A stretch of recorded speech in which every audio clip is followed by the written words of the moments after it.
Che and Meng Shichu were sitting in the car when Che suddenly said, "Wifey, I think you lost." Meng Shichu paused for a moment before she understood. She nodded, "Yes, you won." Che chuckled. "I knew that, Guy Yin. Su's intentions weren't pure." "Yes." Meng Shichu nodded. "I'll honor the bet. What do you want me to do? Just ignore him, that's all. Isn't that what we said?" Che didn't take the opportunity to make things difficult. How could he bear to make things difficult for his own wife? As long as she wasn't seduced away by another man, it was the greatest joy for him. After all, there were so many outstanding people in this world, many with more powerful backgrounds, better connections, and greater control over funds and power than him. He had never been the most outstanding one. Meng Shichu stared at Che. She had thought that with his personality, he would have made some small, harmless requests at a time like this. She hadn't expected him to say only this, no different from what he'd said when they made the bet. For some reason, a slight discomfort bloomed in her heart, heavy and aching. Flipping her hand over to cover the back of his, Meng Shichu said, "Che, you need to be more confident in yourself." "HM? Why do you say that?" Che looked baffled, not understanding why Meng Shichu would say such a thing. Meng Shichu's lips moved, but no sound came out. Thinking that the driver was still in the car, she pulled her hand back, picked up her phone, and started typing. A moment later, Che's phone chimed. Meng Shichu gestured for him to look at it. Doing as she said, Che opened his phone and saw a WeChat message from Meng Shichu. "There are no perfect people in this world. I'm not the most perfect woman, and you're not the best man, but without a doubt, we are the most suitable couple." Che looked up, his eyes wide with astonishment, his heart overwhelmingly warm. So she knew everything. Meng Shichu was typing again. Soon, Che received another message from her. "I have a strong personality and am solely focused on profit. In the past, I would do anything for profit. My mother once said that my marriage wouldn't be suitable with someone equally strong-willed, as it would end in mutual destruction." Meng Shichu, I didn't understand then, thinking that as long as I achieved my desired profits, nothing else mattered. But while my work was flourishing, my life was like stagnant water, incredibly dull. Meng Shichu, in comparison, I like my current life. It's lively, interesting, and full of surprises. Meng Shichu, you've probably heard that complementary people can spend a happy life together. While you may not think of yourself as the best, you are definitely the most suitable person for me. Meng Shichu, but in my eyes you, Che, are the best. After reading Meng Shichu's last message, the line, Che, you're the best, completely broke through his defenses. He dropped his phone and hugged Meng Shichu tightly.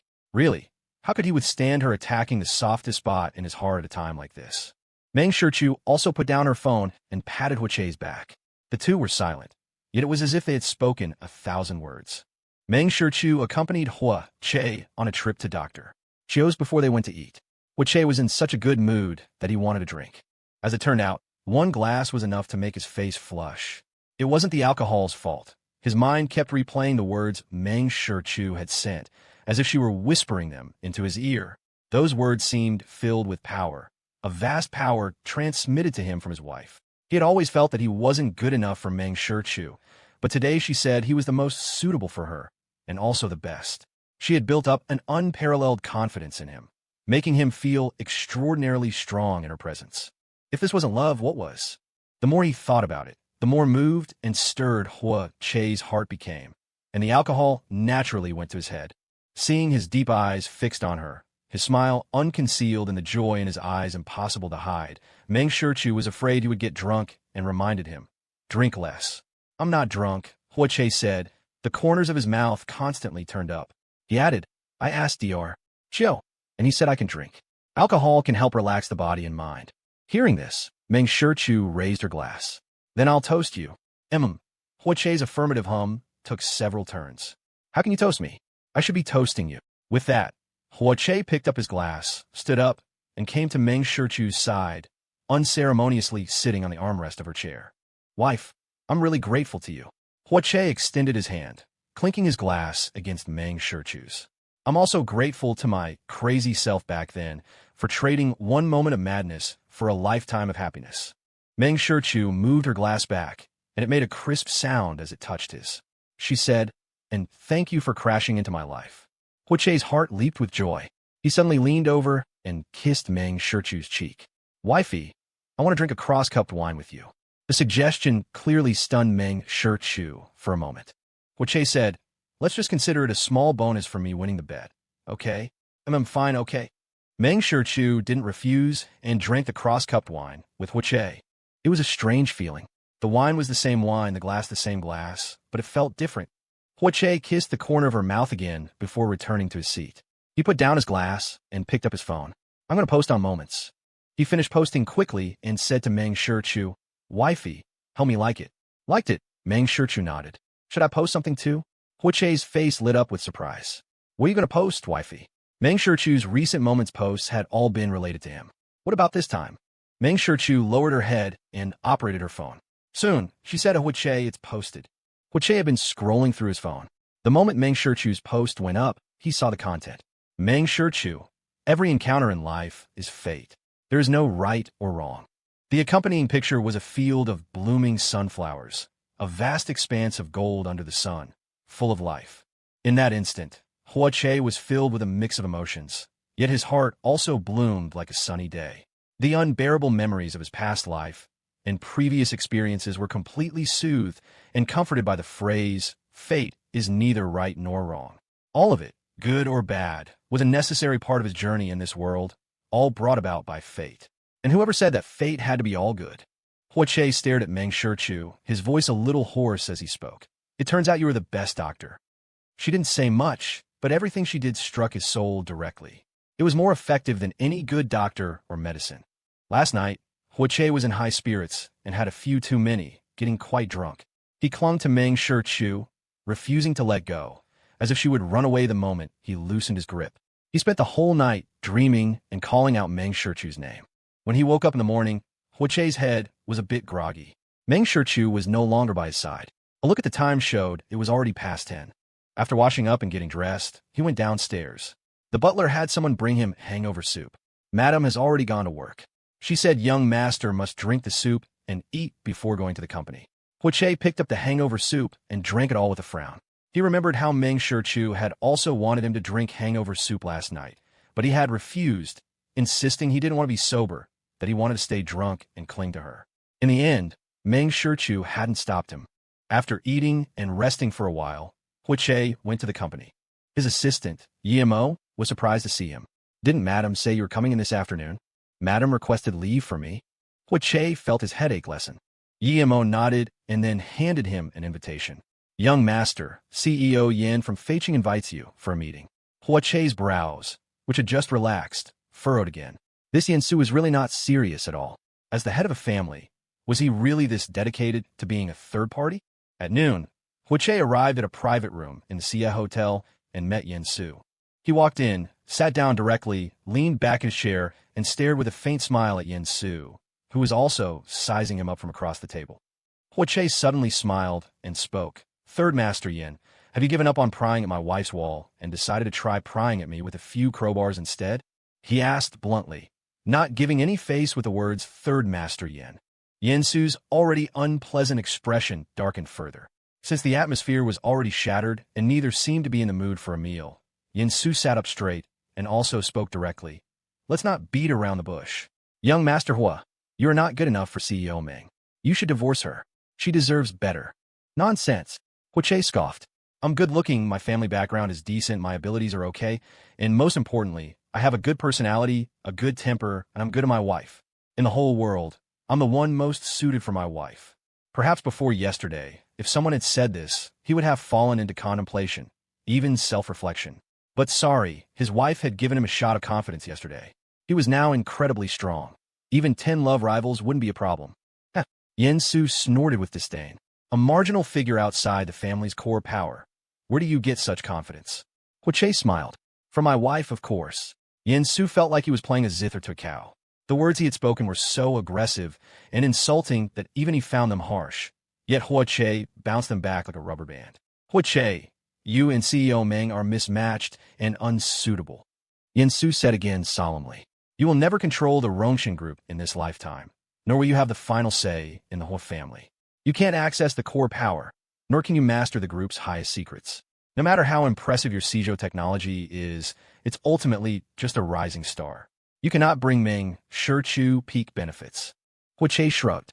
She doesn't lack those trivial benefits. It's enough that I can bring her the best emotions. Naive, Yin Su couldn't agree. Do you really know your wife?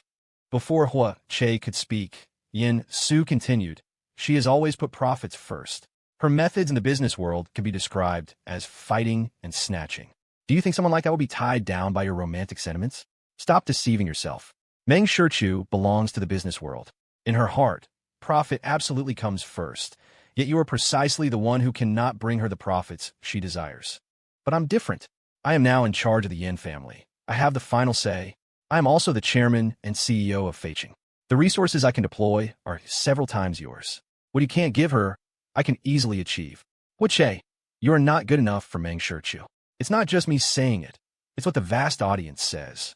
Check your phone if you don't believe me. Listening to his confident words, Hua Che crossed his arms, showing no intention of taking out his phone. He even shook his head. Those gossips are like flowing water. They'll pass quickly. I don't care.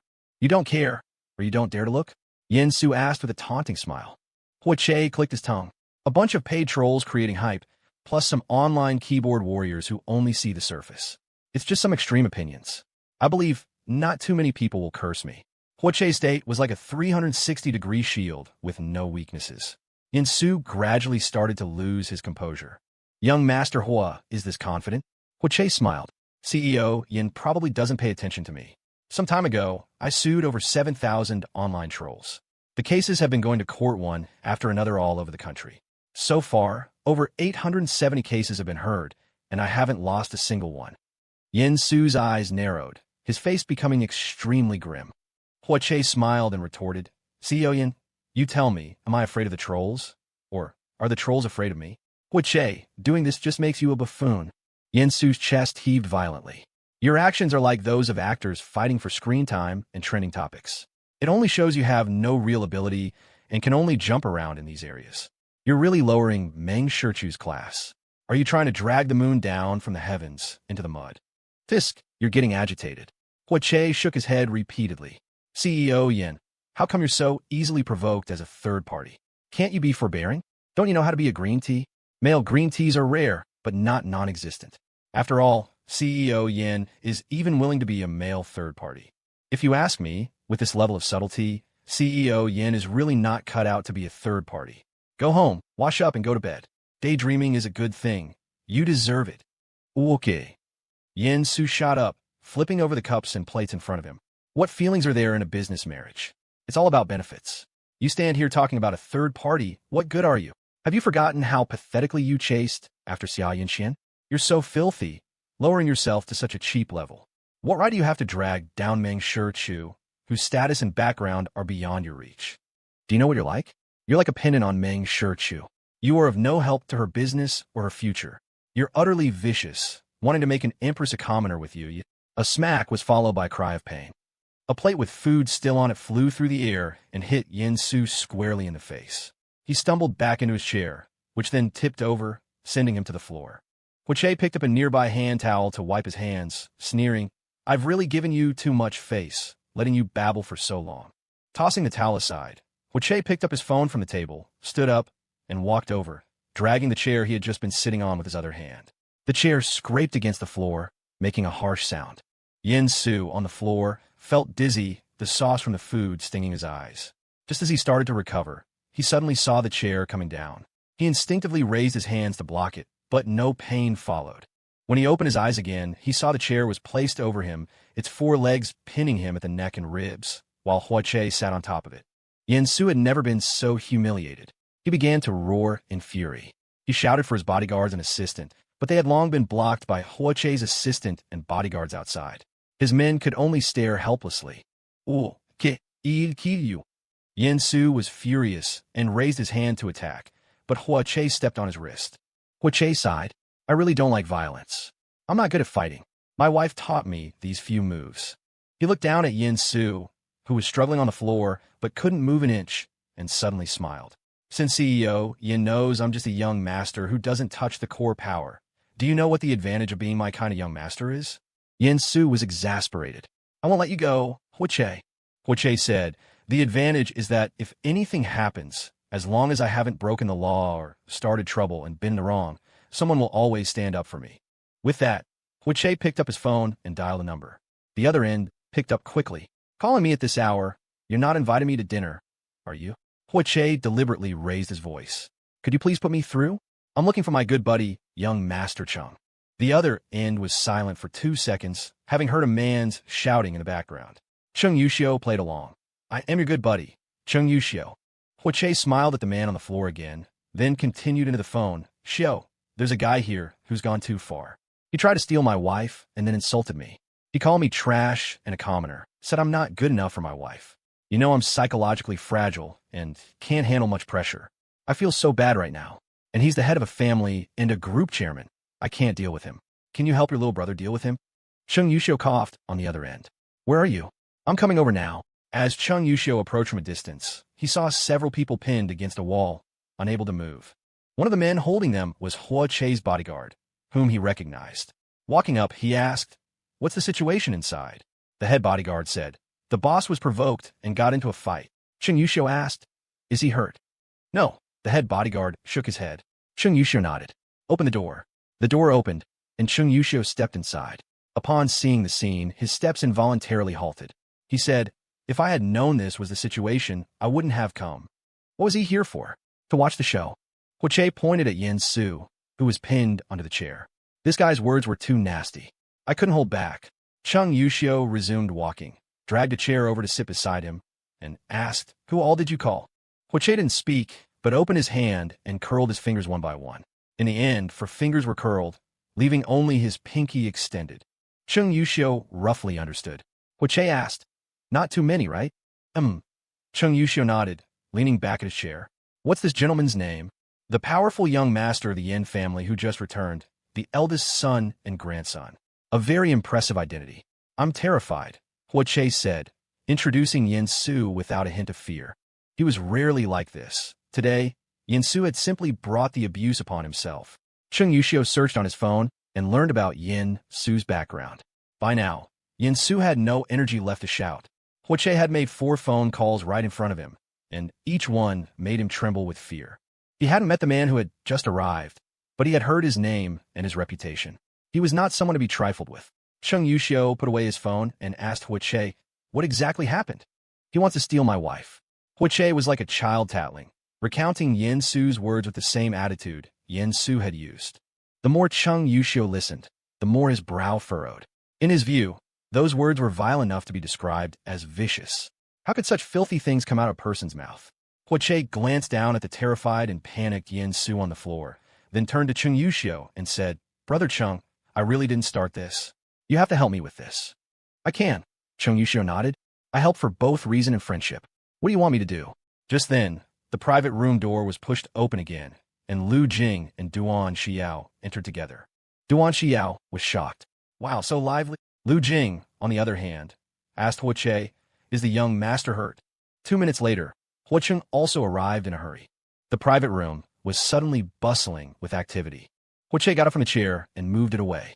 Yin Su struggled to his feet and retreated to a corner, trembling uncontrollably. His knowledge of Che was limited to the internet and what relatives and friends said. He hadn't done any real investigation. He had no idea he could summon so many people. Among them, only the Duan family was slightly less prominent. What stupid thing had he done? Chung was furious and was about to take out his phone to call his assistant when Che suddenly spoke up. "Brothers, let's wait a while before we deal with him." Having a St. Mary's moment, Cheng's tone was unfriendly, his gaze cold as he stared at Che. He knew his brother's nature all too well. When Che got older, he'd be the type to buy snake oil health products. Che explained, "No, it's not that. He and my wife have a project in progress. If we deal with him now, my wife will suffer losses. It's not too late to get him after the project is over." Instantly, several pairs of eyes fell on Che's face. Chung pointed at him. You hopeless, love-struck fool. Did he really think Meng Shichu was short of that little bit of money?" Chung Yushio and Lu Jing also exchanged a look, then rolled their eyes simultaneously. This young master was great in every way, except for his terminal case of being love-struck. Duan Xiao's mouth twitched again and again. Che was the most love-struck person he had ever seen, bar none. "Anyway, you have to listen to me. We can't touch him now. My wife's money needs to be earned. It's going to be spent on me in the future." Che perfectly channeled the attitude of a dramatic young master. Even Yin Su thought he was seriously unwell. Chung Yushio asked, When does their collaboration end? Che, May of next year. Fine. Cheng Yuxiu patted Lu Jing's shoulder. The two walked out.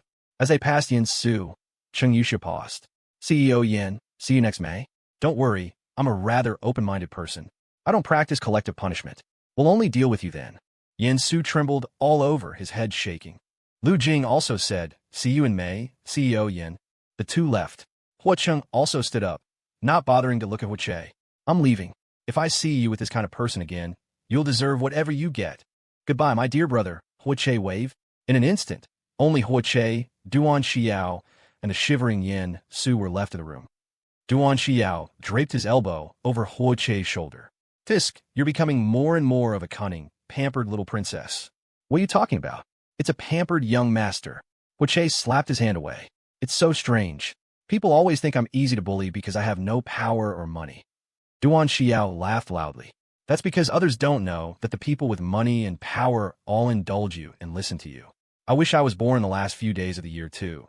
Then I could be held in the palm of someone's hand and cherished like this. No hope for you in this lifetime. Che left with Duan Xiao. Before leaving, he said the same thing to Yin Su. CEO Yin, I'll hold this grudge for 5 months. Congratulations.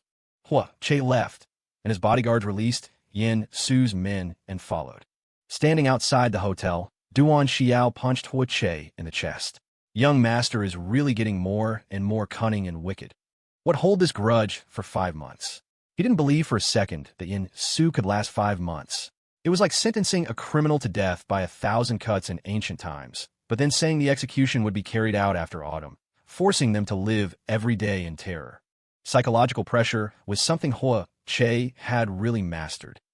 Che chuckled. The ancients said it's better to demolish 10 temples than to destroy 1 marriage. Since Yin Su knowingly wants to be a third party and cause destruction, I naturally won't let him have an easy time.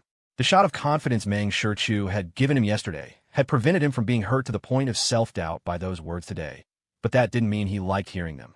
Since Yin Su said he was a prince with no real power, he would use this identity as a powerless prince to show Yin Su that while Che might not have real power, it didn't mean he was easy to bully.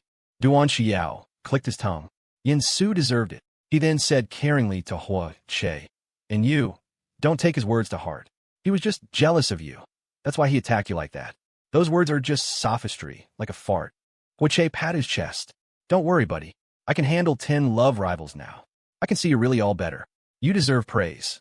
Duan Xiao stared at Che with a benevolent and gratified gaze, nodding repeatedly. Put that look away. It was clearly the look of an elder looking at a junior. Duan Xiao couldn't help but laugh loudly. But I'm very curious. How did Yin Su end up targeting your wife? This kind of thing doesn't sound good if it gets out. He's still the eldest son and grandson of a Yin family. It's too embarrassing. Whatever his reasons, coveting my wife is not okay. Che was actually puzzled himself. In his previous life, Meng Shichu and Yin Su had maintained a 1-year marriage that ended with Yin Su cheating. Yin Su was taken to the hospital on the day of their divorce. Could it be that Yin Su was also reborn? Was he trying to salvage his marriage with Meng Shichu in this life? Che didn't go straight back to the company, but took a detour to Meng Shichu's office, buying some pastries and fruit on the way. Seeing Che appear before her, Meng Shichu was puzzled. Why are you here at this time? It was almost time to start work again. Logically, Che shouldn't be coming over now. I just finished a meeting and was passing by, so I came to see my wife.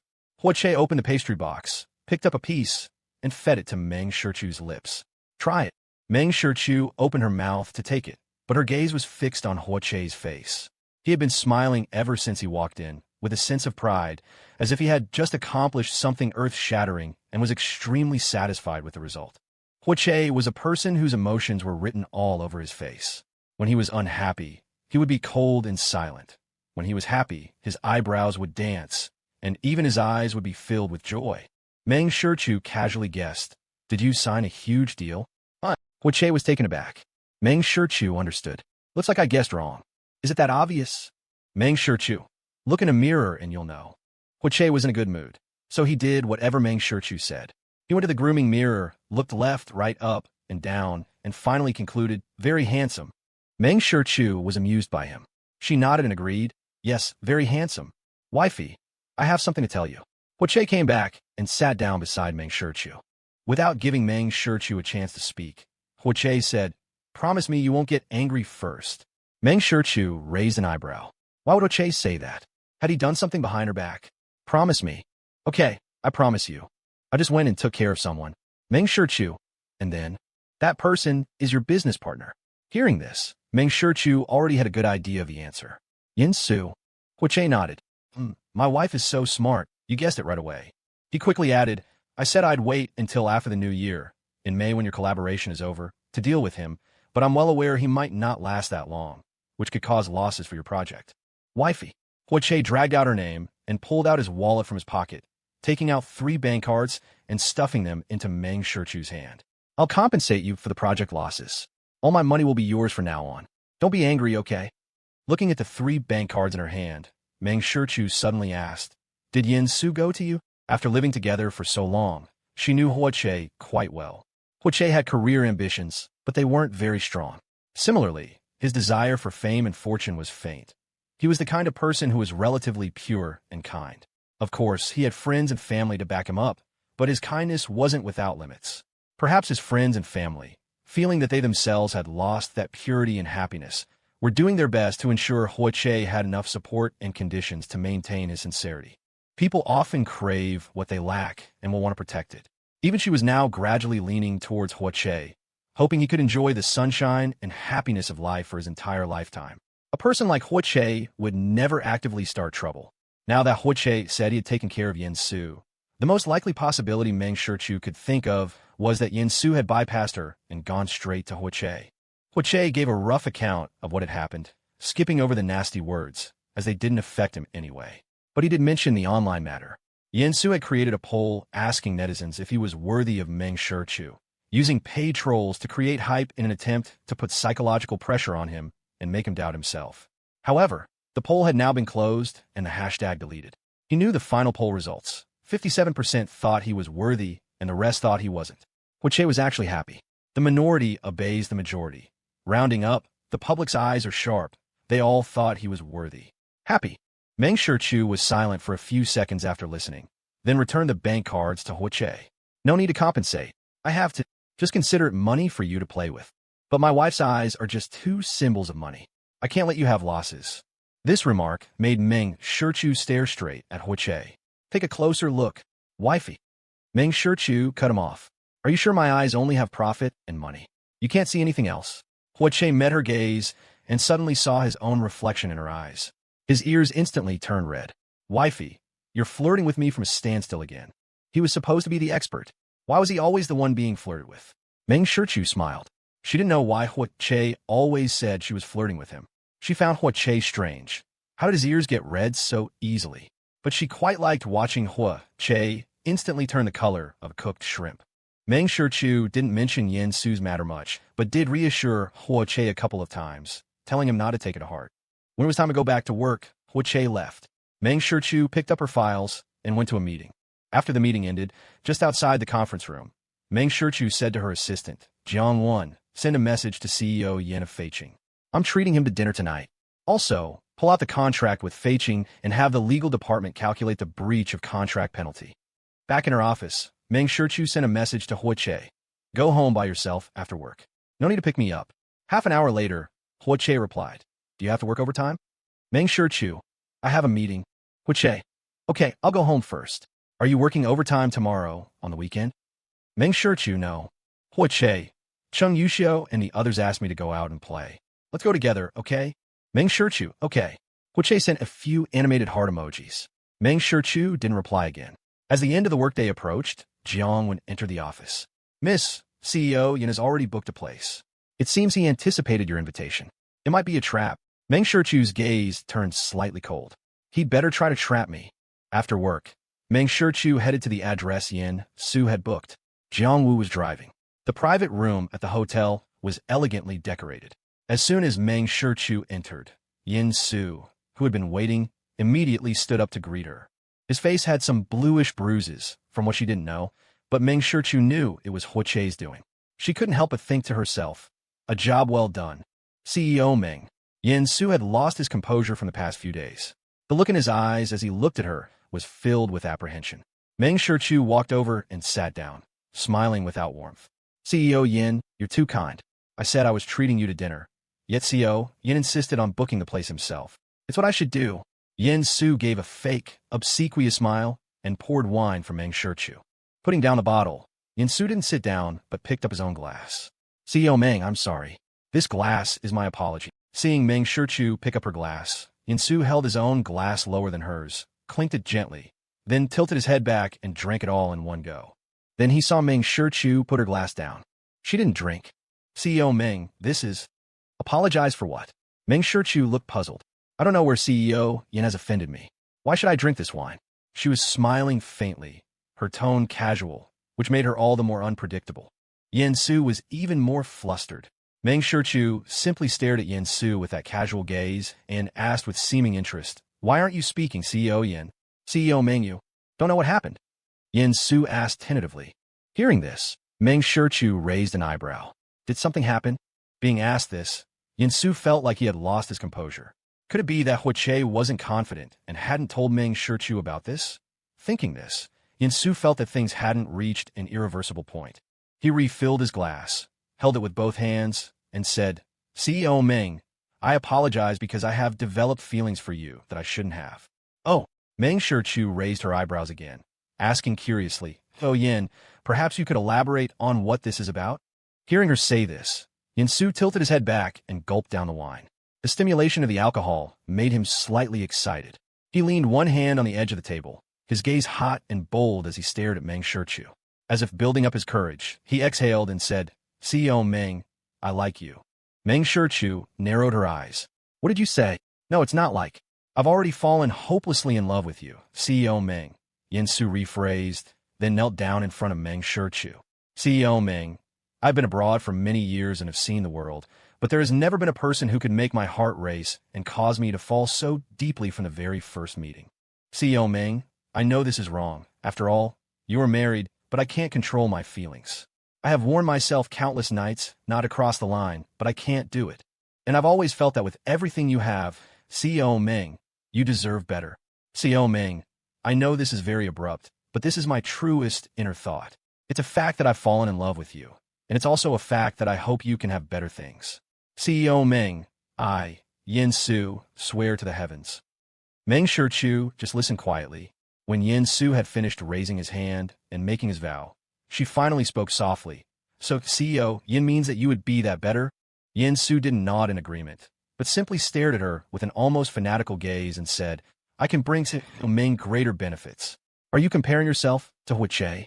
Meng Shichu asked in a calm voice. Yin Su lowered his head, not letting Meng Shichu see his eyes. CEO Meng, regardless of Che's past experiences or abilities or the resources he possesses, none of it is a match for you. Your marriage to him is a great injustice to you, CEO Meng. After a few seconds of silence from Meng Shichu, Yin Su continued, CEO Meng, you must be too busy with work and don't go online much. You haven't seen what people are saying online. They say Che is just your pendant, that he's not good enough for you, that he's like a flashy but useless vase. Even as a decoration, he's not the best. He can't bring CEO Meng more substantial profits. Yin Su was getting excited, his tone becoming more and more intense. He knew Meng Shichu's background all too well. As long as Meng Shichu was moved by him and approved of him, Che's group of friends wouldn't be able to touch him. As long as he got Meng Shichu on his side, his future would still be bright and limitless. Caught up in his speech, Yin Su began to look at Meng Shichu with an intense expression, one derogatory remark about Che after another spilling from his lips. That's about enough, Meng Shichu suddenly said, interrupting him. Yin Su's voice died. He saw that Meng Shichu's expression had become much colder. He spoke again. I'm sorry, CEO Meng, I shouldn't have said that, but I'm also telling the truth. Che is not good enough for you. Meng Shichu's voice became even colder. He's not worthy, so you are. The reason she had waited for Yin Su to chatter on for so long was because Che hadn't told her about this part. She didn't know what kind of verbal attacks Che had endured. Now she knew. CEO Meng, I'm in charge of the Yin family. Yin Su was about to list his advantages when a glass of wine was suddenly thrown in his face. Wine splattered all over his face. Yin Su twitched his lips, and, as he reached up to wipe his face, he tried to explain, CEO Meng, I just don't want you to. Bang! The sound of shattered porcelain rang out, crisp yet muffled. Yin Su felt a heavy force hit his head. He fell prostrate on the ground, his head buzzing, the pain seeming almost indistinct. It was the strong smell of alcohol from the spilled liquid that told him Meng Shichu had smashed the wine bottle on his head. While he was dazed, blood had already begun to seep from his temples. The alcohol seeping into the wound brought a stinging pain that gradually pulled his consciousness back. How could this be? Had he said something wrong? Why did Meng Shichu attack him? This shouldn't be happening. Meng Shichu was a profit-oriented person. Even after marrying Hua Che, she had been madly expanding her business empire, constantly working and traveling. He had centered his entire argument around her, so why had it backfired? Yin Su couldn't understand. He struggled on the ground for a bit, and just as he managed to push himself up, he heard Meng Shichu's mocking voice. What qualifications do you have to compare yourself to Hua Che? A boom went off in Yin Su's mind, and the fortress he had just built collapsed. He stared at Meng Shichu in astonishment, belatedly realizing, "You knew everything. I didn't know everything. You just filled in the rest. You were setting me up?" Yin Su's eyes widened in anger. He suddenly remembered that tonight's invitation had been initiated by Meng Shichu. He should have known. That trash Hua Che could summon people on the spot. How could he not tell Meng Shichu? Hua Che was a green tea man. He had been duped. Meng Shichu's lips curled into a cold smile. "All's fair in war. Haven't you heard? Then was I wrong?" Yin Su retorted loudly. A person like Hua Che.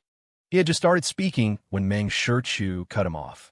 "He's cleaner than you, more straightforward than you, kinder than you, more upright than you, and sunnier than you. What are you, a filthy rat who has rolled around in the gutter, have to compare with him?" The string of praises for Hua Che entered his ears, while he was described as a filthy rat who has rolled around in the gutter. Yin Su's defenses completely shattered. He questioned Meng Shichu. "What right do you have to say that about me? Do you even know me to slander me like this? I don't have many virtues, but I do like to speak the truth." As Meng Shichu spoke, she picked up a stack of manila folders from the table. She opened one and threw the stapled papers inside in front of Yin Su. "See if there's anything I missed." Yin Su's pupils dilated infinitely. These files contained information about him. He picked them up with trembling hands. Just looking at the first page made him tremble all over. Meng Shichu's smiling voice came from above his head. "CEO Yin, you had quite a full and exciting life abroad. The only thing you haven't done is murder and arson. Truly spectacular. You." Yin Su gritted his teeth. "You actually investigated me. You invaded my privacy." Faced with Yin Su's accusation, Meng Shichu said calmly, "This can be your privacy, or it can be evidence to send you to jail." "You." Yin Su suddenly fell silent, because he realized something. His affairs abroad were extremely secret, but the incident with Hua Che had only happened this afternoon. Meng Shichu couldn't have gathered so much information in one afternoon. There was only one possibility. Meng Shichu had been investigating him for a long time. "When did you start investigating me?" Yin Su wiped his face and felt a handful of red liquid, but he paid it no mind. "You suspected me a long time ago." Meng Shichu didn't answer. She just felt that the man before her was a great actor. Before the project contract was signed, Yin Su had been scrupulous and maintained an excellent sense of boundaries. The moment the contract was signed, he showed his true colors. She had felt then that his intentions were not pure, and after Hua Che mentioned something, she had someone investigate Yin Su. It had to be said, his resume was quite spectacular, and he played quite dirty. In short, a rotten person. When Meng Shichu saw the file back then, she had thought that it would be fine as long as he completed the project peacefully. But Yin Su's ambition was higher than the heavens. He actually set his sights on her, and he even dared to provoke Hua Che. He had truly borrowed courage from the heavens. Meng Shichu crossed her legs, her gaze sharp and disdainful as she looked at the stunned man. She said with a slight smile, "Now tell me, are you still worthy of me?"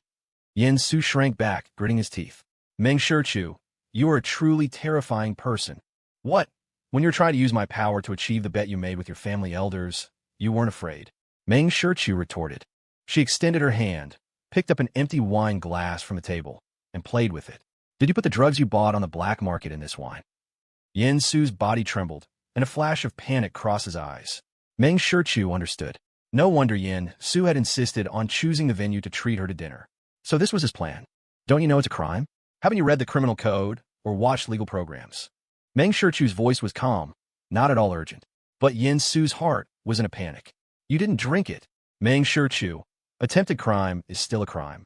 After a pause, Meng Shichu added, "Similarly, purchasing illegal drugs through illegal channels is also a crime."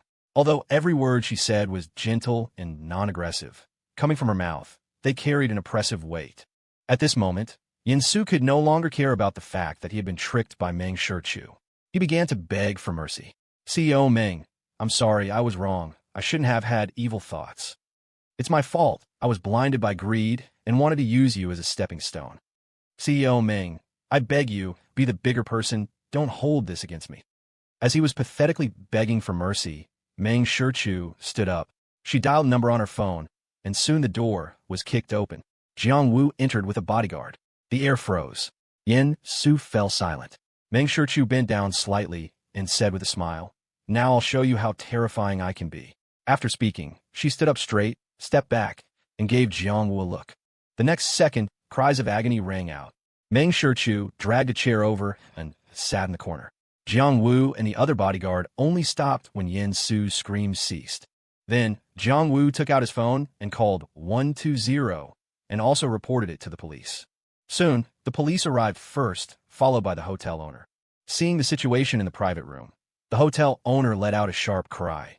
What happened? What's going on? What happened here? Jiang Wu explained to the police. This person is our boss's business partner. He invited our boss to dinner tonight, but the scoundrel actually drugged the wine, intending to take advantage of my boss. As a bodyguard, I naturally had to protect my employer. An officer glanced at Yin-Su, who had one breath left on the floor. The words, this protection is a bit excessive, remained unsaid. Jiang Wu said, I know I went a bit heavy-handed. It probably exceeds the scope of self-defense, but I have a contract with my boss. You may need to communicate with my boss about this matter. I do the work of protecting her, and she is responsible for the consequences. It's clearly written in the contract. Meng Shichu, who had been looking down at her phone, looked up at this moment and said, I'll cover all of this person's medical expenses, including his medical fees, nursing fees, compensation for mental distress and time lost. Meng Shichu paused for 2 seconds, then added, but his actions also caused me psychological trauma. He has to compensate me as well. We can net out later and see who owes whom. The police officer's mouth twitched. Just then, the hospital staff arrived. They scrambled to lift Yin-Su onto a stretcher and carted him away. The police took separate statements from Meng Shichu, Jiang Wu, and the other bodyguard. Meng Shichu. It was supposed to be a legitimate business cooperation, but who knew he would have malicious intentions and even try to drug me? Luckily, I was vigilant. I called for my bodyguards while resisting. I took him by surprise and smashed the wine bottle on his head, and then my bodyguards came in. Jiang Wu. I don't know the specific situation. My employer called for help, and I rushed in. To protect my employer, I kicked him directly. The other bodyguard, Captain Jiang, and I were outside. Captain Jiang received a call. His face changed, and he kicked the door in. I followed him in and saw that Mr. Yin at her Mrs. feet. The hotel owner. I don't know. CEO Yin booked the private room. He chose the dishes, and he brought his own good wine. He even said he was hosting a distinguished guest tonight and told the waiters not to disturb them. After taking the statements, the police let Meng Shichu and her team leave. Of course, a case was opened, and many items in the private room were collected as evidence. Watching Meng Shichu's car drive away, one police officer asked his colleague, What do you make of this? The colleague replied, We'll know the specifics once the lab tests the wine. The one who reported it is no pushover. Too bad the private room has no surveillance. Installing surveillance in non-public areas is illegal. This hotel was just rectified a few months ago. Would they dare to defy the rules again?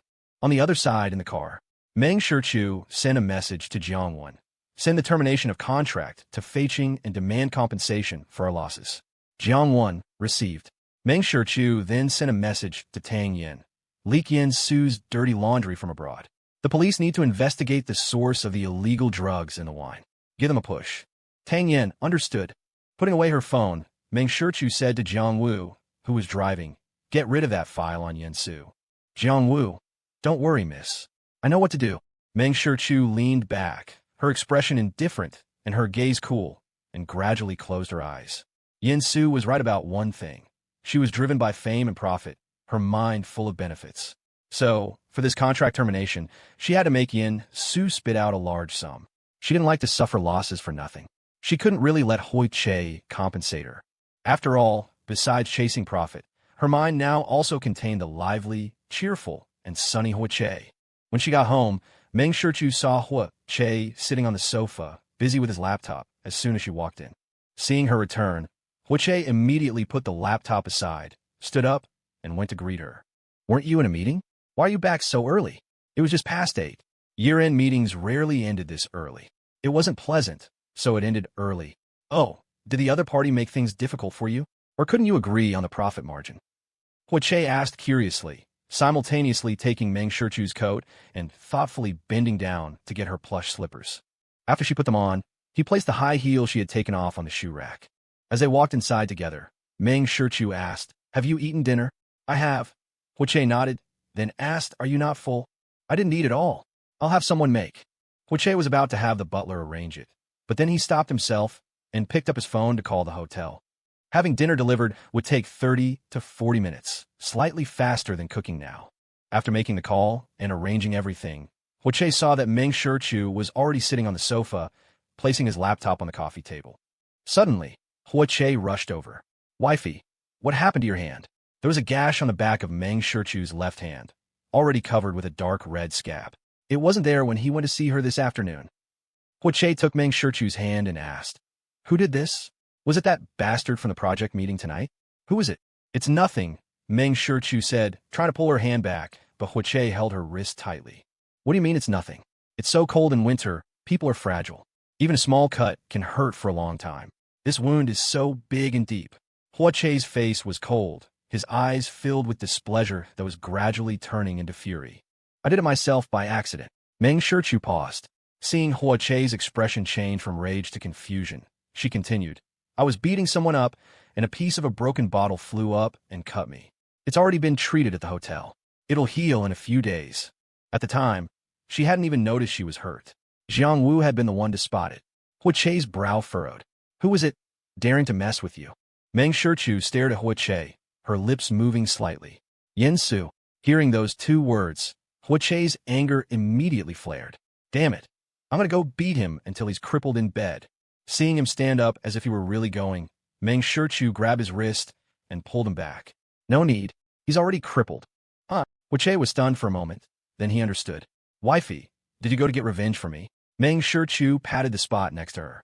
When Che sat down, she said, "He provoked me in my own backyard. Such a direct attack. If I didn't return the favor, it wouldn't be my style."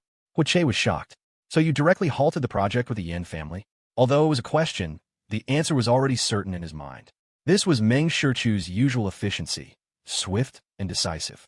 She wouldn't take the slightest loss, nor would she let the people who followed her be wronged.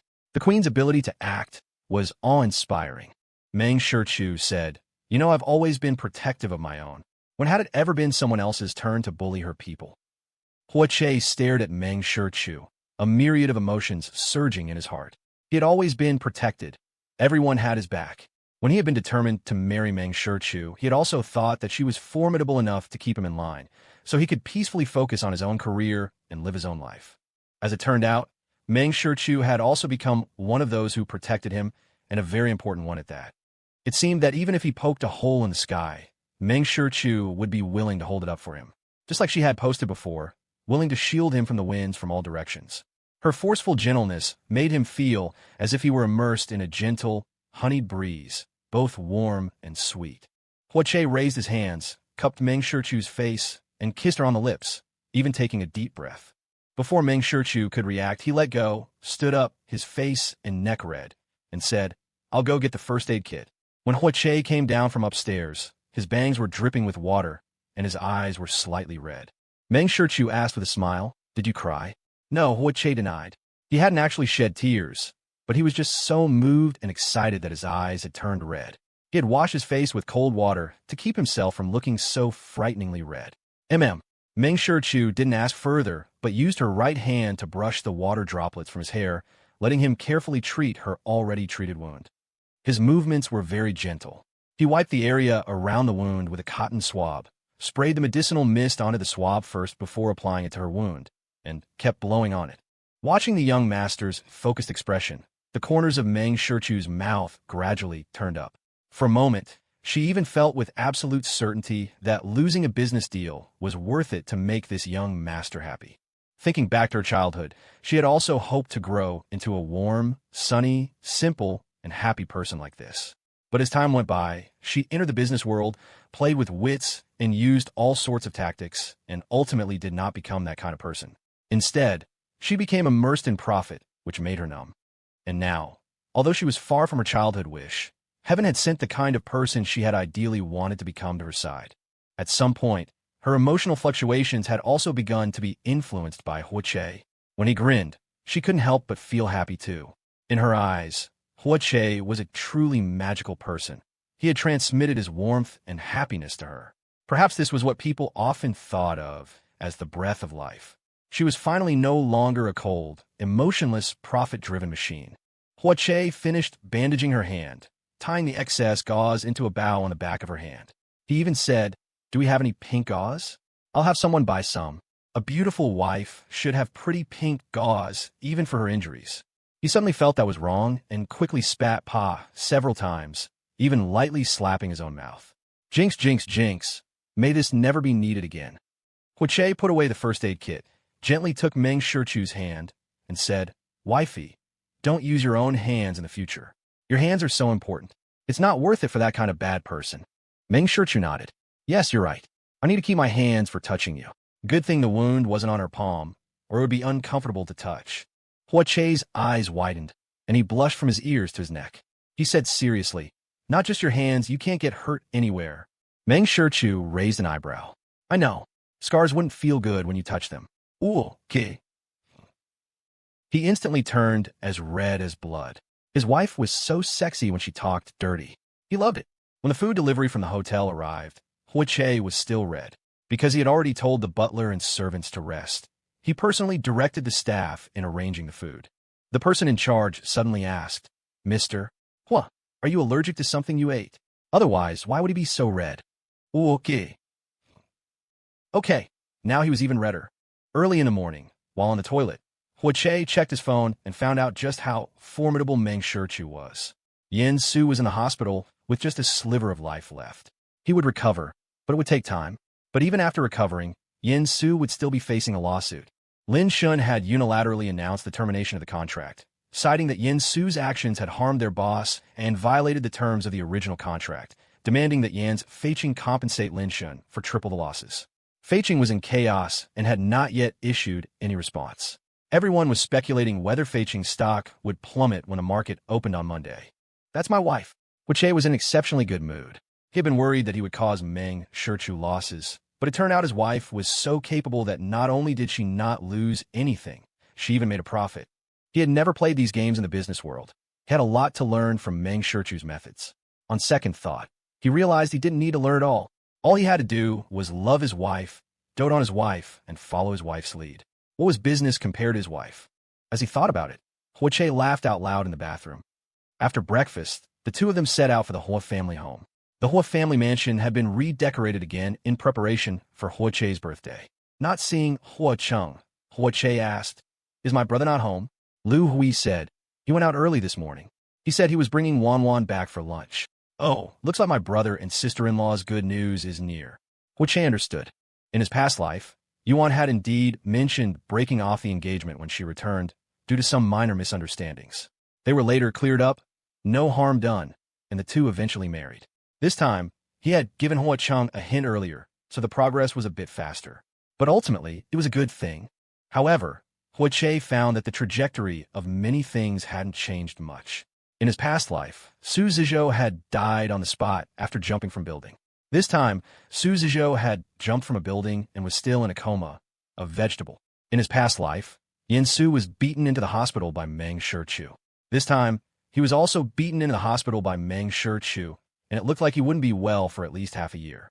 In his past life, Yuan had proposed breaking off the engagement with Hua Chung, but they eventually resolved their misunderstandings and got married. This time was the same. These events were all happening much earlier than in his past life, but the fated trajectories were still being followed. There were some differences, though. He had come to his senses and married Meng Shichu, and Meng Shichu hadn't experienced a marriage of betrayal. Before long, Hua Chung returned with a lovely Yuan by his side. Che was sweet-tongued, immediately calling out sister-in-law, "Hello," which made Yuan blush. Meng Shichu followed Che's lead and also said, "Sister-in-law, hello." "Hello, Shichu." Yuan stepped forward and took Meng Shichu's arm. "Shichu, we've met abroad." Prompted by Yuan, Meng Shichu also remembered. It was just 2 years ago. She was on a business trip and encountered Yuan, who was traveling, being harassed by a man. She had her bodyguards help out. At the time, Yuan had even given her a box of cookies and a handful of candy. Everyone was amazed upon hearing this. Huache said, "Fate is truly wonderful and mysterious. Everything seemed to be fated. They were meant to become a family." Yuan saw the gauze on Meng Shichu's hand. "Shichu, how did you injure your hand?" Huacheng looked over and asked, "Was it Yin Su?" "I bumped it myself by accident. The wound isn't big. It didn't need to be bandaged, but Huache thought it did." Seeing that Huacheng's brows were still furrowed, Meng Shichu added, "Big brother, you really don't need to worry. Yin Su is much more injured than I am." The Pei family had called several times this morning to ask about the situation. When they had just arrived at the Hua family home, Hua Mingjian and Lu Hui had also pulled her aside to ask. The old matriarch, upon hearing the news, had even come to the front courtyard specifically to ask her about it, saying she would have Hua Cheng and Hua Che get revenge for her. Now, that Hua Cheng was back. She had to explain it all over again. In the past, Meng Shichu would definitely have been unwilling to repeat the same thing countless times. People who knew her personality wouldn't have kept asking like this. Just like back in U City, when they learned of the matter, they first asked her head bodyguard and assistant for specifics, then chatted with her casually on WeChat, and finally took the opportunity to give her some advice. Around lunchtime, the second branch of the family arrived. It was the second uncle and aunt with whom they'd had a falling out. The two had not come over for a long time. Meng Shichu had heard from Huache that the second aunt had been sent to a mountain temple by the old matriarch to copy scriptures for a long time. She hadn't caused any more trouble after returning, but she hadn't come over either. When the two entered, the second aunt spoke first.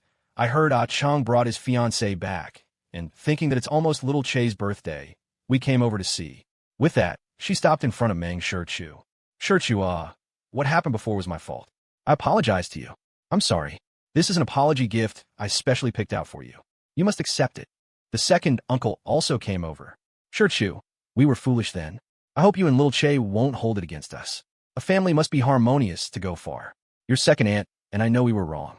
It will never happen again." Meng Shichu smiled and nodded slightly. "Second uncle and aunt, you're being too serious. It's already in the past." With that, she also accepted the gift box from Zheng Mengwan. Presumably, the old matriarch had made her understand by having her copy scriptures on the mountain. Plus, she hadn't given them any face back then. Now that they were the first to humble themselves, she naturally wouldn't hold a grudge. Otherwise, it would be difficult for Hua Che, caught in the middle. Moreover, their children, Hua Qi and Hua Xian, were nice to her. Zheng Mengwan let out a sigh of relief and gave another gift to Yuan. Hua Minghai said to Hua Che, "Sure Chu is a good girl. Little Che, you must be good to her, you know." "Don't worry, second uncle," Hua Che replied, and even said, "When the weather gets warmer, Sure Chu and I will go fishing with you. My dad and third uncle know that Sure Chu is a lucky charm. With her around, fishermen will never go home empty-handed." This made everyone laugh. Just then, third uncle Hua Mingjuan's voice came from outside. "I can testify that's true. Little Chu was there 3 times, and I got to eat fish all 3 times. At lunch, the entire Hua family filled the large round table. Even Hua Qi and Hua Xian were there. The only one missing was Hua Shuxian, who was still on a film set. Third Uncle Hua Mingjun said, "No rush, no rush. Xian will definitely be back for little Che's birthday. He's never missed it." After lunch, everyone sat for a while before Hua Che stood up to leave. "So busy? Let's chat a bit more." Third Uncle grabbed Hua Che, not letting him go. Hua Che said, "I have plans with my friends. I've been so busy with work lately. I'm so tired. I'm taking Shirchu to relax and de-stress." Second Uncle Hua Minghai said with a smile, "Using Shirchu as a shield to go play yourself. What can I do? My wife is willing to play with me. I'm so happy." After Hua Che said this, he blushed and pulled Meng Shirchu away. Showing off his wife in front of the whole family, he had gone a bit too far. Behind them, everyone burst into laughter again. Second Aunt Zheng Mengwan said, "Little Che was really brave this time. Seeing him and little Chu so loving and happy, I wonder." With that, she stared at Hua Chi across from her. Zheng Mengwan asked, "Can you at least get engaged first? What does this have to do with me?" Hua Chi was innocently caught in the crossfire and felt a sense of doom. Sure enough, the next second, the entire family began to pressure him about marriage. Hua Xian took the opportunity to answer a phone call and slipped away, lest they start on her after finishing with her brother. At the Gorgeview Left Bank Entertainment City, by the time Meng Shichu and Hua Che arrived, Cheng Yuxiu and the others had already been there for a while. Duan Xiao and Lu Jing had already played 2 rounds of fencing. Hui said with a smile, I thought you guys would choose to be outside. I'm surprised you chose indoor entertainment. Then he was teased by Lu Jing. We thought being outside would be great, but we can't handle someone who's afraid of the cold and shrinks back. Oh, you guys are so annoying. Hui was speechless. His wife was right there, and they weren't giving him any face. Although he was indeed very afraid of the cold, and it was the coldest time of the year, they didn't have to say it so directly. Fisk, he's even blushing, Duan Xiao said with a chuckle as he walked over. He asked Meng Shichu, does the young master blush this easily at home too? Meng Shichu smiled and nodded. He's thin-skinned. At these words, the men were all stunned for a moment, then looked at Hui with a meaningful smile. And the young master looked as smug as could be, his tail about to stick up in the air, his face even redder. Because Hui had brought her to eat and play with these few people many times, Meng Shichu had also become familiar with them. They wouldn't neglect her, and the topics of conversation were all within her comfort zone, so the atmosphere wasn't awkward. They played happily for 3 hours, relaxing both body and mind. Suddenly, Lu Jing, who had stepped out and returned, said, the racetrack is free now. Want to do a few laps? Instantly, several pairs of eyes turned to Hui. Meng Shichu also looked at Hui, but it was Cheng Yuxiu who said, let's change the activity. Ever since his car accident, Hui hadn't touched a race car. He had even sold all of his previous race cars secondhand. Sorry, young master, I didn't mean it. I just haven't been on the track for a long time, and my hands are itching, Lu Jing said with some shame. He had just been on the phone and heard someone passing by mention it. When he came in, his brain short-circuited, which was why he had made the suggestion. It's okay, don't mind me. Just because I'm not getting in a car doesn't mean I can't watch you guys race, right? Hui looked relaxed. He couldn't deprive his friends of their hobbies just because of his own dislike. He turned to Meng Shichu beside him and asked, Shichu, I remember there are 2 race cars in the garage of the Xiangshan Plum Garden Villa. Do you race too? Occasionally, Meng Shichu paused, then added, I haven't raced in a long time. In the garage at Xiangshan Plum Garden, there was a brand new race car. Meng Shichu had ordered it when she was on a business trip at the time of their marriage, intending it as a wedding gift for Hui. But before she returned, she heard from her assistant that Hui had flipped his car while racing out one night and hadn't touched a race car since. But the car had already been ordered, so she didn't cancel it. When the car arrived, it was left in the garage and never given to him. Who would give a gift that poked at someone's scars? Hui, of course, knew none of this. Hearing Meng Shichu say she hadn't raced in a long time, he became interested and said to Cheng Yuxiu and the others, let's go over there. I'm going to be my wife's cheerleader. With that, he took the lead, pulling Meng Shichu out the door, saying as they walked, Wifey, you might not know, these entertainment centers are built around a mountain. The racetrack circles the mountain. Behind them, the 3 men looked at each other.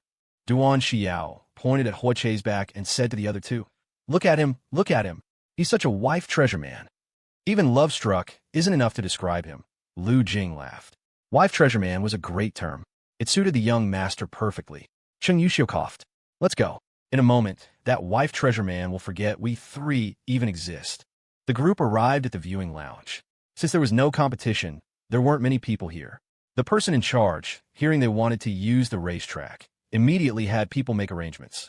Meng Shichu didn't have much interest in racing anymore. At 21, she had competed in a race and won the championship. After that, her interest had waned, and as she became busy with work, she gradually abandoned the hobby altogether. Besides, back then, she had only persisted because she was holding in her anger. After winning the championship, that anger dissipated, and naturally, it didn't seem that interesting anymore. Hui chose a bright orange car for her, with protective gear in the same color scheme. Wifey will look so cool in this. Actually, I don't have to race, Meng Shichu said. Okay, don't mind me. It's great if you race and I watch. It can clear your mind, trust me. Meng Shichu smiled, a sentence reaching her lips before she swallowed it back down. While Meng Shichu was looking at the track map, Hui ran over to Cheng Yuxiu and the others and said, you guys go easy on my wife, okay? This isn't a competition, just for fun. Lu Jing teased. Oh my, the wife treasure young master can't let his wife suffer even the slightest grievance. Hui raised an eyebrow. What wife treasure? There's a term, mama's boy. You're a wife treasure. Think about it. Duan Xiao patted Hui's shoulder. I'm so envious. We lonely guys can't be wife treasure men, even if we want to. Hui gave a cold smile. You guys remember, you'll get married one day too. One day, he too could be the one dishing out the digs. The tables would turn, and he was waiting. Che returned to Meng Shichu's side and said indignantly, "Wifey, they said I'm a wife treasure man." Meng Shichu looked puzzled. "What does that mean?" Che thought for a moment and said, "It means a man who is treasured by his wife." Meng Shichu. Che pressed, "Am I a wife treasure man?" Seeing his expectant look, Meng Shichu nodded. "Yes, you count as one." The young master immediately beamed like a flower. Before long, the group was ready, and their chosen cars were brought to the starting line. Only Che remained in the viewing lounge. Although there was no competition and no drone footage projected, the trackside surveillance was enough to see the general situation. Che stared at the oversized screen. The race car he had chosen for Meng Shichu was the best looking, a bright and vibrant orange, eye-catching and beautiful. The flag dropped, and that car shot out first, speeding forward at an incredible pace, immediately leaving the other three behind. Che let out an excited whoa and shouted at the monitor, "Wifey is so amazing, go." He had been too hasty. He shouldn't have asked those three to let his wife win, because those three were definitely no match for Meng Shichu. Behind him, a pair of young women, arms linked, walked into the viewing lounge and saw Che from a distance. One of them asked, "Didn't you say no one was here?" "Who is that?" The other shook her head. "I don't know. Maybe he's also here with friends." "The track is occupied. We can't play." "Ying, why don't we go?" "It's okay, we can wait." "Didn't you say you haven't touched a race car in a long time?" "We have to do a few laps today before we go back." As they spoke, they had already come up behind Che. Li Moying asked, "Excuse me, sir, are your friends using the racetrack? How long will they be?" That voice? Che spun around abruptly, his gaze fixing on Li Moying's face. He froze. Li Moying also froze. "Okay." Li Moying recognized him at first glance, very surprised. Che's mouth fell slightly open, very surprised. "Miss Li, what a coincidence." Oh my god. He had run into the Miss Li he had almost been engaged to in his past life. Thinking of his behavior in his past life, Che's sense of morality felt like a sharp-edged stone grinding against his conscience. He felt like he hadn't been a decent human being. Li Moying was already shocked. Hearing Che greet her and even say her surname, a flicker of joy appeared in her eyes before being suppressed. She asked with a curious smile, "Young master who recognizes me?" Che wished he could slap himself. Seeing Li Moying so suddenly had brought back memories of his past misdeeds, and his brain had short-circuited, his mouth becoming a sieve. Logically, he shouldn't know this Miss Li right now. However, his memories from his past life did know the connection between him and Li Moying. Che said with an awkward smile, "Hey, we were at the same school. I have a bit of an impression of you, but not much." "I see.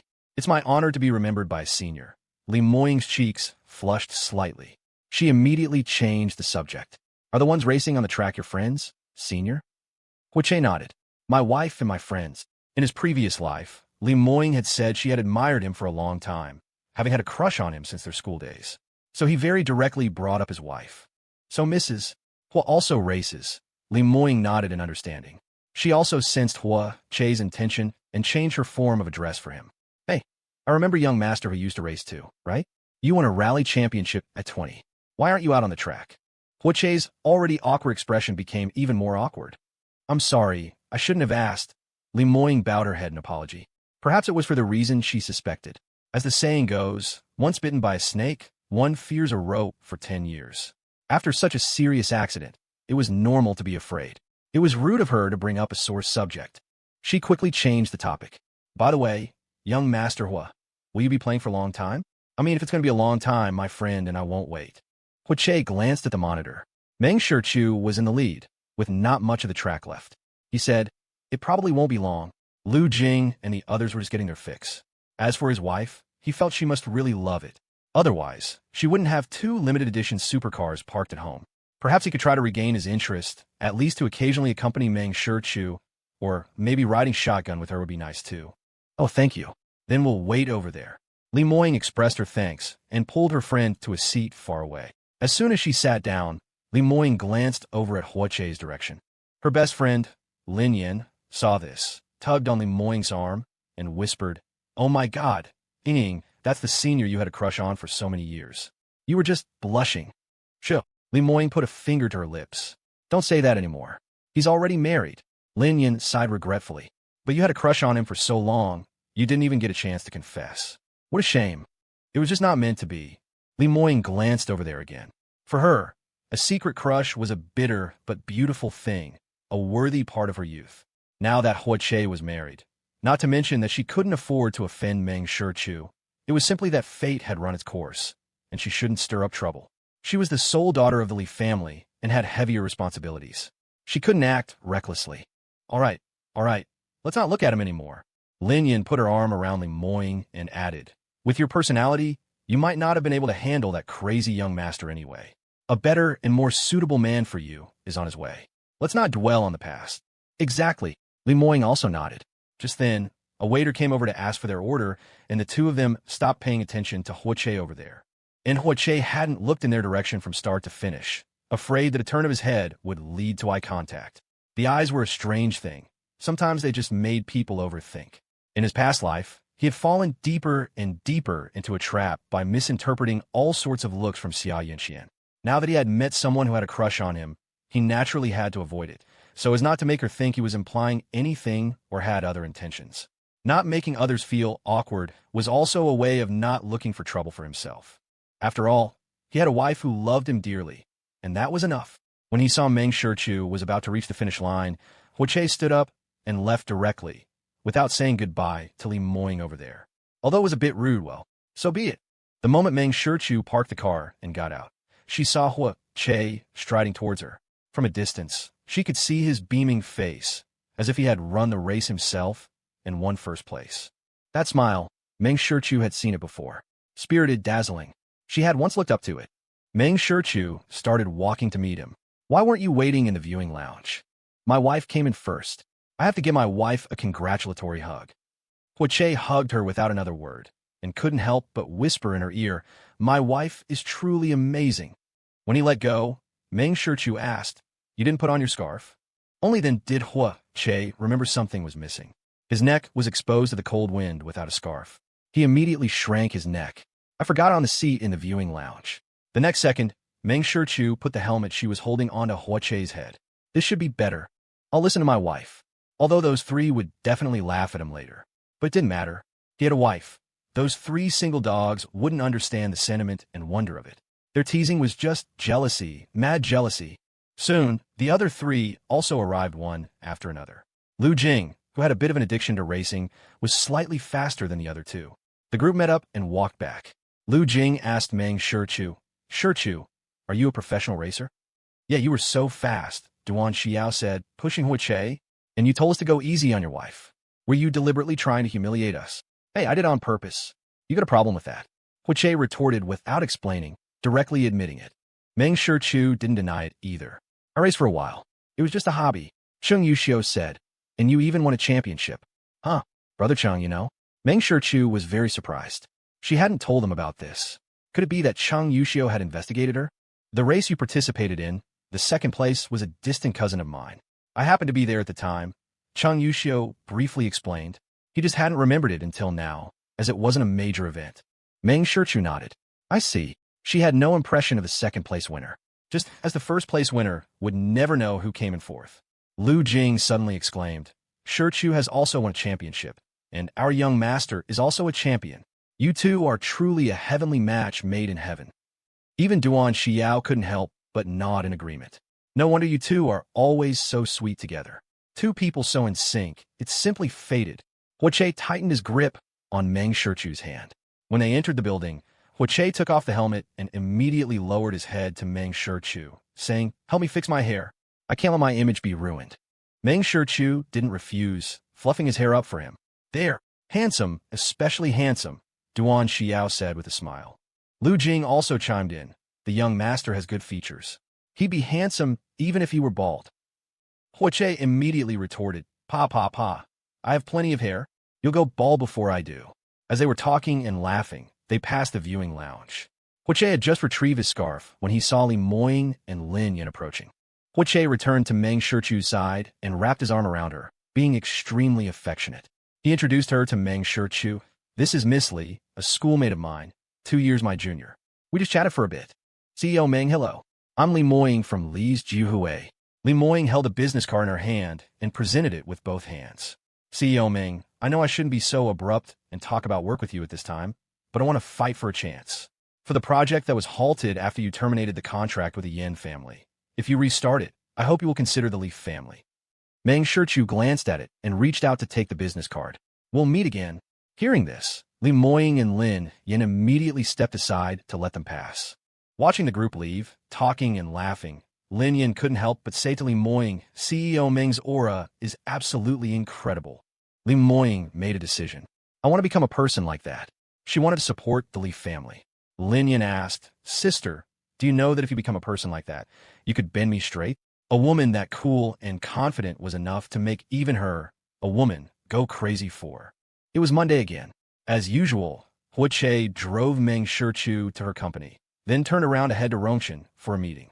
Meng Shichu also dove into her busy schedule. At 10 o'clock, a knock sounded on her door. Without looking up, Meng Shichu called out, Come in. The door opened and someone entered, but made no sound. Puzzled, Meng Shichu looked up to see a large bouquet of blue enchantress roses blocking the visitor's head. The person rushed toward her like a gust of wind. Meng Shichu immediately put down her pen and documents. By then, the person was right in front of her. They moved the flowers away from their head, revealing a radiant, boyish smile. Hey, surprised? Wasn't that unexpected? Ning Muron beamed, his face full of anticipation. Meng Shichu reached out, took the flowers, and placed them in an empty spot on her desk.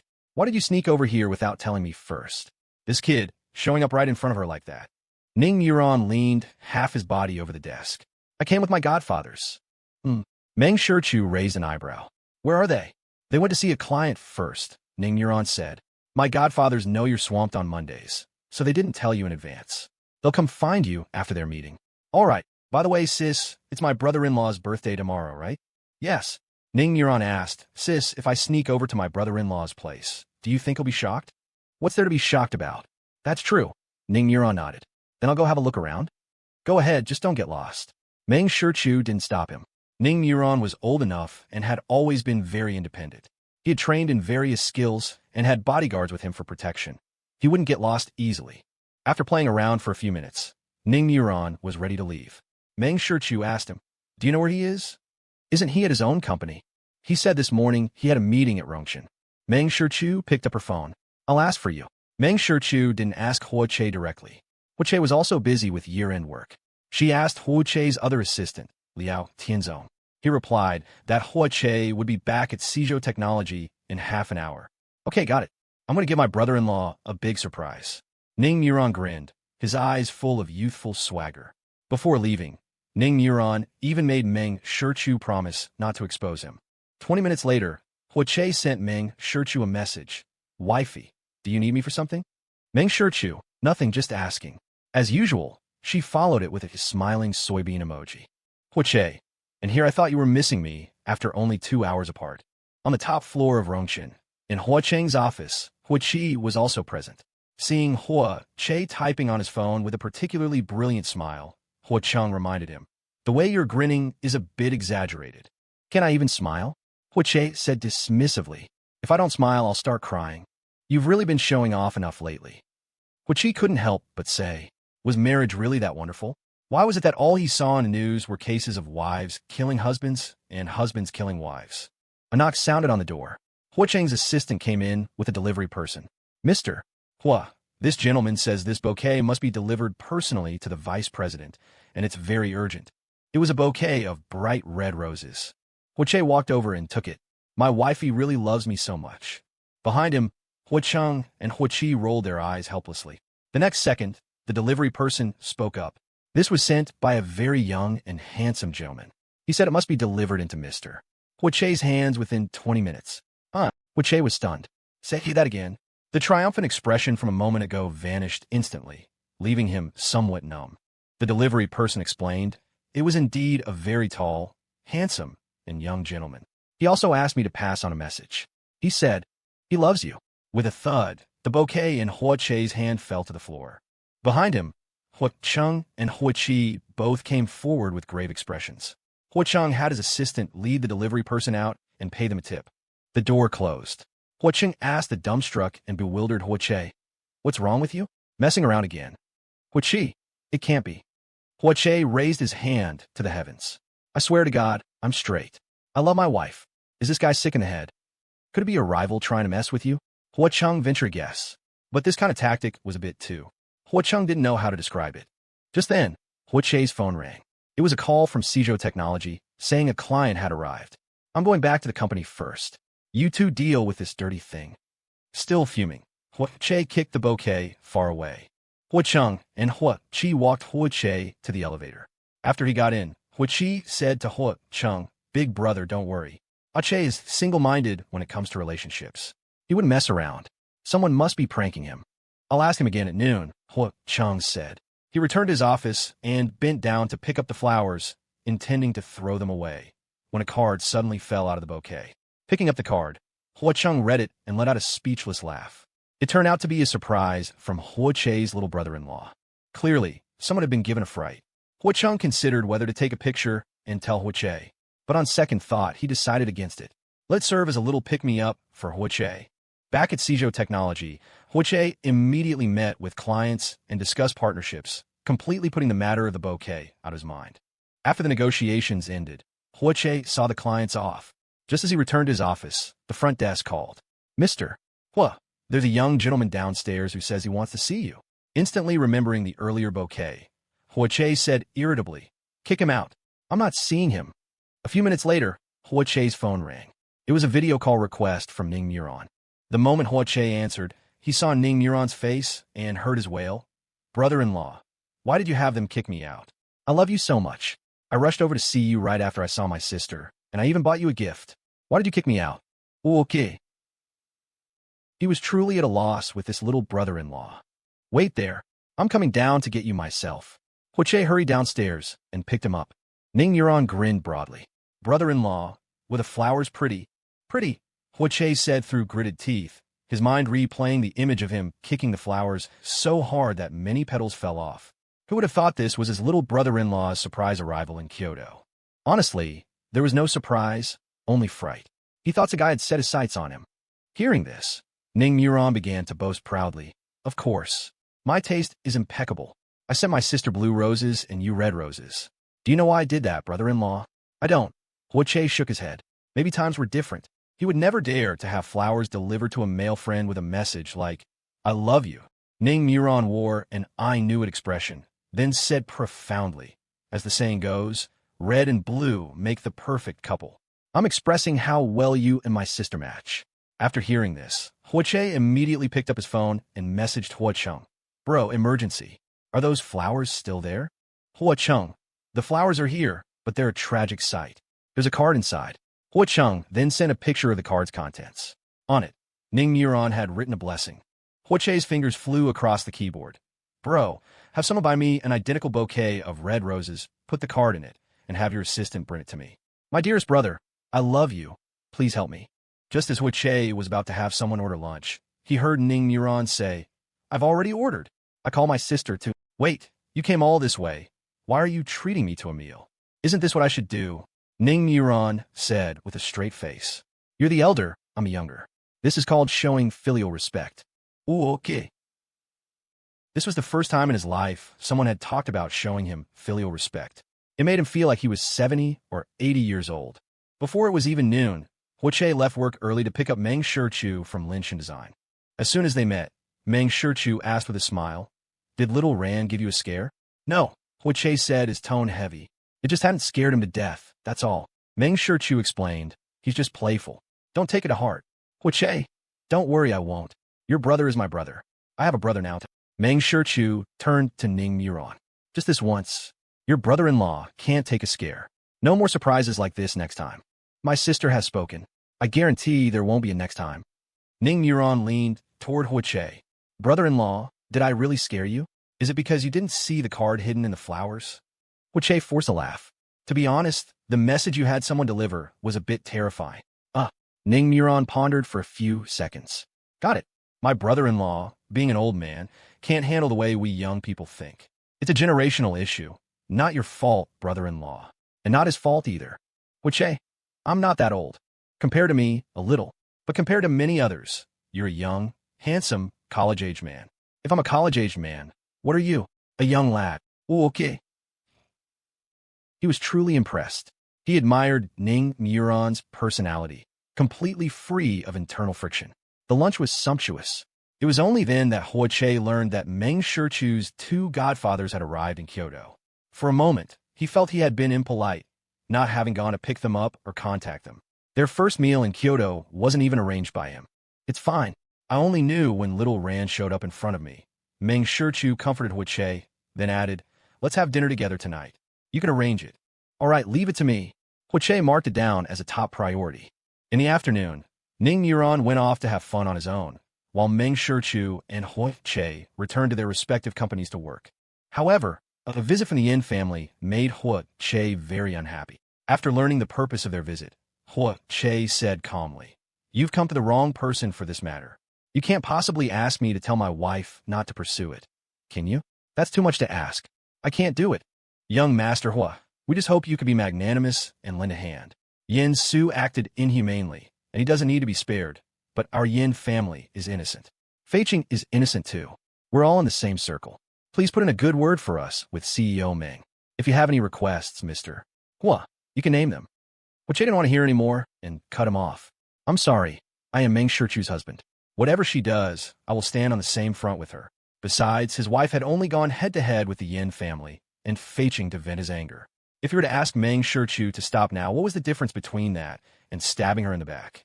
He couldn't bring himself to do something that would undermine his own wife. Hui didn't want to waste his breath, and had his assistant show them out. He thought about how busy Meng Shichu was and decided not to bother her with such a trivial matter. But on second thought, he picked up his phone and sent a WeChat message to Meng Shichu. The Yin family came to see me. They tried to buy me off with some petty benefits to get you to stop. I didn't agree. It wasn't that he had to tell Meng Shichu everything he did. He just wanted her to know his stance. He would always stand and fight alongside her. Although people always say that those who trust and understand you won't overthink things even if you don't say anything. What were mouths for if not for eating and talking?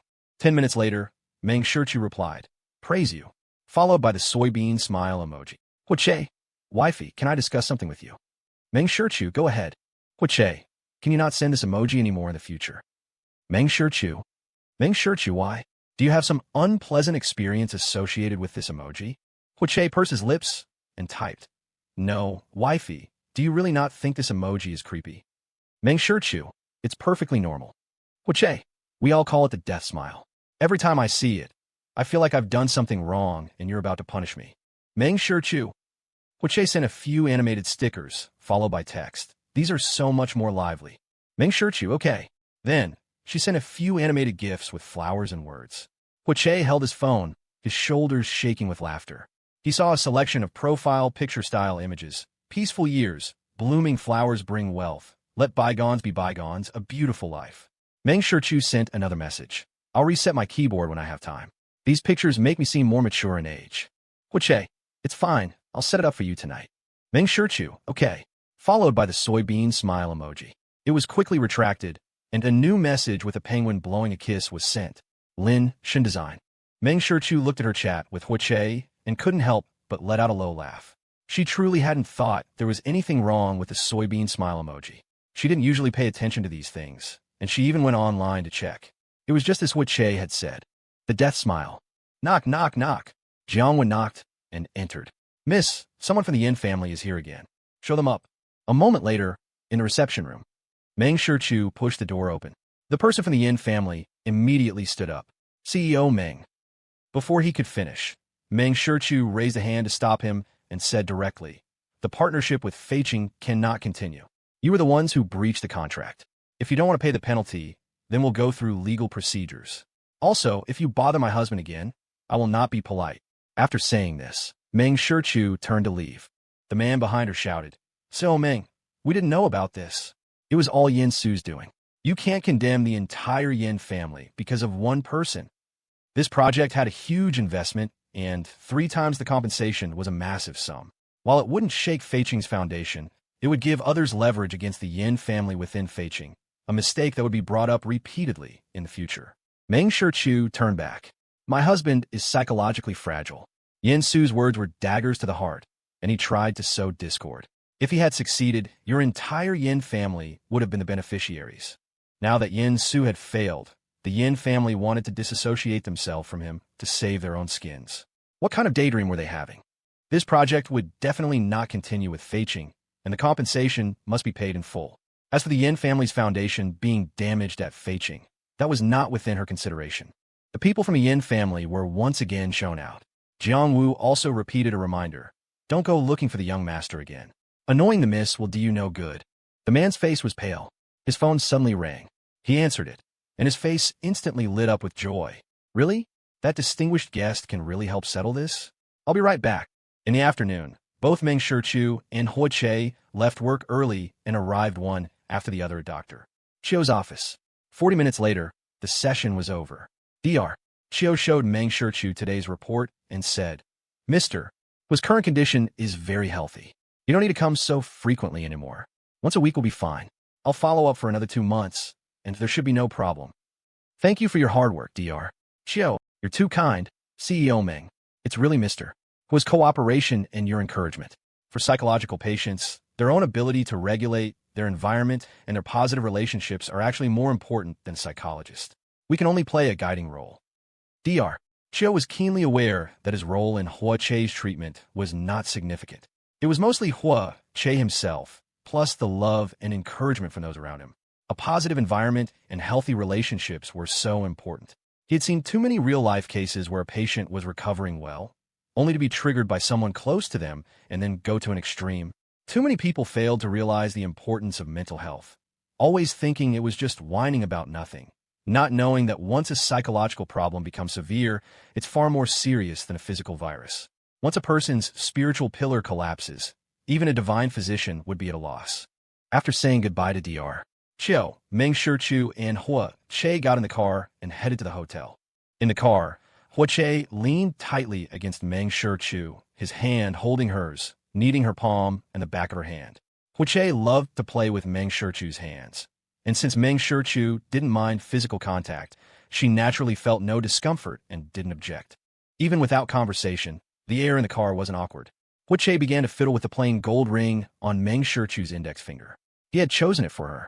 It looked particularly beautiful on her finger, making it appear slender.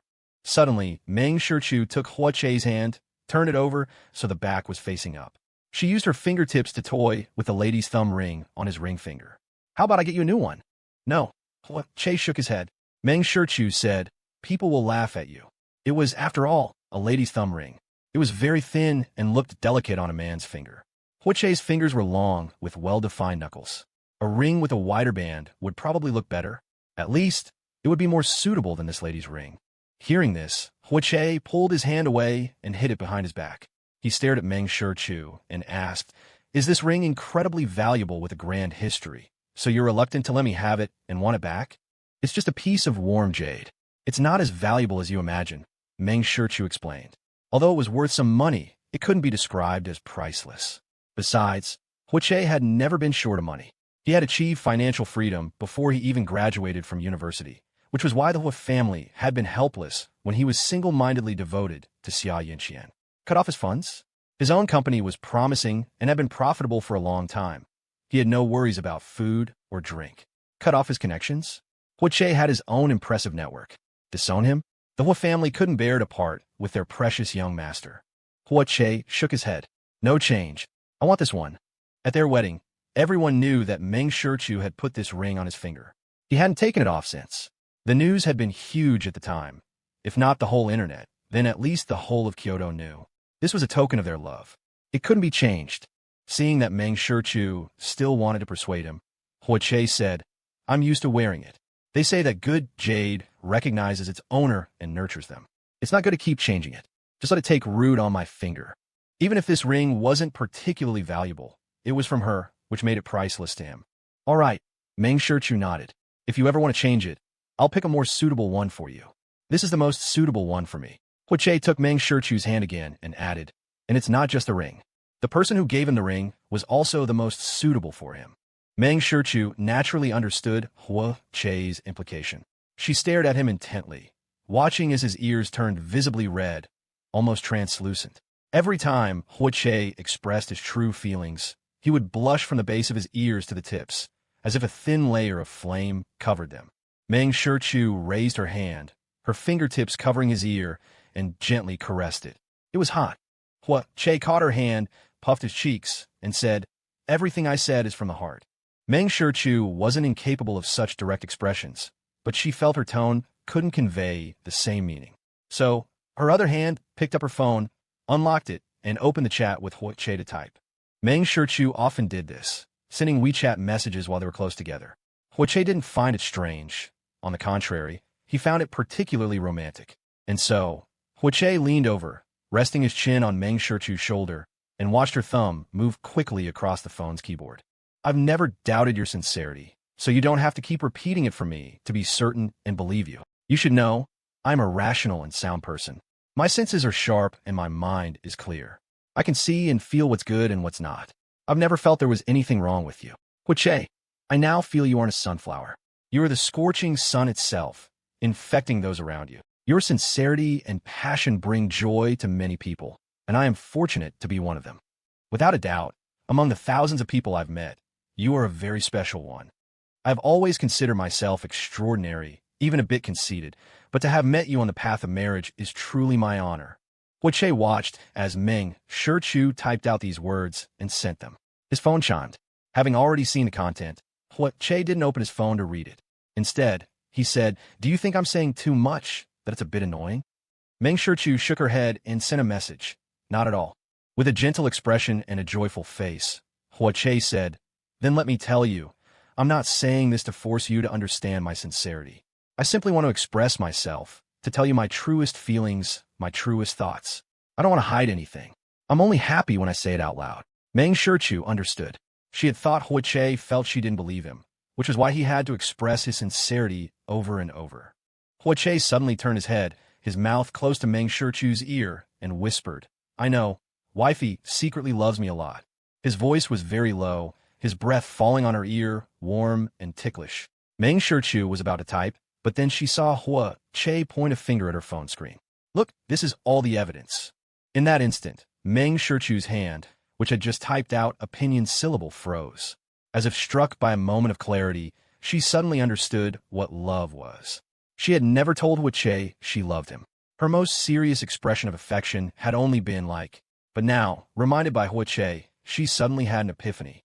Though she had never spoken the word love, in the small details of life, love had long been present, and it had left its traces. It turned out that, at some unknown point in time, she had already given her entire heart to this pampered young master. Love, like a gentle stream, flowed silently, its source unknown. By the time she noticed, the stream had already converged into an ocean. Outside the Golden Diamond Supreme Hotel, in the open-air parking lot, Li Nanshan and Chun Yi, wearing matching down jackets, stood with their arms crossed in identical poses, leaning against the front of a large black SUV. A cold wind blew past, messing up Li Nanshan's slightly long hair. Chun Yi reached over to smooth it for him, before crossing his arms over his chest again. "Ah Chun, what do you think little Ho will call us when he sees us?" "You care about that?" Li Nanshan raised an eyebrow at Chun Yi. Purely curious. A playful impulse struck Chun Yi. "How about we make a bet?" Li Nanshan was also intrigued. "Bet on what?" Chun Yi leaned close to Li Nanshan's ear and whispered something with a smirk. After hearing it, Li Nanshan said, "You're on." He then made a preemptive strike. "I bet little Ho will call us uncle. Then I'll take what's left. He'll follow little Chu and call us godfather." Chun Yi smiled, revealing his two sharp canine teeth.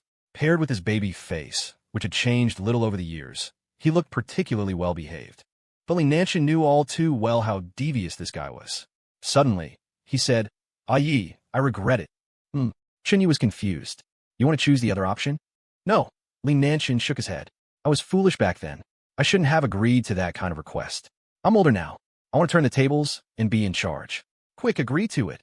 Back then, when Chun Yi was injured and weak, he had given all the control to him. Now, he wanted to take back half. After all, his old bones couldn't take the roughhousing from the strong and healthy Chun Yi. They had to take care of the fragile, elderly too. Chun Yi laughed so hard, he pressed his forehead against Li Nanshan's shoulder. Only after he finished laughing did he whisper in his ear, "So, Achun wants to be on top? And here I thought all these years you just purely enjoyed being on the bottom." Li Nanshan's neck flushed slightly. "That was me taking care of you when you were weak and pitiful." All right. Achun is the best. We'll talk about this again after tonight," Chun Yi said with a smile. "Let's wait until today's bet is over." Seeing Li Nanshan lower his hand to grab his phone, Chun Yi snatched it away. "Achun, no cheating." Li Nanshan suddenly felt something was amiss. "Did Ning Chuan tell you something?" "Brother Chuan is swamped right now. He couldn't be bothered with me. Li Nanchun said, the little wolf cub has grown up to be full of bad ideas. Yes, and no one else knows I'm full of bad ideas. Li Nanchun didn't respond, because all those bad ideas were used on him. As the two were chatting idly, two cars drove over and stopped not far from them. A group of people got out, but only two walked toward them. And Li Nanchun and Chun Yi recognized one of them, a business partner they had just met that morning, with the surname Liu. When they were 5 steps away, the bodyguards scattered around them stepped forward to block their path. The cooperation was between the Liu family and the Li family, so Li Nanchun was very curious. Mr. Liu, what is the meaning of this? His voice was faint, and his posture hadn't changed. Mr. Liu said, Chairman Li, this is my cousin. He's run into some trouble recently.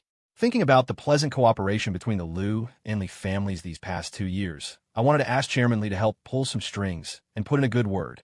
Before Li Nanchun could speak, Mr. Liu added, Don't worry, Chairman Li, this favor won't be for free. After saying that, he nudged his cousin with his elbow. The middle-aged man nodded slightly and introduced himself. Hello, Chairman Li. My name is Yin Mao, from Feiqing. Upon hearing the man's name, Li Nanchun and Chun Yi exchanged a look. After he finished speaking, Li Nanchun asked with a half-smile, Mr. Liu, how exactly do you want me to pull these strings and put in this good word? Mr. Liu suggested, Chairman Li, shall we go inside and discuss the details in a private room? No, we're waiting for someone here, Li Nanchun refused. Mr. Liu was taken aback and could only get to the point. It's like this, Chairman Li. The person my cousin offended is from Yinqing. She's the stepdaughter of CEO Ning of Boyang Security. She has a powerful background and is very capable. I was thinking that since you're the richest man in Yinqing, you must have a deep friendship with CEO Ning, which is why I took the liberty of asking for your help. I can't help with this. Li Nanchun shook his head, his refusal absolute. Mr. Liu was stunned, and Yin Mao's expression was even more mortified. Unexpectedly, Li Nanchun spoke again. Why don't you two ask the person next to me? He's the chairman of Boyang Security. Although Chun Yi was often a hands-off boss, he still held a position. This was what Ning Chuan had promised Chun Yi back then. To think Ning Chuan wasn't just making empty promises and had really made him chairman. Li Nanchun thought that Ning Chuan was truly one of a kind, a man of his word. Hearing Li Nanchun's words, Mr. Liu and Yin Mao immediately turned to Chun Yi. Mr. Liu knew about Li Nanchun and Chun Yi's relationship and had told Yin Mao on the way over. Now, learning that Chun Yi was actually the chairman of Boyang Security and was in a relationship with Li Nanchun, the chairman of the Li Corporation, didn't that mean the Li family was the unshakable peak of Yinqing? Yin Mao immediately said, Chairman Chun, there's been some misunderstanding in this matter. Mr. Liu also chimed in to help Yin Mao. When they finished, Chun Yi grinned, looking gentle and kind. Just as the two men thought things were settled, Chun Yi said, I'm powerless to help. Not even as sorry, just a direct and crisp refusal. Chairman Chun, if you're willing to help. Chun Yi raised his hand. I can't help. Not a single extra word. Chairman Chun. Chairman Li. Just as the two were about to plead further, another black SUV drove over and parked nearby, followed by 4 identical black cars. The doors opened. Huoche got out first, carrying 2 red boxes. The door on the other side opened, and Huoche walked around the front of the car, extending a hand to help Meng Shichu out. Mr. Liu was stunned at the sight. Yin Mao, who was standing beside him, had already quickened his pace toward Meng Shichu and Huoche. Before he could get close, he was stopped by a bodyguard who got out of the front passenger seat. Yin Mao called out CEO Meng, young master Hua. However, the pair paid him no mind and walked straight toward Li Nanchun and Chun Yi. The bodyguards who had been blocking the way cleared a path, allowing the two to approach. Mr. Liu and Yin Mao, who had been stopped, were both dumbfounded. The next second, they heard Meng Shichu address the two men. Godfather Li, Godfather Chun, sorry to have kept you waiting. This is my husband, Huoche. Huoche stood up straight, bowing slightly as if meeting elders. Godfather Chun, Godfather Li, hello. I finally met you.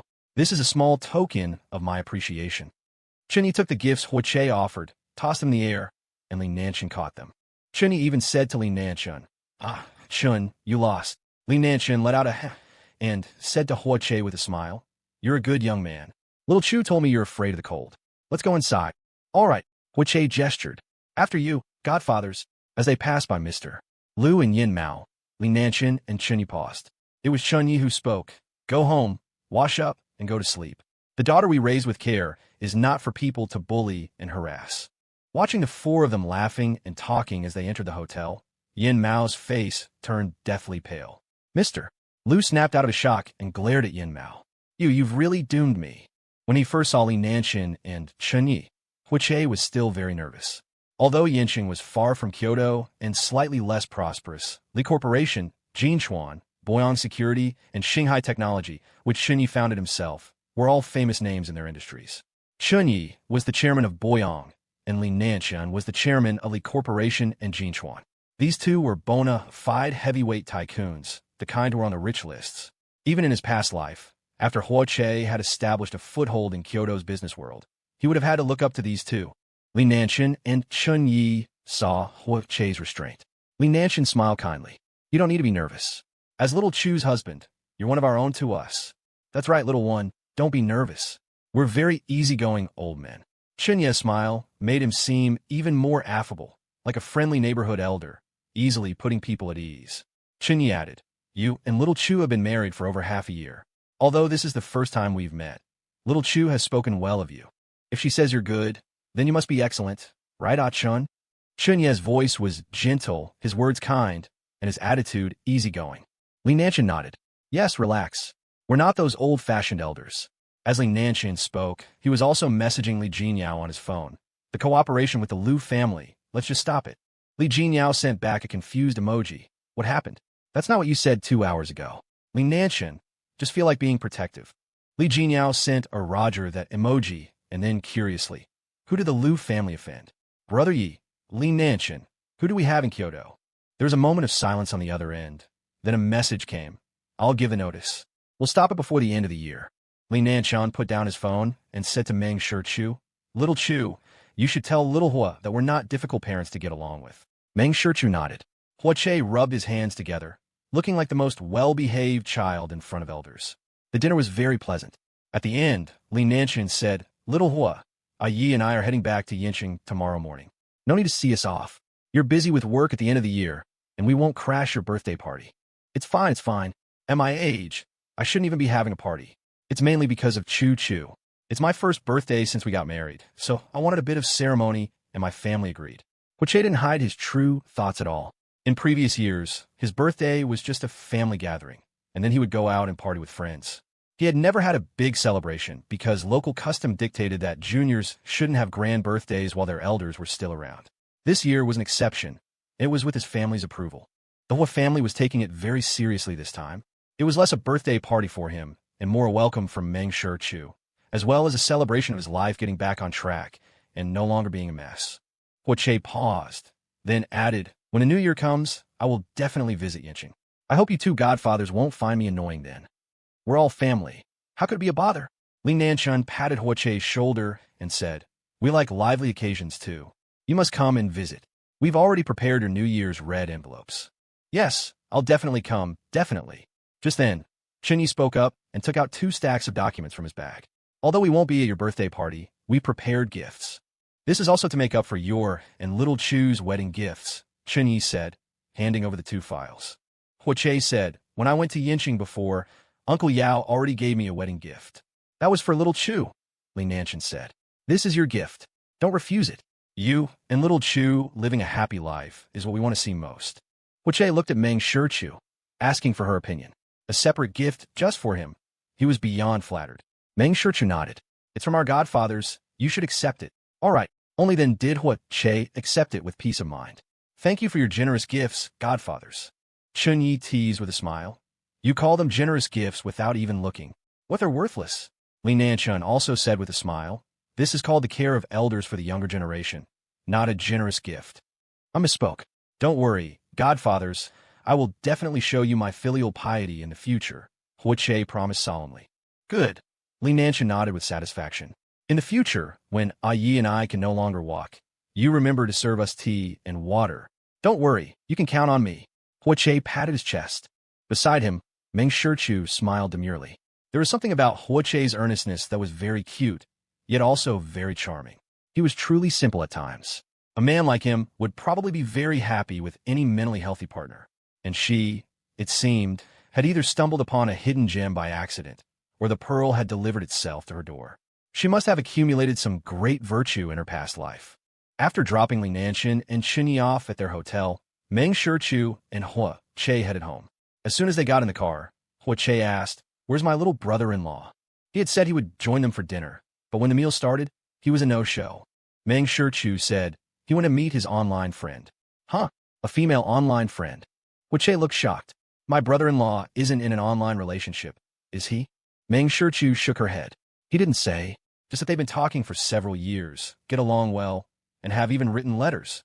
An online friend plus a pen pal? If it's a girl, this is definitely heading toward a romantic relationship. Hua Che stroked his chin. He was an expert on such matters. Meng Shichu didn't say much, instead telling Hua Che, "See what gifts our godfathers gave you." Hua Che suddenly remembered and immediately opened one of the files. Wow, Godfather Chun is going to help me take off. Hua Che exclaimed. It was a 10-year long-term contract from Shanghai Technology. Shanghai Technology was now a giant in its field, having monopolized countless patents in recent years, and many of its developed projects were even acquired by the military. It was the unapproachable beauty that countless tech companies wanted to connect with, and his Suzhou technology was, one could say, not even worth mentioning. At least, not for now. Just as Yen Su had said before, Suzhou Technology was a newly established group, and no matter how it developed, it couldn't compete with large companies with deep foundations, unless there was a heaven-defying opportunity. In his past life, he had messed around, later left Rongqing, and dedicated himself to developing Suzhou. He had achieved some fame, but he still couldn't reach the level of a top-tier group like Shanghai Technology. Now, the opportunity had been delivered to him. Hua Che placed the file on his lap and hugged Meng Shichu's arm, 1,000 words turning into silence. This was all a benefit brought to him by his wife. In this life, he was no longer headstrong. Not only was his relationship with the Hua family harmonious and his friendship solid, but his life was also joyful, and his career was blessed with divine assistance. All of this was because his wife was Meng Shichu. Look at the other one, Meng Shichu reminded him. Hua Che opened the other file and was once again stunned. Godfatherly gave me a hotel. The Jinsheng Huaguang Hotel was the flagship brand of Li Corporation's Jinchuan Hotel business, a national chain. And Li Nanshan had directly carved off a branch in Kyoto and given it to him. This is too valuable. Hua Che felt he didn't deserve it. Meng Shichu patted the back of his hand. Accept it with a clear conscience. Aren't you going to take care of them in their old age? Hua Che nodded solemnly and sighed. I'm so incredibly happy. In the morning, after breakfast, Meng Shichu went to the company, while Hua Che had to go back to the Hua family home. He was taking the day off. After closing the car door for Meng Shichu, Hua Che leaned against the window and said, I'll come pick you up after work. Meng Shichu shook her head. No need. You're the birthday boy today. I'll leave work early and go back. Hua Che puffed his cheeks, feigning a wronged expression. But I just want to come pick you up. All right. Meng Shichu didn't object further. I'll let you know ahead of time. MHM. Hua Che immediately beamed. Bye, wifey. Goodbye. Hua Che waved, watching until the car's shadow disappeared. Then he drove to the hotel. Li Nanshan and Chanya just finished breakfast and were preparing to head to the airport when they saw Hua Che arrive. Good morning, godfathers. Hua Che waved. Have you eaten? We have, Li Nanshan nodded. Chinyi asked, didn't we say yesterday you didn't need to see us off? I have to. Hua Che stood obediently straight. Seeing him, Li Nanshan once again said, he really is a good young man. Don't worry, godfathers. I will definitely treat Chu Chu as well as I possibly can. You should be saying that to Ning Chuan and Meng Ling, Li Nanshan said. He and Chinyi were, after all, just godfathers. Ning Chuan was her stepfather and Meng Ling her biological mother. Hua Che, I've told Dad. I'll also prove it with my actions in the future. Chinyi smiled and turned to Li Nanshan. This kid's mouth really wasn't grown for nothing. People who can express themselves avoid a lot of unnecessary misunderstandings in life. Because she planned to leave work early, Meng Shichu didn't take a break at noon. Around 3 o'clock, with most of her work done, she sent a message to Hua Che. Not long after, Hua Che arrived. As soon as he entered Meng Shichu's office, he saw 2 bouquets on the coffee table. One was a combination of ranunculus and carnations, the other a bouquet of pure purple Phalaenopsis orchids. Meng Shichu wasn't in the room. Hua Che immediately looked them up. The language of Phalaenopsis orchids was the arrival of happiness, and it also had the meaning of being joined in love forever. He, of course, knew what the carnations in the other bouquet meant, and ranunculus meant wealth, good fortune, and charming allure. Almost instantly, Hua Che understood Meng Shichu's meaning. She had not only bought him flowers, but she had also bought flowers for his mother. Why not have a big celebration for one's birthday when one's parents are still around? Because the so-called day of birth is also the day a mother endures the pain of childbirth. In previous years, he had always prepared a gift for Lu Hui on his birthday. This year, Lu Hui would receive 2 gifts. This marriage had brought him so much, whether in emotion, life, or career. When Meng Shichu entered, she saw Hua Che squatting by the coffee table and couldn't help but ask, "Why are you squatting?" "Wifey, you're so warm." As Hua Che spoke, he stood up, came over, and pulled Meng Shichu into his arms, nuzzling her neck like an affectionate puppy. Meng Shichu didn't understand and asked him, "Did you not wear enough clothes when you left?" "No." Hua Che didn't know whether to laugh or cry. "I mean, you, as a person and your way of doing things, are very heartwarming." Meng Shichu smiled. "The way you said that so suddenly, I thought you were cold." Meng Shichu quickly tidied up, and then she left with Hua Che. Hua Che held the Phalaenopsis orchids Meng Shichu had given him, and he had Meng Shichu hold the other bouquet. He wanted everyone to know how wonderful his wife was, not only good to him, but also super good to her mother-in-law. The Hua family mansion was warmly decorated and already bustling with activity.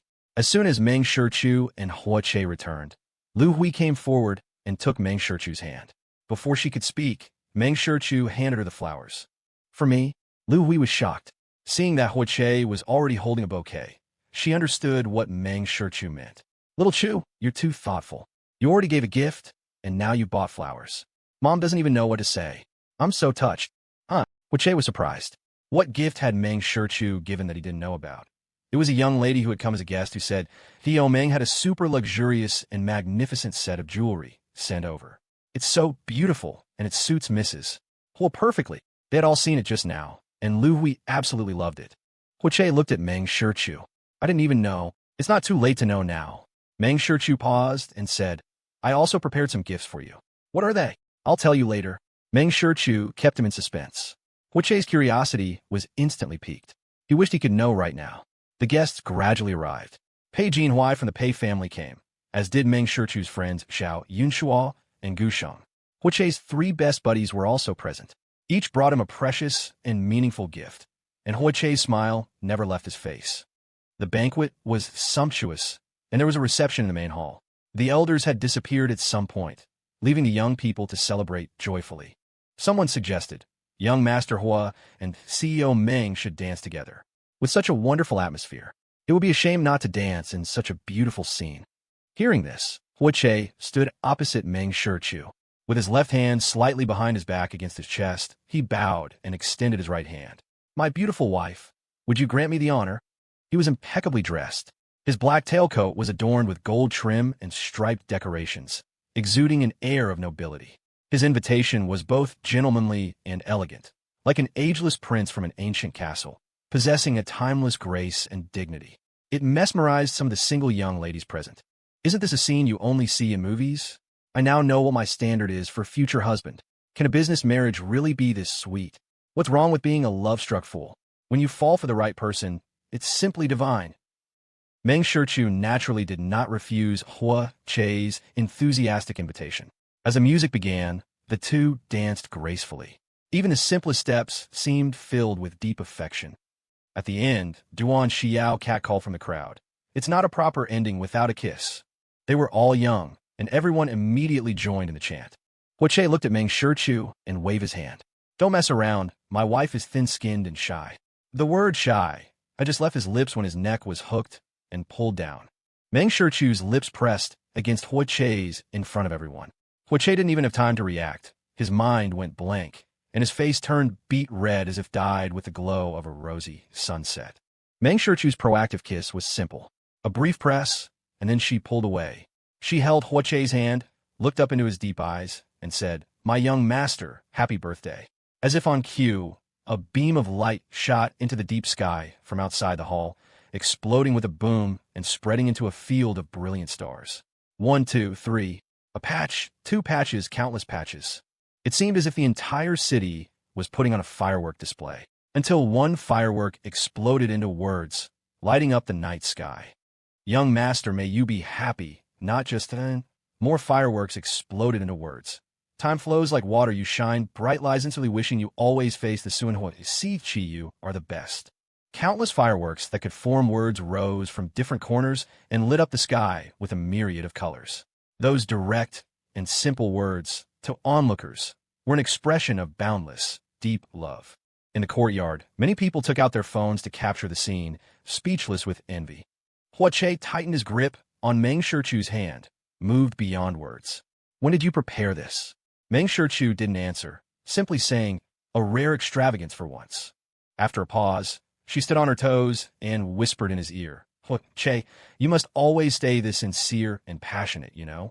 The citywide fireworks show, celebrating one person's birthday, was a spectacle of such grandeur and beauty that it left countless people envious. The successive bursts of light lasted for more than an hour and a half. The non-repeating words seemed filled with power. They were affirmations, and even more, they were praise. When the last golden sunflower bloomed and its light faded into the darkness, the night sky returned to its calm state.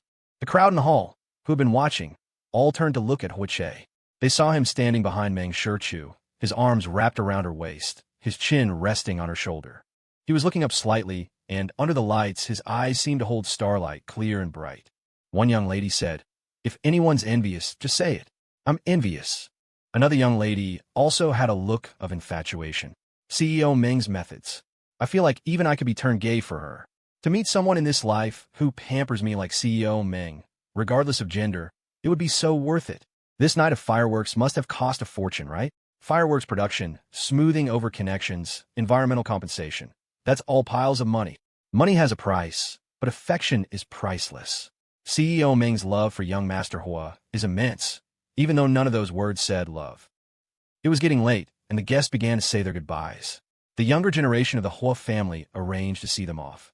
Meng Shichu went to see Xiao Yunxua and Gu Sheng. Gu Sheng linked arms with Meng Shichu, marveling, Chu Bao, you're just too good at this. You have no idea how moved several of us girls were. You used to say you didn't know how, but you're a natural. I bet young Master Hua was so moved he was about to cry, right? Brother Shua, don't you think? Isn't Chu Bao super suave? The excited Gu Sheng even asked Xiao Yunxua. Xiao Yunxua naturally nodded, but said, sure Chu, you don't still think that this whole relationship thing is no big deal, do you? Meng Shichu nodded. I was narrow-minded before. It's not that you were narrow-minded, you just hadn't met the right person, Xiao Yunxua said. I told you before, for someone with your personality, only a love-struck fool is the most suitable. Any other type of man would have a hard time creating sparks with her. A meek and indecisive man would make a strong, rational woman feel like a mother, and Meng Shichu wouldn't like that type either. If he were strong-willed and arrogant, the chances of them clashing were high. But someone like Hua Che, who had his own opinions, wasn't a pushover, had family background and his own abilities, could thrive without relying on his wife, and was a love-struck fool who was doted on by everyone, was truly a one-in-a-million catch. Wealthy families usually don't raise their children like this. It was clear the Hua family had not placed any pressure or responsibility on Hua Che, protecting his genuine nature. His happiness was the Hua family's greatest wish. Even Hua Che's friends were protective of him, because he was a rare piece of pure land in their circle, someone many wished they could be, but couldn't. Before getting in the car, Gu Sheng hugged Meng Shichu. Chu Bao, you and the young master must be this happy for the rest of your lives. You and Xiao Yunxua too. Meng Shichu raised a hand and patted Gu Sheng's head. If you're ever unhappy about something and can't talk to your partner about it, you can find me. I'm happy to help. Don't worry, I won't be a stranger with you, Chu Bao. Xiao Yunxua said with a smile. Don't forget, you're the witness at my and Sheng's wedding. You really are daring. Meng Shichu was speechless. It was Gu Sheng who had mentioned it once, and now this was the third time Xiao Yunxua had reminded her, as if he was afraid she wouldn't agree. Xiao Yunxua said, I haven't offended you, so what's there to be afraid of? All right, it's getting late. Drive safely on your way back. Message me when you arrive. As Meng Shichu turned around, she saw Pei Jinhui appear behind her. Big brother, why didn't I see you just now? I was chatting with Hua Cheng and the others for a bit. Pei Jinhui explained, then asked, with such a grand gesture, did you smooth things over with the environmental department? Meng Shichu said, I donated 300 million to Kyoto's environmental cause. The damages caused tonight would be calculated separately. In short, she had made all the arrangements in advance. The Environmental Protection Bureau wouldn't be inviting her for tea. Hearing this, Pei Jinhui was stunned for a moment. then smiled and nodded. As long as you're happy. I just saw that Che looked like he was about to cry from being so moved. For Meng Shichu, the value of happiness and joy far exceeded that of money itself. And her happiness, now, seemed to be linked to Che. Pei Jinhui felt this was not a bad thing. At least, this unique happiness was something their family couldn't give her. I just do things I feel are worth doing. If I think I should and can do it, then I do it. It wasn't about making Che incredibly moved, but just hoping that on such a special day, he could be even a little bit happier. Pei Jinhui said, "Little Chu, you've changed a lot since marrying Che." She had more humanity, more of a worldly air. It was as if a lofty goddess had descended into the mortal world, and her whole being had become warmer, no longer as indifferent and detached as before. She was more like a living, breathing person. I know, Meng Shichu didn't deny it, and added, "The main thing is I don't dislike this change." "That's good." Pei Jinhui nodded repeatedly, then hesitated before suddenly speaking. "Little Chu, can I give you a hug?" Faced with Pei Jinhui's question, Meng Shichu paused for a moment, then took a step to stand in front of him and opened her arms. Pei Jinhui gently embraced her, his low murmur reaching her ear. "Little Chu, I've heard people say that one person's happiness can be contagious to those around them. Brother hopes your marriage is smooth and without turmoil, always this stable and happy." A slight ripple stirred in Meng Shichu's heart, a faint pang. Pei Jinhui was a tragic figure. Long ago, she couldn't understand it, just as she couldn't understand why her father, Pei Guangyan, such a brilliant man, would fall ill over matters of the heart. Now, she had long since overturned that way of thinking. Pei Jinhui's family had been incomplete since he was young. Even though Pei Guangyan had raised him with care and protected him at every turn, he could never fill that broken, chaotic void. As an adult, Pei Jinhui's personality was notoriously odd in their circle. He had been rejected from marriage multiple times for various reasons, and coupled with his parents' shattered marriage, he had become someone who dared not love, dared not touch emotions, and dared not even fantasize about marriage. Perhaps seeing her and Che's relationship was what moved him so much. Meng Shichu's hand gently patted Pei Jinhui's back. "Brother, your little son will definitely travel over mountains and rivers from thousands of miles away to come to your side. She's just temporarily lost." Pei Jinhui released Meng Shichu. Just as he was about to speak, Meng Shichu cut him off. "Your marriage needs to be with someone you like and who likes you. We're not doing a business alliance." Pei Jinhui froze, his eyes dimming. The Pei family's vast enterprise. The Pei family doesn't belong to you alone. There are cousins. The responsibility can be shared. You don't need to carry it all by yourself. Meng Shichu paused for 2 seconds, then added, "I also have a responsibility to the Pei family, so I won't let you follow Dad's old path." Little Chu. Meng Shichu was resolute and stubborn. "I won't interfere in other matters, but this is absolutely not allowed. A business alliance would only make the other party uncomfortable in the midst of their dealings, and it would make Pei Jinhui even more melancholic." She was taking charge of this matter. When Che was seeing off Cheng Yuxiu and the others, they'd already reached the car, but the three of them surrounded him, not letting him go. They were calculating the cost for him, calculating how much this fireworks show had cost. Lu Jing, from design to production, materials, labor, transport setup, for a city-wide display of this scale, a little less than $1 million probably wouldn't cover it, right?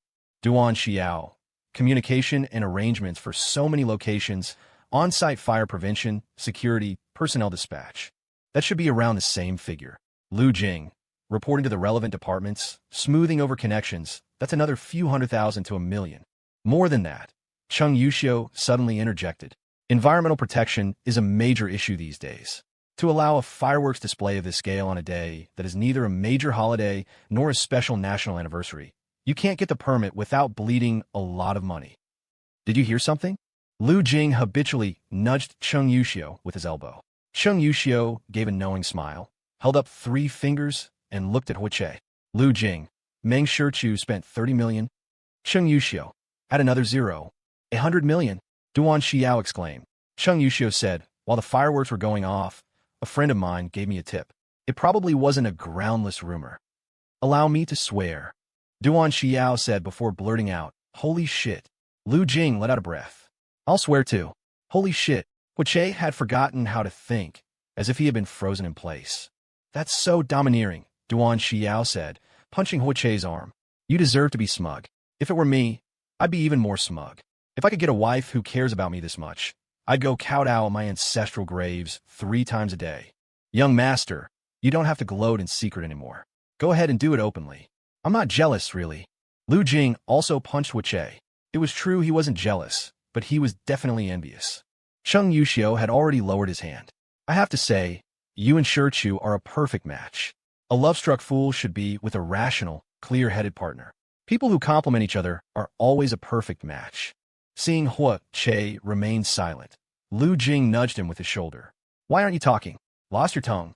Duan Xiao teased. He's not going to cry for being moved again, is he? Get lost, Huiche said irritably, but his voice was clearly off. Cheng Yuxiu reached out and ruffled Huiche's hair. Don't cry in front of us. Go cry to your wife. You guys are really too much. I'm breaking up with you. Huiche's mind was racing wildly. He wished he could teleport to Meng Shichu's side, hold her, and kiss her madly. The 3 of them burst out laughing. Cheng Yuxiu said, Then let's break up for now. With that, he opened the car door and got in. The window quickly rolled down, and Cheng Yuxiu said to Huiche, Happy birthday, our young master. Lu Jing once again bumped Huiche with his shoulder. Happy birthday, young master. Let's break up for now. I'm not talking to you anymore. He said this as he walked toward his own car. Duan Xiao hadn't left yet. He hooked an arm around Huiche's neck in a chokehold. You dare to break up with me? I'll go to Shichu and badmouth you. Huiche snorted. My wife wouldn't believe you. I'll make up all sorts of nonsense until she believes me, Duan Xiao sneered. Let's see you mention breaking up with your godfather again. Duan Xiao let go and ran. By the time Huiche caught up, he was already in his car with the door closed. Huiche reached his hand through the window to grab him, but Duan Xiao stuffed a plush doll into his hand. Huiche, happy birthday. You have to be ridiculously happy for your buddies. You hear me? Huiche, your godfather hears you. The 3 cars started at the same time and left one by one. Even when the cars were far away, the 3 hands waving out of the windows were not withdrawn. Huiche looked at the plush doll in his hand, gradually raised it high toward the dimly glowing moon, and murmured from the bottom of his heart, Moon, oh moon, I really am so happy. Huiche returned to the hall with a light step, only to see Huicheng, Huiqi, and Huixian surrounding Meng Shichu, asking her something. He hurried over and asked nervously, What's wrong? What's wrong? If you have any questions, ask me. Do you think we're giving Shichu a hard time? Huicheng rolled his eyes at Huiche. This brother of his, he didn't even know what to say anymore. It was Huixian who said, Shichu put on such a grand show for you. We were just asking if she needed any help with the cleanup. Huiche rubbed his nose. Big brother, second brother, big sister, I'm not doubting you. It's just that you were chatting with Chu behind my back. I was afraid you were bad-mouthing me. Huicheng laughed. Oh, so our young master has things to worry about. All right, stop teasing little Che. It's his birthday today. Give him some face. Huichi mediated, then turned to Meng Shichu. Shichu, if you need anything, just ask. We're family. No need to be polite or carry everything yourself. Don't worry, it's all been taken care of, Meng Shichu said. It's so late. Huiche and I want to stir Mom, Dad, and Grandma. All right, you 2 go back and rest early. Huiche suddenly asked, Where's my little brother-in-law? I haven't seen him since the fireworks. Huicheng said, Little Ran got a chatting with Grandma. He's staying here tonight. He even said he wants to take Grandma to Yinqing after New Year's Day. Grandma couldn't be happier. Huiche was shocked. This little brother-in-law of his was quite something. It was rare these days for a teenager to be able to chat with someone in their 70s or 80s. Let him stay here. Meng Shichu had no objection. Ning Muron had a lively personality, and as people get older, they tend to enjoy a bit of liveliness. The car was already waiting. As they were about to get in, Huiche suddenly stopped and pulled Meng Shichu back. What's wrong? Meng Shichu turned her head. Huiche parted his lips, then shook his head. Nothing. The car moved forward smoothly. Huiche kept his head down, playing with Meng Shichu's fingers. He was very happy tonight. He had received many gifts. Although Meng Ling, Ning Chuan, and Li Jinyao from Yinqing hadn't sent physical gifts, they had transferred a large sum of money directly, along with birthday wishes.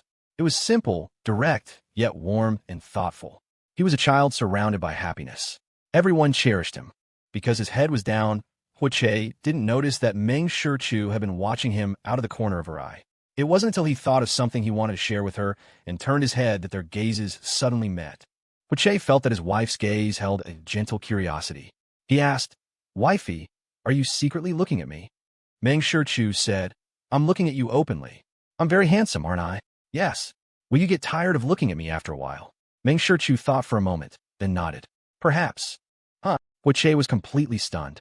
What kind of answer was that? Wasn't that like giving a sweet date and then hitting him with a stick? Che's sadness lasted less than 2 seconds before he felt that Meng Shichu was speaking the truth. Anything, when repeated for too long, can lead to fatigue and boredom. The same goes for aesthetics. At least, for now, his wife thought he was handsome and was staring at him so intently. She was clearly captivated by his good looks. Maybe, in the future, when his wife no longer liked his face, he could get plastic surgery and get a new handsome face. Just as Che was planning how to keep his wife hooked with his looks in the future, Meng Shichu spoke again. Everyone eats rice, but unless you're allergic, you don't see anyone getting tired of it and never eating it again. Che had just managed to console himself, and then she said something like this. What was this if not flirting? Che couldn't help it. He held Meng Shichu's face and, without another word, kissed her on the lips. With restraint and forbearance, Che said in a voice only Meng Shichu could hear, "Just flirt me to death. Why don't you?" Whose wife was this good at flirting? His. Back at the Haitang villa, just a short distance after getting out of the car, Che suddenly pulled Meng Shichu back. What? Before she could finish, Che pushed her against a circular pillar. While his hand protected the back of her head, he pressed his body against hers and kissed her without another word. His kiss was fierce, his suction forceful, as if he wanted to absorb everything about her into his own body. In an instant, he was lost in passion, his hands wandering restlessly. The cold night wind blew, but Che seemed to have forgotten the chill, guiding Meng Shichu's hand to his collar and inside his clothes. Che, calm down first. Meng Shichu used a clever bit of force to push Che away slightly, taking a gulp of cold air. Che's heavy, ragged breaths were in her ear. Knowing this guy all too well, Meng Shichu knew Che was deliberately seducing her like this. He was about to kiss her again when Meng Shichu said, "We're not at that part yet." Che was unwilling, mumbling hoarsely, "I can't bear it, and I don't want to. Wifey, I want you. Right now. I don't want to wait another second. Don't stop me. Just wait a little longer." Che buried his head in her neck, nuzzling her again and again. "I'm serving you, and you still want me to wait for what? It's your birthday today. I don't care.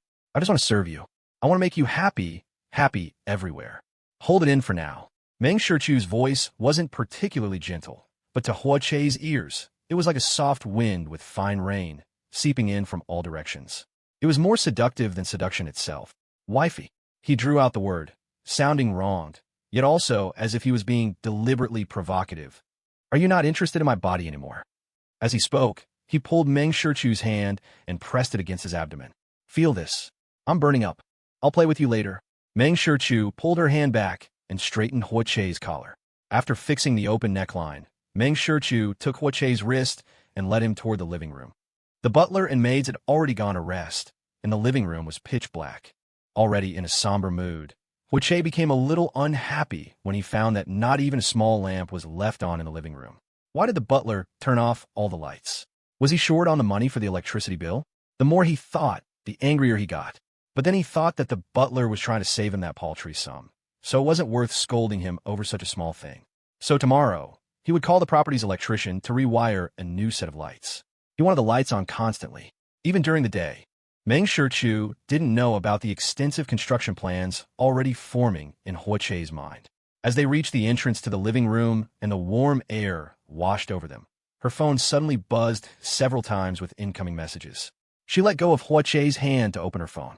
There were already several unread messages on WeChat from Peijin, Hawaii, Xiao Yunshua, Gu Sheng, and people from Yinqing.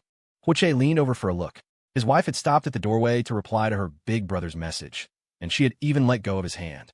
She wasn't even coming inside. He had lost his charm. Che felt like he had been hit with a 10,000-point critical strike. Puffing out his cheeks, he walked over and slapped the wall. With a click, all the lights in the living room switched on, as bright as day. Che had mentally prepared himself, but he still couldn't help but shield his eyes with his hand.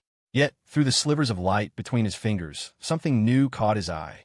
Quickly adjusting to the brightness, Che moved his hand away from his eyes and was suddenly stunned by the sight before him. The living room had been redecorated. Flowers, balloons, and ribbons formed a narrow path leading forward. At a glance, the end of the path was a stand holding a small, two-tiered cake. The scene left Che so surprised he didn't know what to say. Meng Shichu had clearly left first this morning, and the house hadn't looked like this when he left. How did it become so exquisitely romantic and beautiful when they returned at night? He turned his head to look at Meng Shichu. At some point, she had put down her phone and was watching him with her arms crossed and a faint smile, asking, "Are you satisfied?" Che took small steps toward her, hooking her fingertip with his. "Why did you prepare an extra surprise?" "I just misunderstood you." "Misunderstood what?" Meng Shichu's smile was radiant. Che pouted. "I was just overthinking. I've already come home with you. What's there to overthink?" Meng Shichu's voice was calm. "Go on in. Don't let my special trip back to decorate go to waste. You actually kept it from me, and Butler Zhao and the others didn't give me a heads up either." Che muttered, his eyebrows raised and the corners of his mouth turned high up. Today's happiness was multiplied by thousands. The unexpected surprises came one after another. At the entrance of the flower-lined path, Meng Shichu pushed Che's back. "You go first." The moment Che took the first step onto the path, music started playing, a cheerful birthday song that seemed to come from all directions. Che noticed that the balloons had line drawings on them, of flowers, mountains, or people. Every balloon along the path was, without exception, adorned with a simple yet beautiful drawing. Suddenly, Che pulled down a balloon and looked at the person on it. "Is this me?" Behind him, Meng Shichu asked, "Handsome, isn't he?" Che nodded. "The drawing is especially handsome." Meng Shichu retorted, "The source material itself is beautiful." "Oh, wifey, you're so good at flirting with me." "I'm clearly just stating a fact." Meng Shichu was also puzzled. Why did Che always think she was flirting with him? Che turned back and said, "You just flirt without realizing it."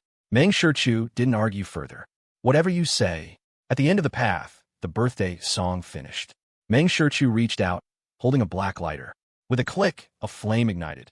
She lit the number candles on the cake, and in her other hand, she took out the remote control she had brought with her. Instantly, the lights in the hall dimmed, leaving only the two flickering flames before them. The woman's voice was soft.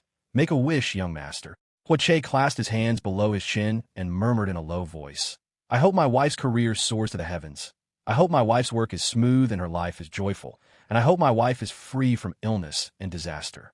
After he finished, he lowered his hands. "Duh, aren't you not supposed to say your wishes out loud?" Meng Shichu reminded him. It was said that wishes wouldn't come true if spoken aloud. But Che said, "Grandma has been on the mountain for many years, and she says sincerity is what matters. My heart is very sincere." Meng Shichu thought that made sense too, and said, "But you didn't wish for yourself." "Then I'll add a few more." Che made new wishes. "I hope my wife will always be captivated by me. I hope I'll always be this handsome, always this cheerful, always this lively." Because he had figured out that his wife liked this type. Then Che looked at Meng Shichu, seeking praise. "How was that? Were my wishes comprehensive?"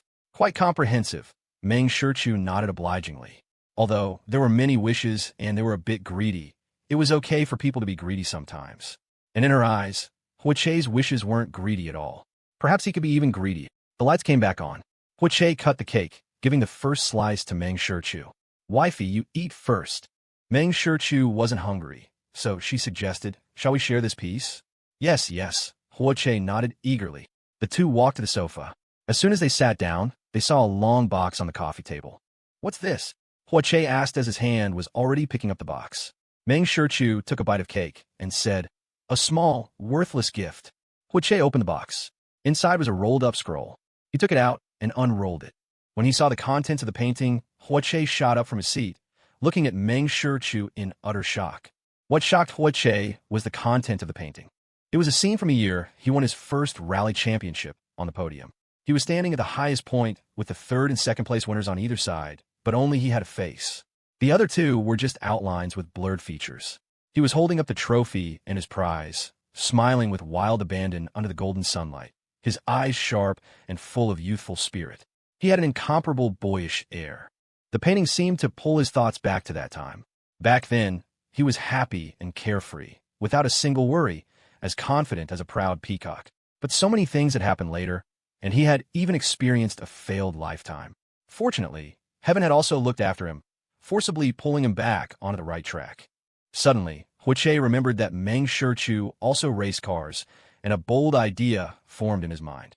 "You were in this race too?" he asked, his eyes filled with joy, his excitement making the light dance in them. Meng Shichu nodded. "Fourth place. Not even a chance to get on the podium. Because it was just an amateur hobby for her. She had no company, no team, and no friends." She was just playing on her own. But the person in first place stood so straight, smiled so brilliantly, and looked so glorious with his trophy and prize. She had a strong competitive spirit since she was young and also admired the strong, even if the other person didn't know her. She just had to stand in that position herself for it to count. She held that breath until she was 21. She succeeded, but the energy was also gone. First place wasn't all that special. It was quite boring. It had even cost her a project that could have earned tens of billions. The loss outweighed the gain. Hui took the cake from Meng Shichu's hand and embraced her. I never knew. You never said. I gradually forgot about it later, Meng Shichu said. But she had genuinely admired the proud Hui of that moment. A sincere admiration for that young champion. Hui released his arms and cupped her face instead. Did you have your eye on me long ago? So when I proposed, you agreed so easily? No, Meng Shichu answered calmly. Seriously? Meng Shichu smiled. Want to hear the real reason? Yes. But Meng Shichu didn't say it directly.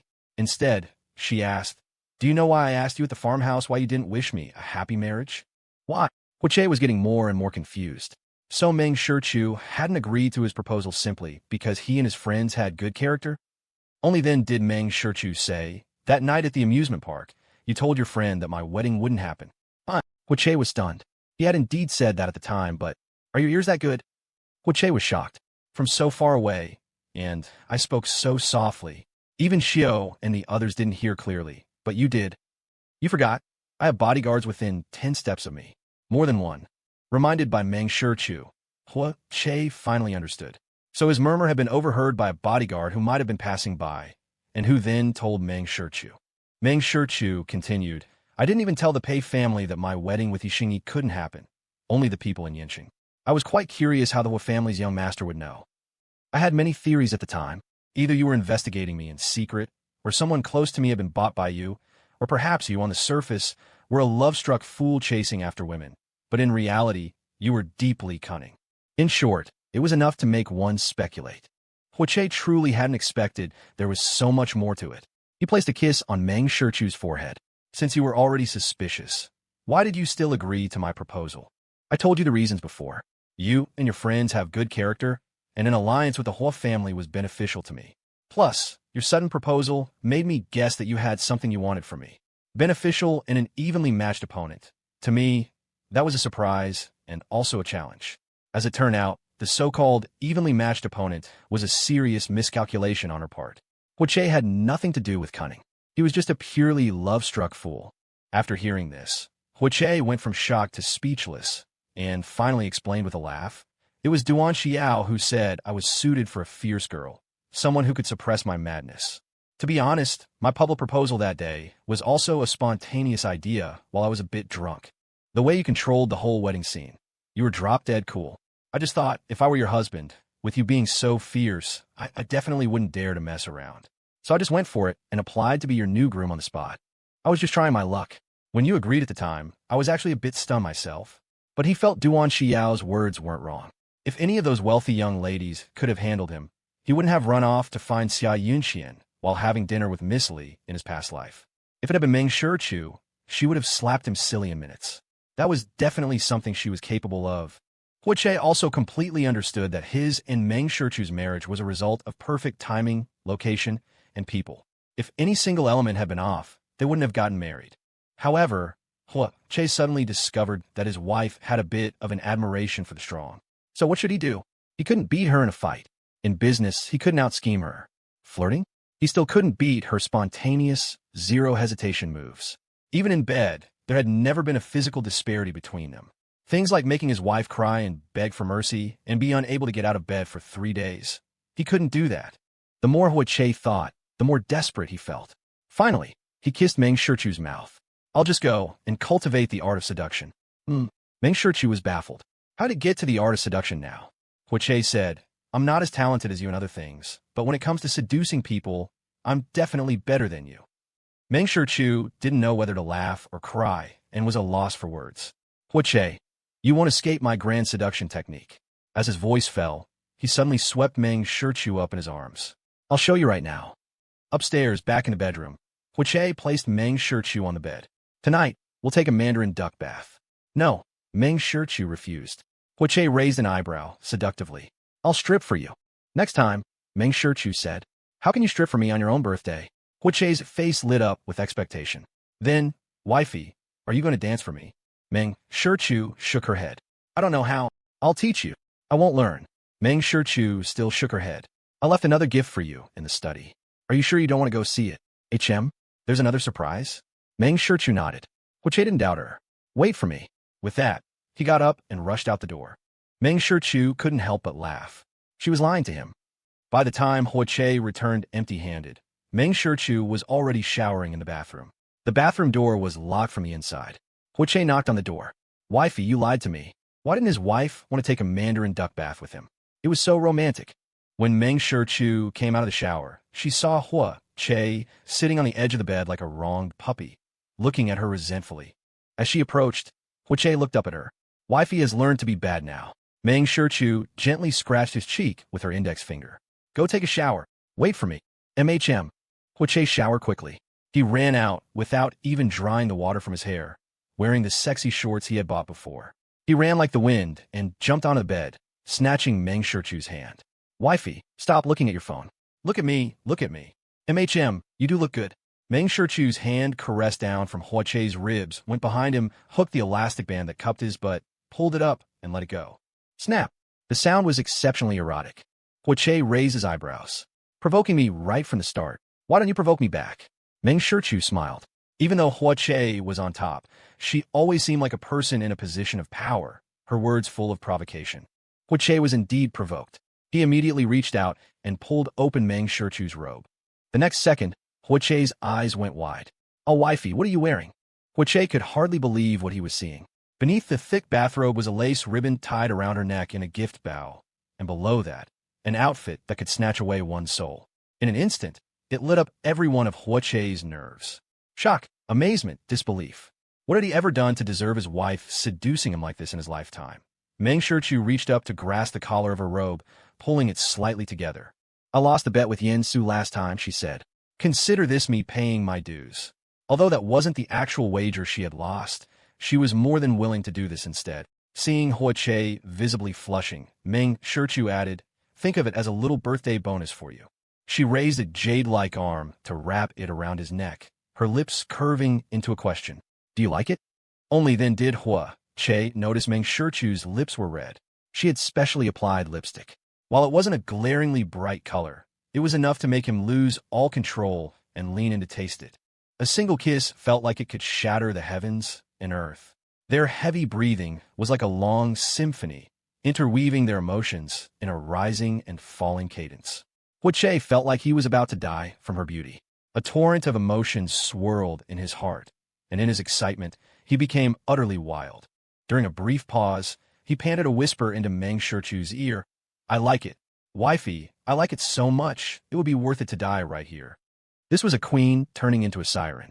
Even without sweet nothings or seductive hip swaying, he was completely stripped of his reason and senses, willingly offering her all his essence. To sustain her, to nourish her, Hua Chei was madly excited, offering up all of his wildness. Meng Shichu could feel that Hua Chei was more ferocious tonight than ever before, as if he were determined to use every ounce of his strength and every trick he knew, as if this were their last night together. A final indulgence, at any cost, leaving no regrets. Amid the rising and falling tides, Meng Shichu took in all the scorching passion her husband gave her, every bit of it searingly hot. Suddenly, she saw the long lace ribbon by the pillow. It was the one that had been tied around her neck with the lingerie, long since ripped off and tossed aside. Ooh, okay. Meng Shichu tried to call his name, but her throat was so dry it felt sticky. It took a great effort to rouse a sliver of reason in him. What is it, wifey? Hua Chei's voice was just as impossibly hoarse. Get some water, Meng Shichu said. Okay, my throat is dry too. Wait for me. There was a water dispenser in the room. Hua Chei brought back a glass of warm water and helped Meng Shichu drink it. Better. Meng Shichu nodded. Only then did Hua Chei drink a large glass himself. As reason returned, emotions would quickly fade. Hua Chei had intended for them to rest for a while before continuing. Who would have thought that when he returned to the bed, he would see Meng Shichu with her head resting on the edge of the mattress, her eyes covered with that same lace ribbon, tied in a knot at the back of her head with one end dangling to the floor. In that instant, The fading passion surged back like an erupting volcano, unstoppable. Huiche's breath hitched. As he drew near, he braced his hands on the edge of the bed and leaned down to kiss her lips. After a deep kiss, Huiche bit Meng Shichu's lower lip, murmuring as he caressed it, "Chu-chu, seducing me is as easy as breathing for you. You're going to be the death of me." If he and Meng Shichu were on opposing sides, she would only have to lift a hand, and he would surrender his entire city to her. It was a night of fierce storms. When it ended, Meng Shichu, for once, didn't want to move a muscle. Huiche held her tightly, his voice a long, drawn-out whisper, "Chu-chu, I'm so tired." Meng Shichu lay still, on the verge of sleep. She mumbled a reply, "Yeah, more tiring than boxing." Every part of her body ached. Every pore screamed with fatigue. It felt like being beaten to the point of exhaustion, but without the pain. Even her mind was numb. Huiche opened his eyes and turned his head to look at the woman cradled in his arms. "I thought you weren't tired." It took Meng Shichu a few seconds to let out a soft laugh. "Where did you get that theory from? Your physical fitness is so good, and you have great stamina." Hearing this, Meng Shichu lifted her head to meet his gaze and explained, "Hubby, your wife is just an ordinary person of flesh and blood. I have to eat when I'm hungry and sleep when I'm tired. I can catch a cold if a virus invades my body. No matter how good my stamina is, it's not inexhaustible." Her intimate nights with Huiche were never easy, and today had left her utterly drained. This kind of activity was physically demanding, a classic case of being tired but happy, and what she was best at was brainwashing herself. When she was exhausted, she would convince herself she wasn't tired. Plus, she wasn't one to easily voice such feelings, which led Huiche to mistakenly believe she was better than him at everything. It was as if, in his eyes, she was a goddess. Huiche was stunned for a moment after hearing this. He tightened his arms around her and said proudly, "I don't care. You're just better than me." Even in bed, his wife was better than him.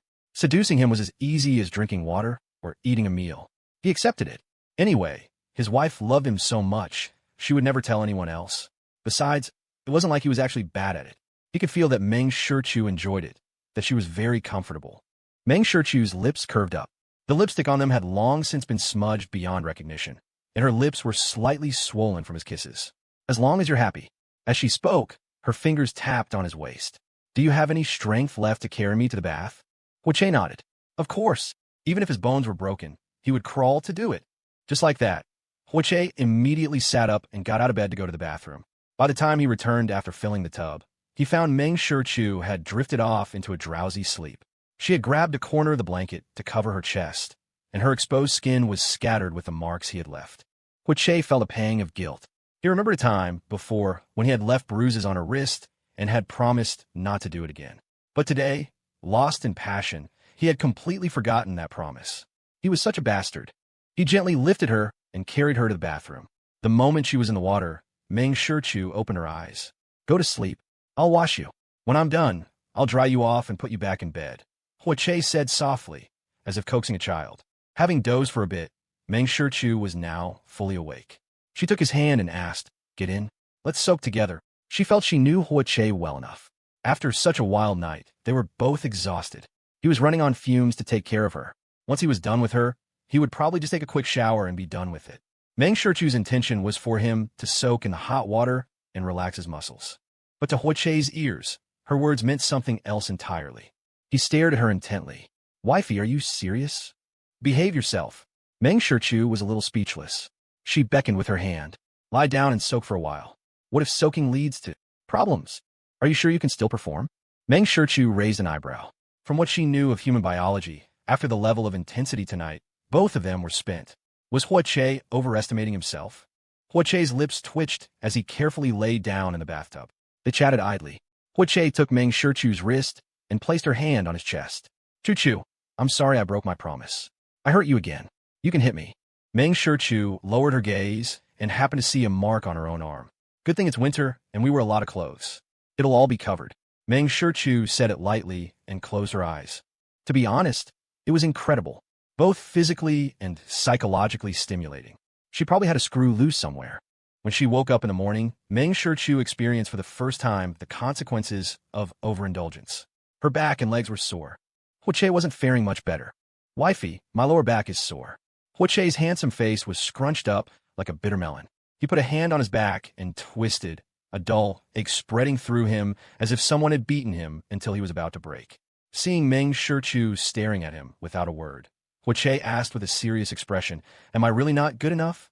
Weren't TV shows and novels always saying that strong men could go 7 times in one night, for over an hour each time, without being drained to death? Last night was just a bit wilder and longer than usual. Why did his back feel like it was going to snap today?" Meng Shichu said, exasperated. "Watch less unhealthy literature and videos. That stuff is all fake." "I haven't been watching," Huiche quickly retorted. "I just heard about it. Those kinds of rumors are all fake. Don't believe them," Meng Shichu soothed him. "Really?" Meng Shichu nodded. "The quality of our life together is already top-notch. It's normal to have this kind of discomfort afterward. A person's body is the most precise instrument, and it has its limits. Once you exceed them, the body sends out a warning." Her and Huiche's sore backs and legs today were a protest against their excessive wildness last night. Huiche came over to Meng Shichu and hugged her. "I believe whatever my wifey says is true." After breakfast, they left together. Huiche hadn't gone to the company yesterday, so a pile of work had accumulated. Meng Shichu didn't have him drive her. Lin Shinside was busy with the office relocation and was also exceptionally swamped. Huiche had been in meetings for 2 straight hours when he received 2 news articles forwarded by Chung Yuxiu in their group chat. One was about last night's citywide fireworks show, grand and luxurious, as if the entire capital city of Jingdu was celebrating Huiche's birthday. The comments below were all full of envy. Envy for the lavishness of the person who had thrown such a grand celebration for him, and envy for Huiche being so cherished and cared for.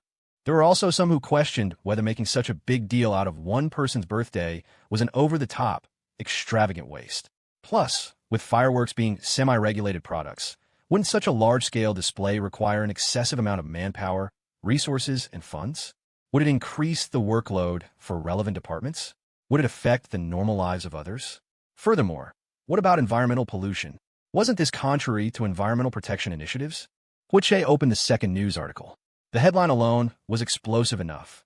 Wealthy heiress spends 300 million on Jingdu's environmental protection efforts to celebrate husband's birthday. Huiche sucked in a breath. It was really 300 million? The article had several video clips. One was of Meng Shichu's on-site interview. Facing the reporters, her attitude was calm. "I'm not qualified to say that protecting the environment is everyone's responsibility, but I certainly have this responsibility. As one of the high-consumption individuals, I am merely paying for my own actions, and I hope to contribute my humble part to environmental management."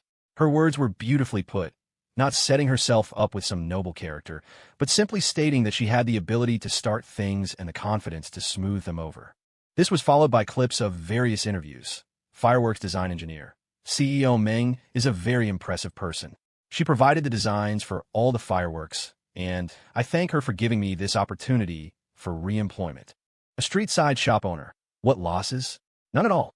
Although this area was controlled and we couldn't sell things, CEO Meng compensated us with more than we would have earned from being open. It was a good deal.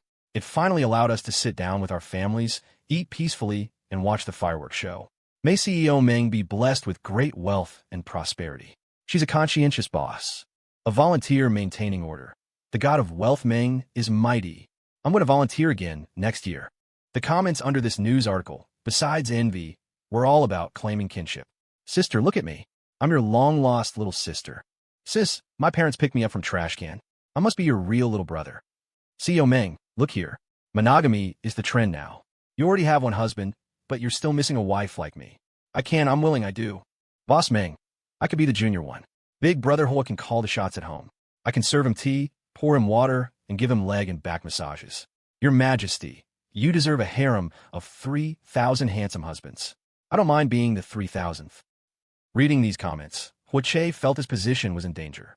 He took a screenshot and sent it to the group chat. Are these men and women crazy? They want to carve out my wife. Chung Yuxiu, you're missing the point a little. Huiche, should I go be my wife's secretary? Chung Yuxiu, go wash up and go to bed. You're not cut out for that job. Huiche, even though I know my wife wouldn't look at those riffraff, I still feel a sense of crisis. Chung Yuxiu, I'll tell Shichu another day that you don't trust her. Huiche, I'm doubting myself. Chung Yuxiu, Yuri doubting her so much that you don't believe in yourself. Huiche, I just feel like my position isn't stable. Chung Yuxiu, so you still think Shichu will leave you? Huiche, Xiu, how did you become like this? How can you sow discord?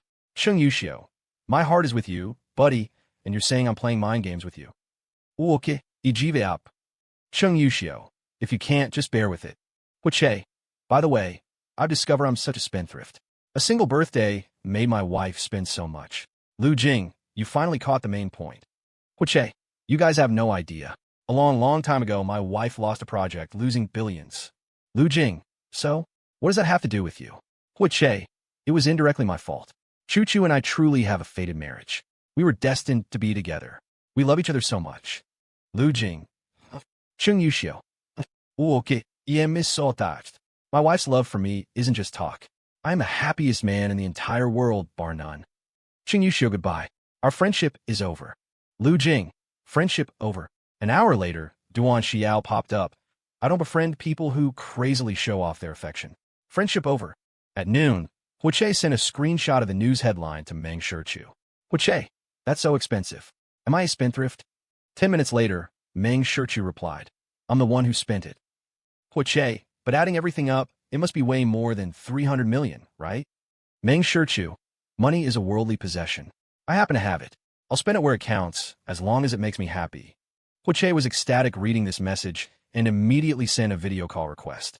The moment the call connected and Meng Shichu's face appeared, Huiche said, if only I could teleport. I'd flash to your side right now and kiss you. Meng Shichu said, it's a good thing you can't teleport. Huiche was puzzled. Don't you want to kiss me? Meng Shichu replied, living to 100 is more important. She said it so seriously that Huiche couldn't help but laugh. Ah, that doesn't sound like something CEO Meng would say. Meng Shichu raised her eyes. Even across the distant signal, Huiche felt as if her gaze could pierce through space and see him there. The next second, he heard her say, the 4 seasons of the human world are all different, and there's also an ever-blooming sunflower. Life is so colorful, so of course one wouldn't find a long life tedious. At the tail end of deep winter, the new year was approaching. The relocation of Lin Shen's office was complete, and the year-end work was also coming to a close. A few days before the new year, the Chamber of Commerce held a networking reception. Meng Shichu and Huiche both received individual invitations. The chamber had booked the entire Liuxiu Mountain Villa for the 2-day event, with accommodation, food, and transport all officially arranged. When Meng Shichu and Huiche arrived, the reception hall was already bustling with activity. Many people immediately came up to greet them. For Meng Shichu, such scenes were long since second nature. Huiche was also at ease. The two moved among the crowd and gradually drifted apart. After all, their respective companies had different development directions, and the groups of people who wanted to network with them were also different. When it came to work, Huiche had always been serious and stern, and now even more so. After all, his wife's business was so successful. He couldn't say he was keeping pace, but he couldn't just lie flat either. He hoped that when people mentioned Meng Shichu's husband, they would remark, that guy has a few tricks up his sleeve too. It wasn't that he wanted to prove anything, but he wanted others to know that Meng Shichu had good taste in men. He didn't want to be a vase with only good looks and a nice personality. That would lower Meng Shichu's standing and reputation.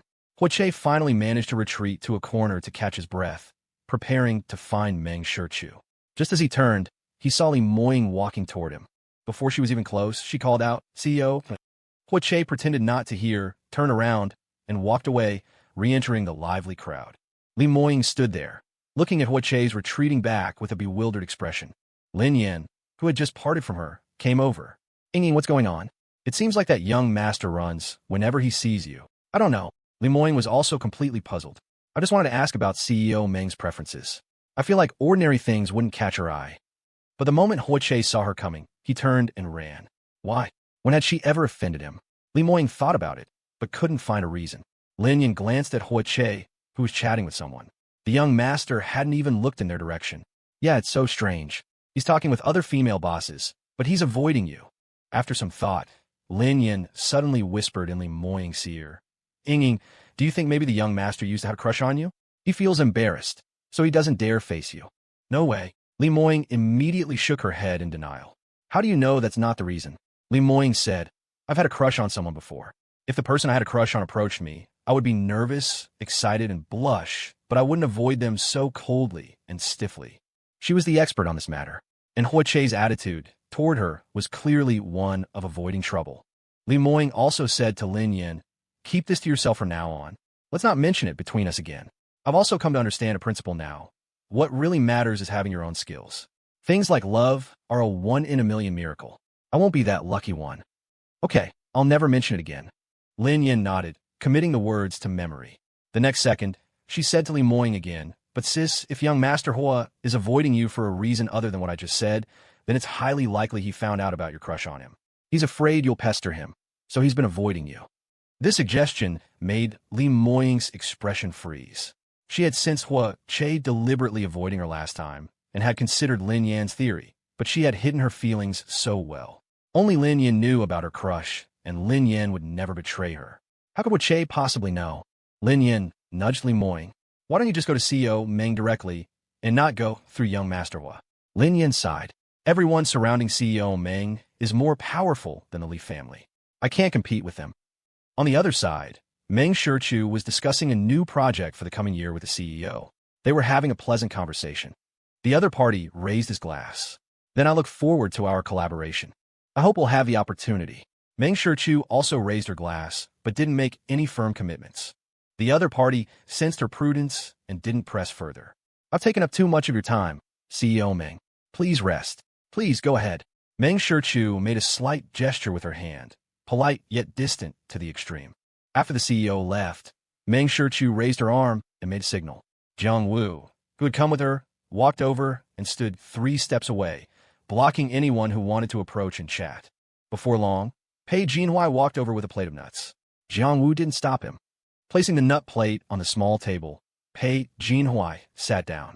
As he cracked the nuts with a tool, he said, "Tired? I saw Hua Che was completely surrounded over there. A lot of people were trying to get to you through him." He handed the shelled nuts to Meng Shichu. She didn't refuse, taking them and putting them in her mouth. After swallowing, she said, "I'm used to it. Weren't there people trying to get to you for a connection too? I would never make those decisions for you. I told them all to come to you themselves," Pei Jinhui explained. Meng Shichu took a sip from the water glass beside her and said, "Hua Che wouldn't make my decisions for me either." Fortunately, her family and friends all maintained a certain sense of boundaries. They never thought that just because they were close to her, they could push projects or people her way. It had never happened. This was something she deeply appreciated. Work was work. She had her own style and rhythm. Whether things went well or badly, she needed to bear the consequences herself, without others interfering and leaving her to clean up the mess. In her view, some good intentions were best kept to oneself. Perhaps this made her seem a bit aloof, but she had no intention of changing this habit. Pei Jinhui seemed to think of something and let out a laugh. Meng Shichu asked, "Big brother, did you think of something happy you're not planning to share? I was just thinking about when you and Hua Che first got married. I always thought he was unreliable. You just come back not long before, so I couldn't really say anything. Looking at it now, I'm glad I didn't say anything bad about Hua Che back then." After speaking, Pei Jinhui handed another handful of shelled nuts to Meng Shichu. A soft smile appeared in Meng Shichu's eyes. Stereotypes are indeed unreliable. I used to think he was a cunning man with deep schemes. How could you think that? Pei Jinhui found it incredible. The Hua Che back then was quite wild, but he definitely couldn't be described as deeply calculating. If he were, could he have been played for a fool by that Miss Xia without even getting a kiss? Hua Che was a classic, pure, love-struck fool. But it had to be said, Hua Che was indeed quite wild. Otherwise, he wouldn't have publicly proposed to Meng Shichu at that time. A person who wasn't wild wouldn't do something like that. Yet it also had to be said that it was a divinely chosen, fated marriage. Even he, someone who had no expectations for and even resisted marriage, felt that Hua Che was incredibly suited for Meng Shichu. A small misunderstanding. Meng Shichu glossed over it, and Pei Jinhui didn't ask further. They sat for a while before getting up and returning to the lively crowd. Meng Shichu hadn't expected to run into an old acquaintance at this reception. When the other person saw her, his eyes lit up and the smile on his face was slightly awkward. "Meng Shi, CEO Meng, it's an honor." He almost called out Meng Shichu's full name, which shocked the people nearby. They even fell silent, just watching his and Meng Shichu's reactions. At this reception, unless one was very close, everyone was addressed as CEO so-and-so. This man had almost called Meng Shichu by her full name, which suggested their relationship was anything but ordinary. Meng Shichu raised her eyes slightly, a smile on her lips, but she spoke with a hint of confusion. "Mr. Han, Mr. Han." Those two questioning words made the man's face flush with embarrassment, his eyes darting around nervously. People around them started whispering, "Did he offend So Meng? I don't know. Probably not, right? Didn't he just marry the third miss of the Yao family on New Year's Day?" If he had really offended CEO Meng, word would have definitely spread in the circle. It shouldn't be. With CEO Meng's personality, she doesn't take insults lying down. She wouldn't let someone who offended her prance around in front of her. They probably knew each other from before. Don't you guys know that the Yao family's son-in-law moved here from Yuchin City? Oh, like a switch had been flipped, everyone had an expression of understanding. The man's face grew even more awkward. This circle was just like that. Whoever had more resources would be fawned over. Invisible lines were drawn, and factions were formed, isolating another group of people. And at this moment, he was the one being isolated. The man forced a smile at Meng Shichu, raised his wine glass, and said stiffly, "CEO Meng, it's an honor." And to think they were wondering what he would manage to say. Just this. Meng Shichu nodded in acknowledgement, then turned sideways, took 2 steps, and started chatting with someone else. As she was talking, a figure suddenly stopped beside her. The person greeted her enthusiastically. "Miss Meng, hello." Meng Shichu glanced over and saw a young woman in an evening gown, who looked to be 2 or 3 years older than her. However, the woman was holding the arm of the same Mr. Han who had just greeted her. The man looked anxious and uneasy, as if he wished he could find a hole to crawl into.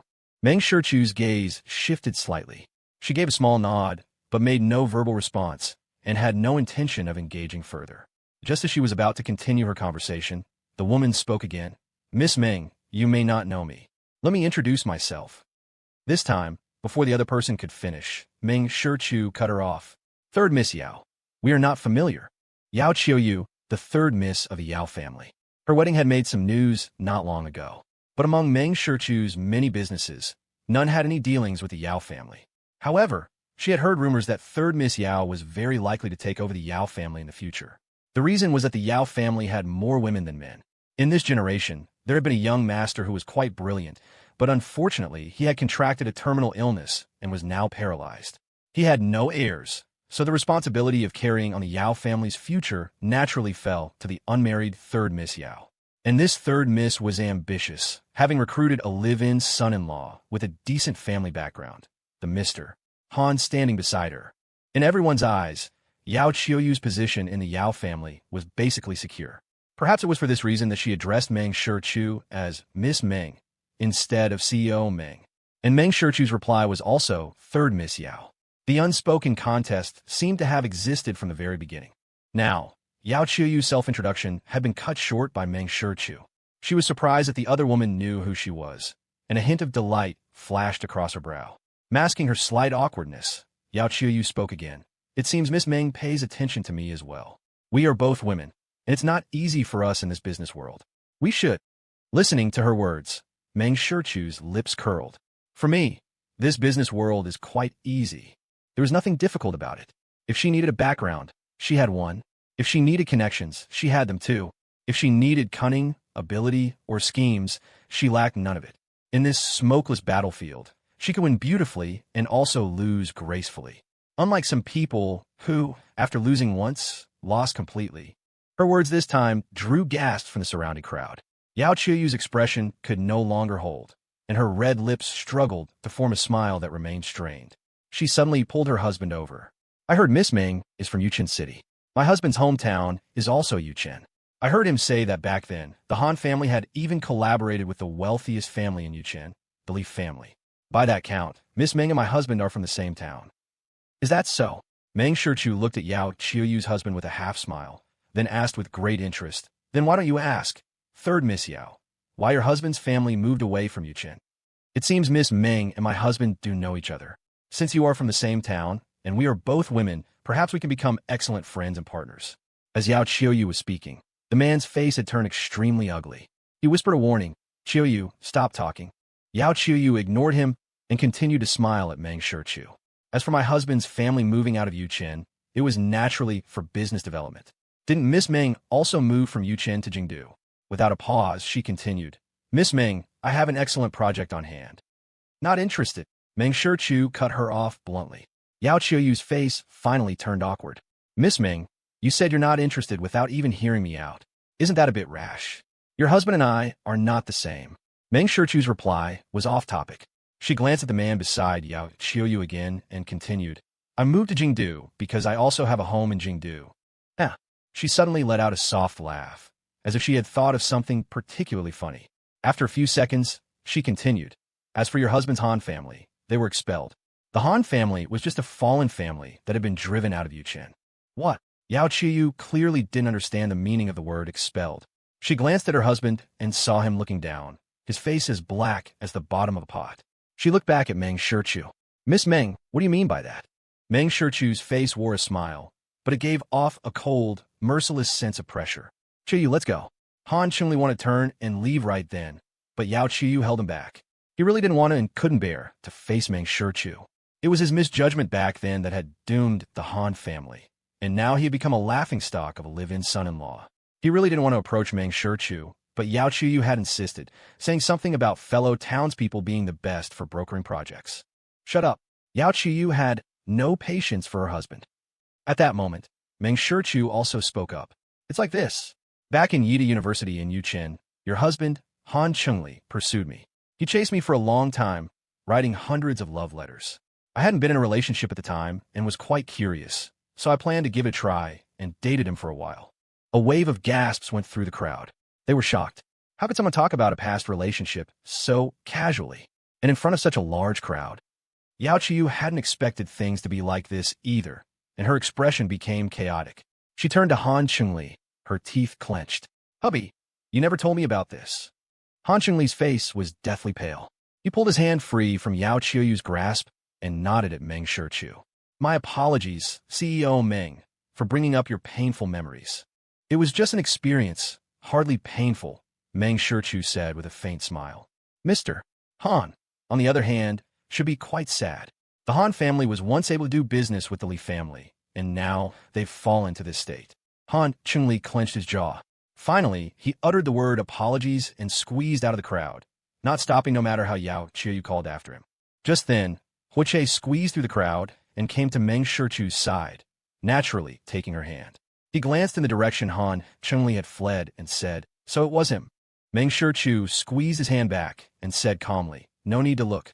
He's not as handsome as you, nor as capable, and his character and vision were 100,000 miles apart. At least to her, Han Chengli was indeed inferior to Huoche in every way. Pei Jinhui also squeezed in and asked Meng Shichu, What was that all about? I've never heard you mention it. Irrelevant people and matters.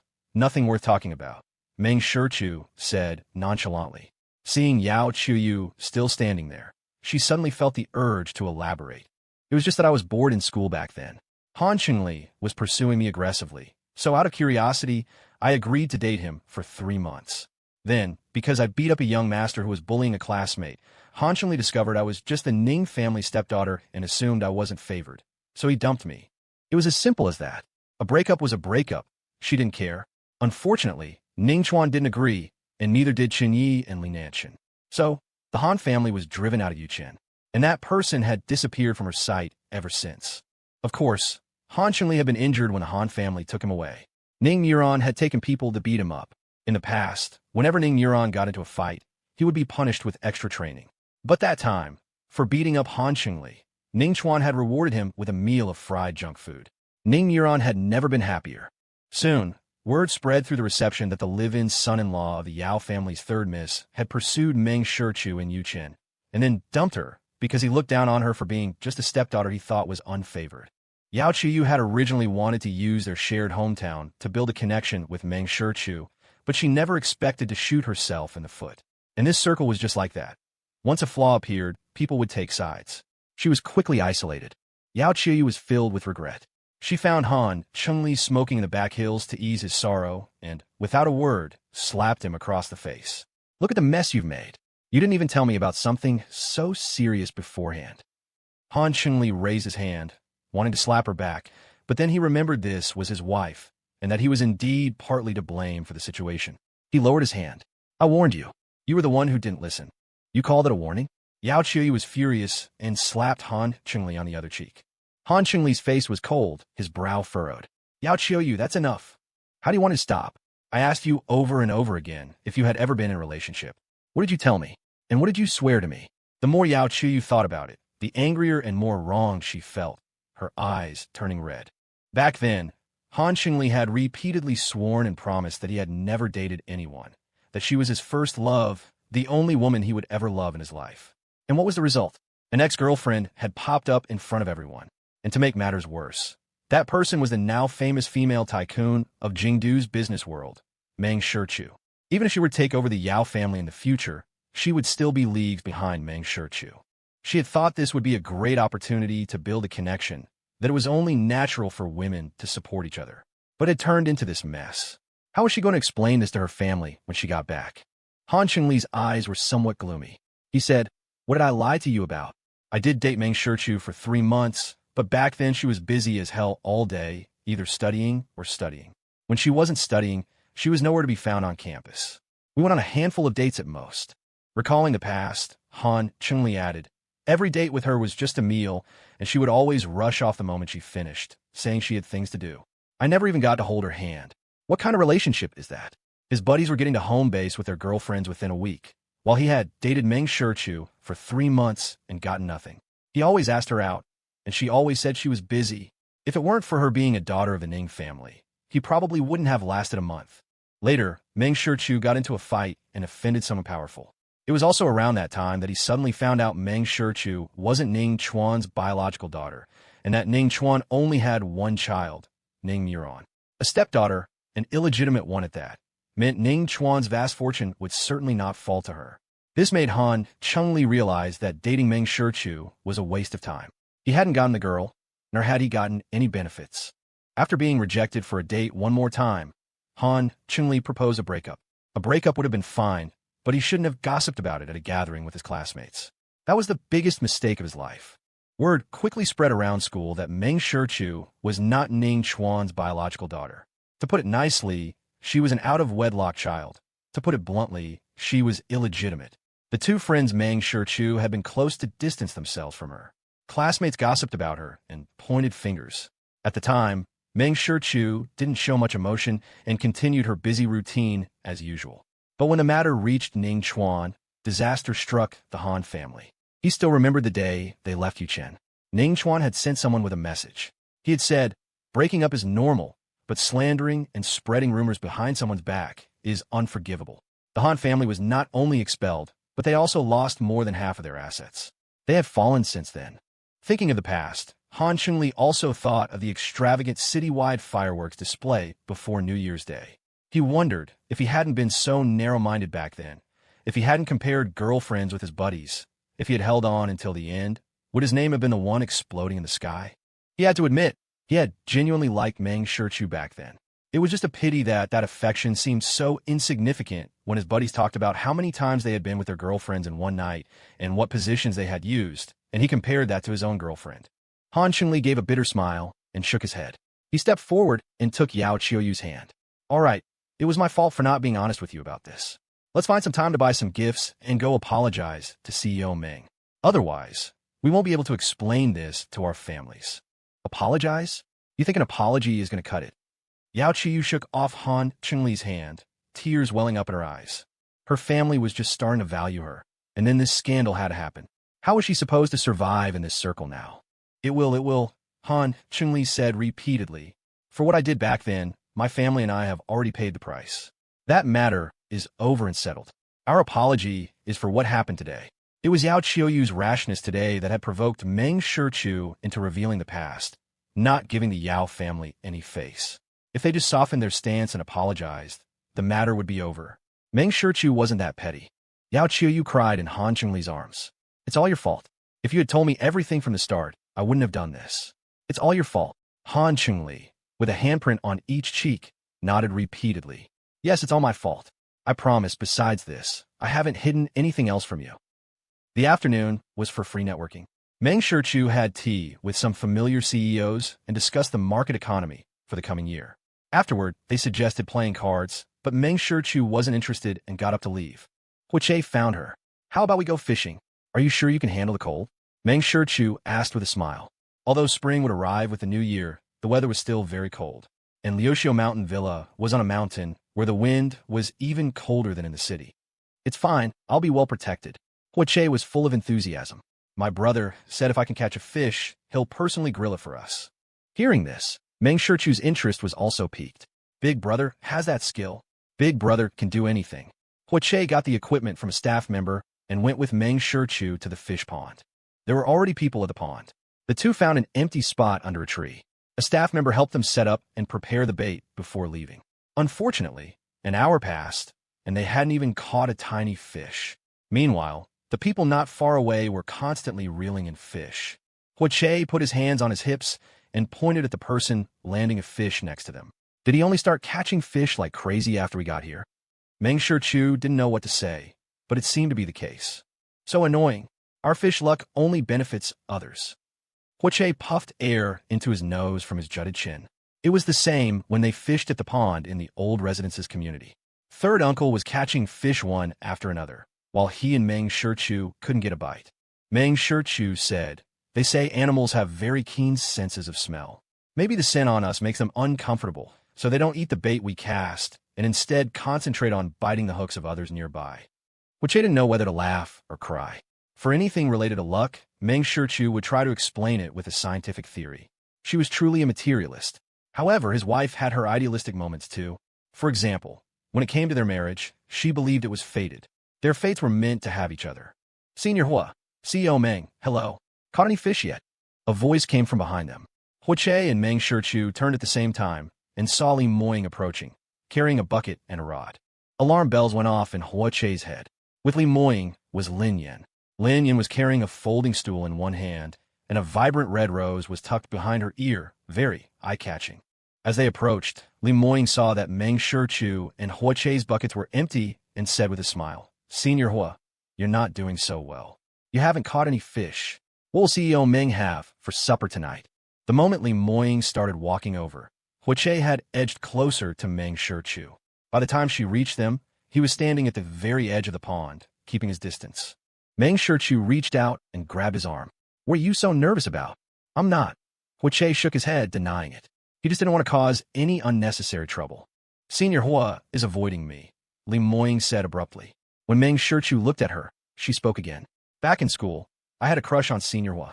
Hearing this, Che immediately retorted loudly, You. Miss Li, don't talk nonsense. I'm a married man. Don't you dare try to sow discord between my wife and me." Li Moying smiled openly, ignoring Che and addressing Meng Shichu instead. "CEO Meng, rest assured, I'm not trying to steal your man. Senior Hua and I have no improper history, nor did I ever confess to him." Meng Shichu looked at the young woman before her with a smile and asked, "Then why are you saying this now?" "It's like this. I wanted to ask about CEO Meng's preferences, but I couldn't find out through other channels. I plan to ask CEO Hua, but he runs whenever he sees me. I figured CEO Hua found out about my crush and was probably afraid I'd cause trouble, so he's avoiding me." When she spoke again, her address for Che had changed from Senior Hua to CEO Hua. After a pause, Li Moying continued, "I really want to fight for that project of yours, CEO Meng, so I had to clear this up to prevent anyone from spreading rumors that might affect your relationship with CEO Hua in the future. It's not worth it." After hearing this, Meng Shichu smiled and looked at Che. Che waved his hands. I was also just afraid someone would spread rumors." "Stand a little further in, don't fall in," Meng Shichu reminded him. Then her gaze shifted to Li Moying, landing on the bucket in her hand. "Have you two caught any fish?" "We have 3, Li Moying said, putting down the bucket and pointing. "And they're not small." Meng Shichu then asked, "My young master wants to eat grilled fish tonight. Would you two be willing to part with them? Then I'll have someone send over 2 bottles of good wine for CEO Meng later." Li Moying was overjoyed. Now that the matter was cleared up, the weight on her heart was gone. "We won't disturb you two any longer." Li Moying was about to leave with Lin Yan. But Lin Yan put down the folding chair in her hand and asked Meng Shichu, "CEO Meng, can I give you a flower?" "Meng Shichu." Lin Yan walked right up, took the red rose from behind her ear, and presented it with both hands. "CEO Meng, I like you so much." Che's eyes widened. "Hey, what are you doing?" Lin Yan giggled, placed the flower in Meng Shichu's hand, and turned to leave with Li Moying. The two of them kept looking back and waving, Lin Yan smiling as sweetly as if she had just fallen in love.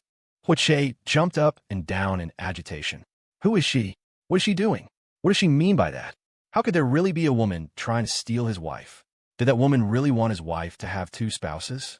Meng Shichu looked at the red rose in her hand, with its countless overlapping petals hiding the center, and found it quite amusing. She's just showing her simple admiration. Meng Shichu soothed the frantic Huache. If she admires you, she admires you. But giving you a rose is going too far. Is she trying to poach on my territory? No, wifey. To Huache's shock, Meng Shichu twirled the red rose in her hand and suddenly pulled his left hand towards her.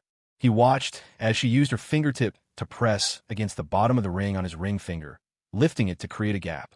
Then, she inserted the stem of the rose into the space between the ring and his finger and broke off the excess stem. She held up his hand. That's quite pretty. Huache stood there, stunned, forgetting to react. Wait, wasn't his wife clueless about romance? Why was she using moves he had never seen before that were impossible to resist? It is pretty. I'll go pick one later and plant it on you too. Huache had completely forgotten about Lin Yin giving Meng Shichu a flower, his mind filled with the image of his wife planting a flower on his finger. It was so romantic, so alluring. She was really good at this. Meng Shichu started packing up the fishing gear and said, "We can have grilled fish tonight." "Yeah, that's right. My brother's grilled fish is one of a kind." Huache helped her pack, carefully protecting the flower on his finger. When the two of them found Huacheng with the fish, the first thing Huacheng noticed was the rose on Huache's finger. He pointed and asked, "What are you doing? Dressed up like a flower girl, what was there to show off?" "Chuchu put it on for me. Isn't it pretty?" Huache didn't feel the least bit embarrassed. Instead, he held up his hand to show it off to Huacheng. Huacheng took a deep breath, pressed his temples, and said with resignation, "Fine, as long as you're happy." He had figured it out. His sister-in-law was playing with his brother like he was a dog. A simple beckoning of her hand, and Huache's tail would wag in circles. A top-tier love-struck fool indeed. Huacheng looked at the 3 fish in the bucket and asked Meng Shichu, "These don't look like they were caught." "They were a gift," Meng Shichu said, truthfully. Looking into the bucket, she added, "They were probably bought too." Although her fishing skills were terrible, she could still tell the difference between a caught fish and a bought one. These 3 fish had never bitten a hook. Li Moying had deliberately come to present them as a treasure. Huache heard this. "Then why did you accept their fish?" And it was Meng Shichu who had asked for them. In the business world, wouldn't that be equivalent to giving the other party an opportunity? "I like to associate with people who are open and honest," Meng Shichu said calmly. The project with the Yin family that had been halted was going to be restarted after the new year. Many people had been trying to build connections with her recently, hoping to get a piece of that project. She had been looking for a new partner. The Li family hadn't been under consideration before, but that didn't mean they would never be. She had always liked straightforward people, whether they were straightforwardly good or straightforwardly bad. That Miss Li's personality was quite to her liking. And Miss Li's friend was also quite interesting. At dinner, their close friends gathered together. Huache's 3 buddies and Meng Shichu's friend Xiao Yunxuo were all there. The group sat at one table, and the atmosphere was exceptionally cheerful. After dinner, they had tea for a while, and then Huacheng was the first to speak. "Huache and Shichu got a few fish this afternoon. Let's go grill them." Lu Jing asked curiously, "How many fish? Is it enough for all of us?" Duan Xiao said, "If it's not enough, I'll go find some more. We don't necessarily have to eat fish. The kitchen has plenty of other food we can grill." The group discussed as they headed out.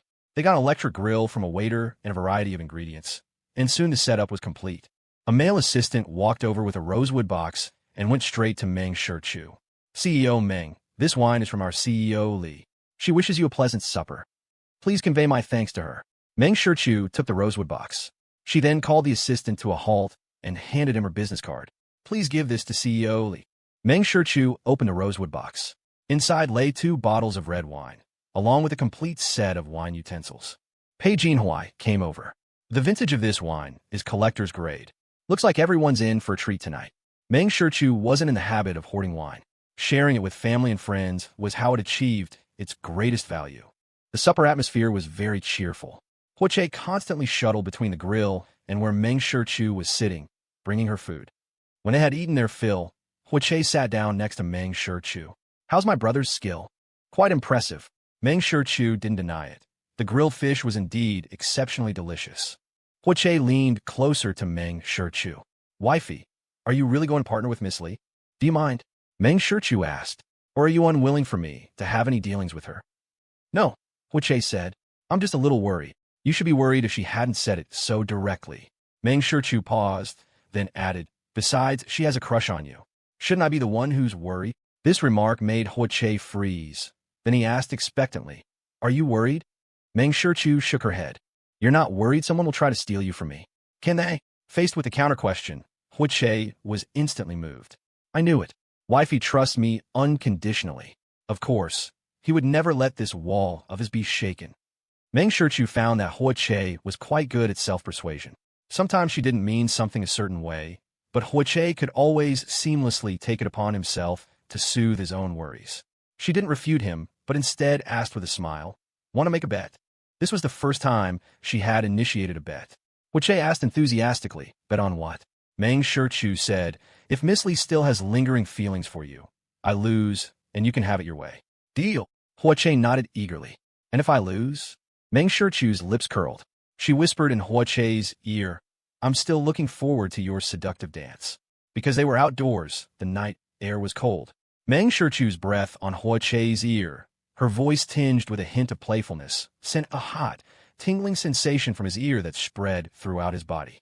Che pursed his lips and said, "If you want to see it, I can just dance for you now." It wasn't like he had to wait until he lost a bet to do it. He was more than willing to show off these special seductive skills for his wife.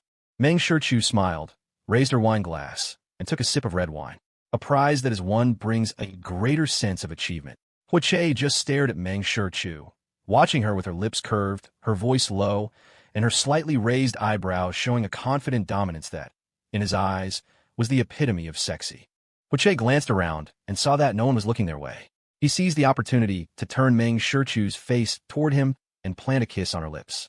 Afterward, he said with a mix of grievance and excitement, "Chu, do you know that for you to seduce me, all you have to do is lift a finger?" Meng Shichu. How had she seduced Che again? Was he really that easily seduced? The next afternoon, the networking event concluded successfully. Meng Shichu and Che walked out of the elevator side by side and came face to face with Yao Qiuyu and Han Chengli in the lobby. The two were stopped by bodyguards 10 steps away, holding gifts and craning their necks as if they had been waiting for a long time.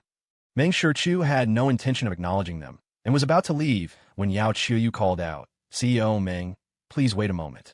I'll only take 2 minutes of your time." Knowing she couldn't get close, Yao Qiuyu stood where she was and apologized for her forward behavior the day before.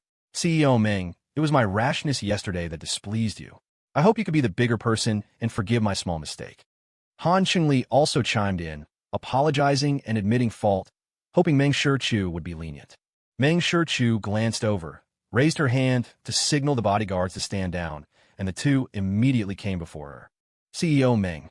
Meng Shichu raised her hand again, cutting off Yao Qiuyu's voice.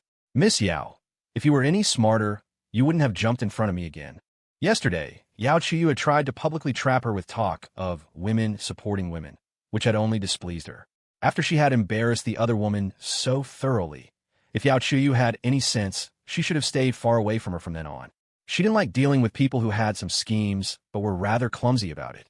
This Miss Yao was exactly that type, a little clever but not enough to impress.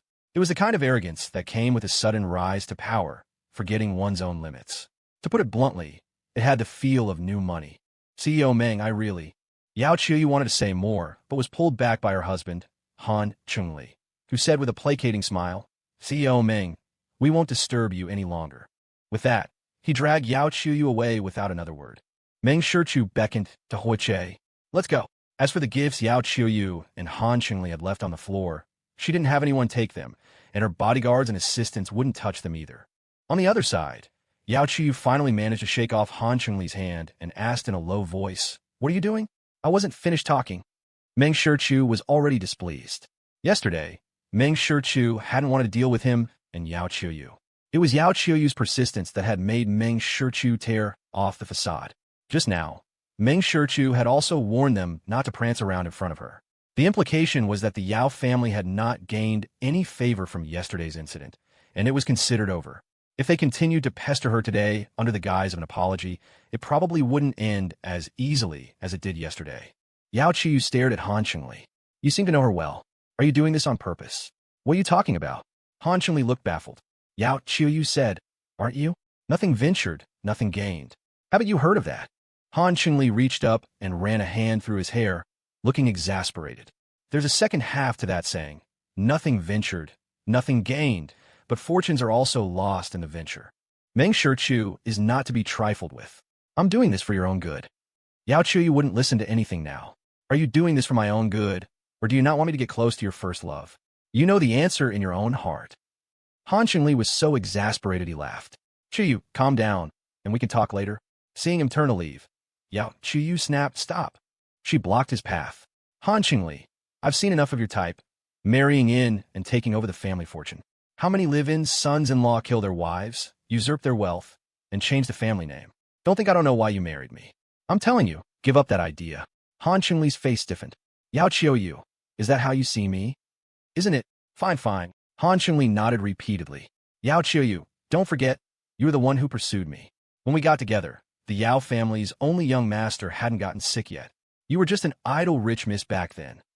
Later, when the Yao family's young master fell ill and became paralyzed, Yao Qiuyu had talked him into marrying into her family. He had struggled with the decision for a long time before agreeing. It was he who had proactively suggested getting a prenup before the wedding. His words instantly ignited Yao Qiuyu's anger. Han Qingli, what do you mean by that? Are you trying to say I threw myself at you? Han Qingli raised his hands in a gesture of surrender. Qiuyu, I'm not going to argue with you. If you're so worried about me carving up the Yao family's fortune, let's get a divorce. We signed a prenup before we got married, didn't we? I won't take a single cent from your Yao family. This time, after speaking, Han Qingli walked around Yao Qiuyu and strode away, not stopping no matter how she called after him. He really had it coming.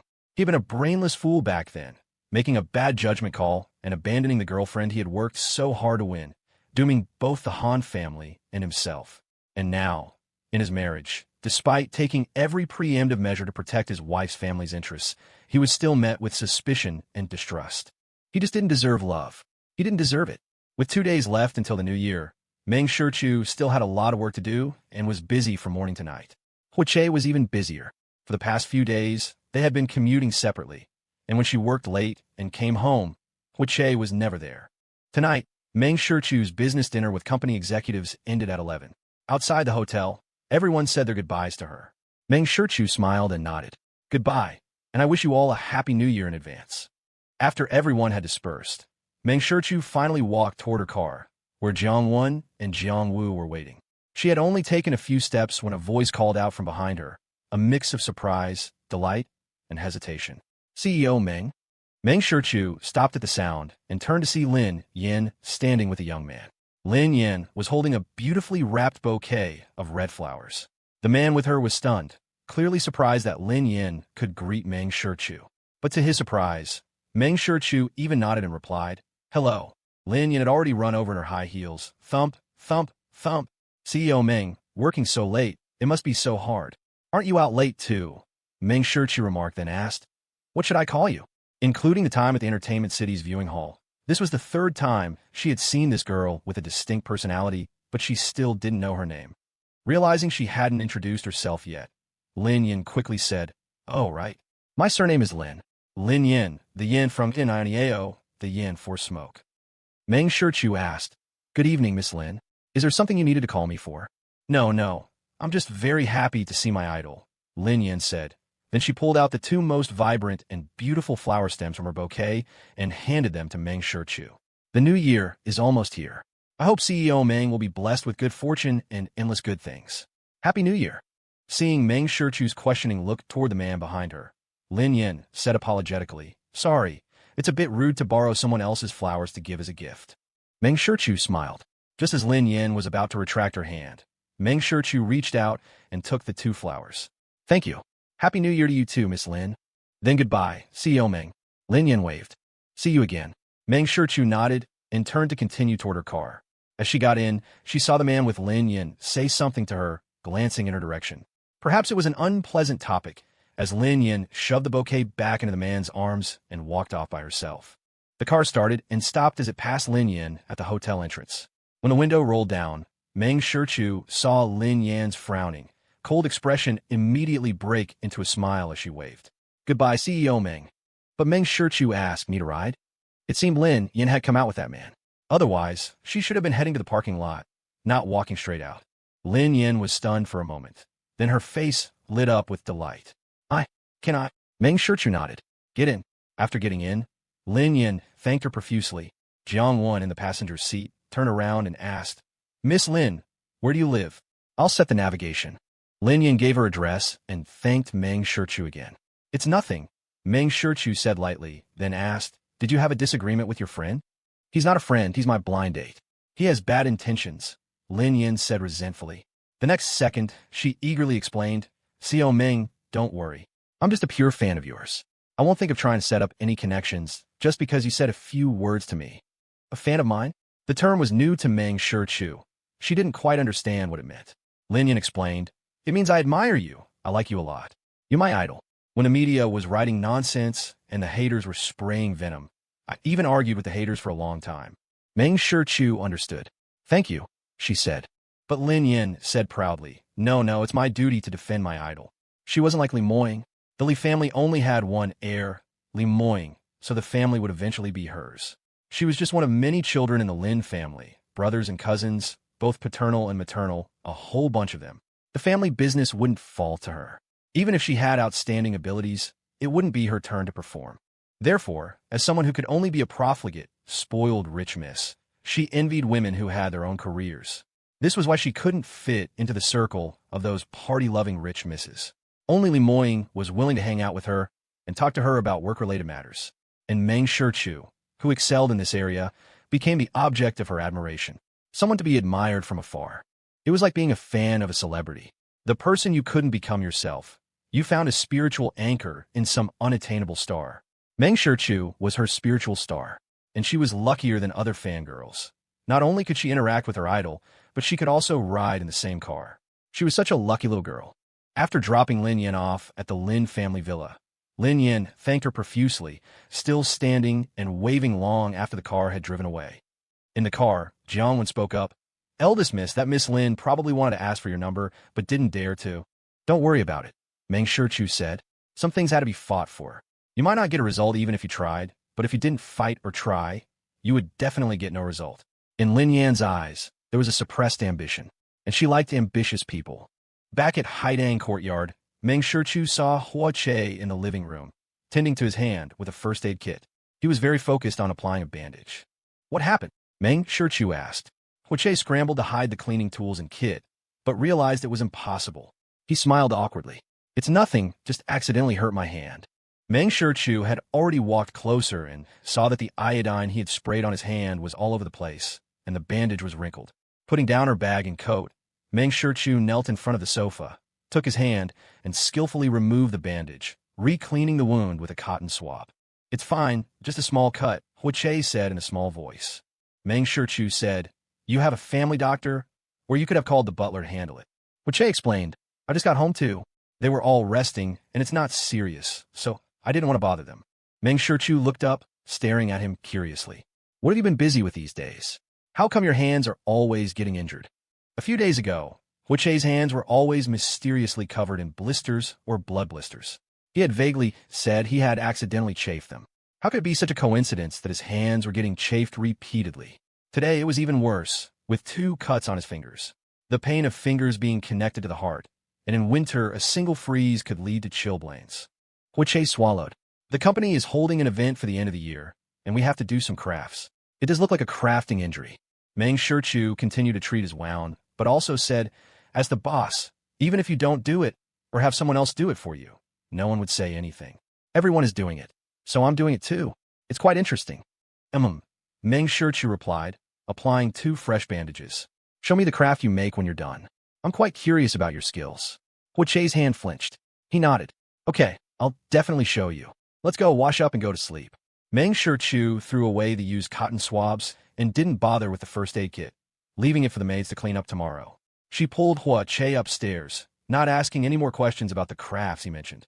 The young master's lies were obvious. He was probably preparing some little surprise again. In the morning, Hua Che asked Meng Shichu, Tomorrow is New Year's Eve. Do you still have to work overtime today? I should be done around 3 in the afternoon. I'll come pick you up then. Meng Shichu looked Hua Che up and down. He was fully dressed. Aren't you going to work today? Just in the morning? All right, you can come pick me up then. Hua Che nodded happily and added, We'll go straight to the old residence then. I'll go over to Xiangshan Plum Garden to feed the animals. Okay. They each went to their own companies. Today wasn't too busy, and without a lunch break, Meng Shichu finished her work just after 2. She sent a message to Huoche. You can come over now. By the time she had packed up, it was 2:30, and Huoche hadn't replied. Meng Shichu went to check on the staff on duty. In the middle of it, she received a reply from Huoche. Wifey, something came up and I can't get away. You'll have to come back on your own. Meng Shichu replied. Okay. A minute and a half later, Huoche sent another message. Sorry, wifey. I didn't have time to feed the little animals. You'll have to go feed them yourself? Okay. Meng Shichu sent a dynamic sticker of a good. Exiting the chat with Huoche, she brought up her chat with Butler Chiu from Xiangshan Plum Garden. Is the young master at Xiangshan Plum Garden? At the top of the chat, Butler Chiu's status showed typing. For a while before a message came through. I don't know. It was quickly retracted and replaced with 2 words. No. Meng Shichu smiled, sent a yellow smiley face emoji, and didn't press further. Sometimes she really felt she was quite dull. She clearly told herself to be clueless sometimes, but her brain wouldn't listen. She couldn't do it. Jiang Wen and Jiang Wu were already waiting. After getting in the car, Meng Shichu said to them, back to Xiangshan Plum Garden. When the car arrived, she said to them again, you two can start your vacation. Happy New Year. Eldest Miss, Happy New Year to you and the young master as well. The two bowed slightly, turned the car around, and left. The main gate of the villa was already adorned with spring festival couplets. The red paper was inscribed with golden characters, the calligraphy looking very familiar. As she got closer and stood still, she saw the seal on them and couldn't help but smile. The door opened, and Butler Chiu and 3 maids were waiting by the side. A path of flower baskets was laid out, creating a splendid floral trail, a riot of colors as if spring had arrived. Welcome home, eldest miss. Butler Chiu led the way, and the 3 maids followed, shouting and bowing, their faces filled with exceptionally bright smiles. Thank you for your hard work, Meng Shichu said calmly, walking along the flower path toward the main hall. Suddenly, a colorful shadow flew toward her and landed on her shoulder. It was Thor, but the originally all-black raven was now a colorful bird. A tiny crown was stuck to its head, along with a few scattered tufts of fluff embedded with some light, colorful threads. Its feathers were dotted with sparkling diamonds. The simple raven had transformed into a noble and luxurious species, a visible rainbow of colors. Ravens naturally like shiny things. Thor spread its wings on Meng Shichu's shoulder, turning a few circles to show off its sparkling decorations, as if boasting. Human, look, I'm super beautiful. Meng Shichu tapped its wing and praised. Thor needs to wear new clothes for the new year too. It's beautiful. Next, her cats and dogs also ran out. The animals were all dressed in new clothes. The male cats wore either domineering or exquisite necklaces, while the female cats were dressed up in flowers and finery, with hair clips and tiaras, like little girls. The dogs were no exception. Meng Shichu petted and teased each of them, then turned to Butler Chiu and said, a lot of effort went into this. Butler Chiu's lips twitched in an awkward smile. The maids kept their heads down, no one saying a word. Meng Shichu walked inside, following the path of flower baskets that extended past the front courtyard and into the main hall. Just as she was about to reach the entrance, music started, followed by a tight drumbeat. Meng Shichu paused for a moment, the smile on her lips never having left since she entered. Although she had anticipated some of it, there was no doubt she was still pleasantly surprised. The music was epic and mind-blowing against the drumbeat. The drummer might have been a bit rusty, missing a few beats at the beginning, but he quickly found his rhythm. It was pretty good. The semi-DJ rhythm and the drum kit matched well. The song must have been composed with the help of a professional. Meng Shichu started walking again. As she entered the main hall, she saw it was filled with hanging gauze curtains, swaying in the breeze. Amid the music, the drummer was behind the curtains, brandishing his drumsticks. In the faintly visible space behind the curtains, he was playing with passionate enthusiasm. Meng Shichu looked down and saw that even the ant farm, which was in hibernation, had tiny spring festival couplets on it. The fountain pen characters were written stroke by stroke, as if telling of the writer's earnestness and care. Meng Shichu didn't go forward to disturb him, waiting for him to finish his performance. After a while, the drumming stopped, but the music continued. Huoche's voice came from behind the curtains, carried by the music. It was an excerpt from an old song. Even if I have grown for 3,000 years and wandered through the mortal world, even if I am a poplar from Kashgar, I will still search for you meticulously for centuries. In the reincarnation of life, I will find you. I am not afraid of the wind and rain, the scorching sun, or the desert sand. I will let my heart be exposed to the sun and confess to you. I would rather my body be weathered away bit by time, just to let you feel my true love." As he sang, the music became the song's accompaniment, and his male voice was melodious and extremely beautiful. Huache never shied away from expressing himself. He would say it, and he would act on it. When it came to their marriage and relationship, his words and actions were always consistent. It was just that today, his confession was exceptionally grand. His voice stopped, and the music seamlessly transitioned into a grand, classical instrumental piece, majestic and powerful. At this moment, Huache also walked out from behind the curtains. He reached out, took a red robe from a rack, and draped it over his shoulders. The robe was embroidered with magnificent and noble patterns. He dressed, adjusted his clothes, and then picked up the top scholar's hat from the table beside the rack, placing it on his head and adjusting it. In an instant, the gauze curtains seemed like a wall that could be traveled through time. The man who had been playing the drums had transformed into a top scholar from ancient times. He held a festive flower made of red silk and walked forward with measured, formal steps. His posture and demeanor were clearly learned from a professional. Meng Shichu stood still holding her bag. She just watched as Huache, who had always loved ceremonies, came to stand before her. Meng Shichu watched him with a smile, not speaking first. Huache spoke first. "I owe you a formal proposal." He had said that when Meng Shichu fell in love with him, he would celebrate.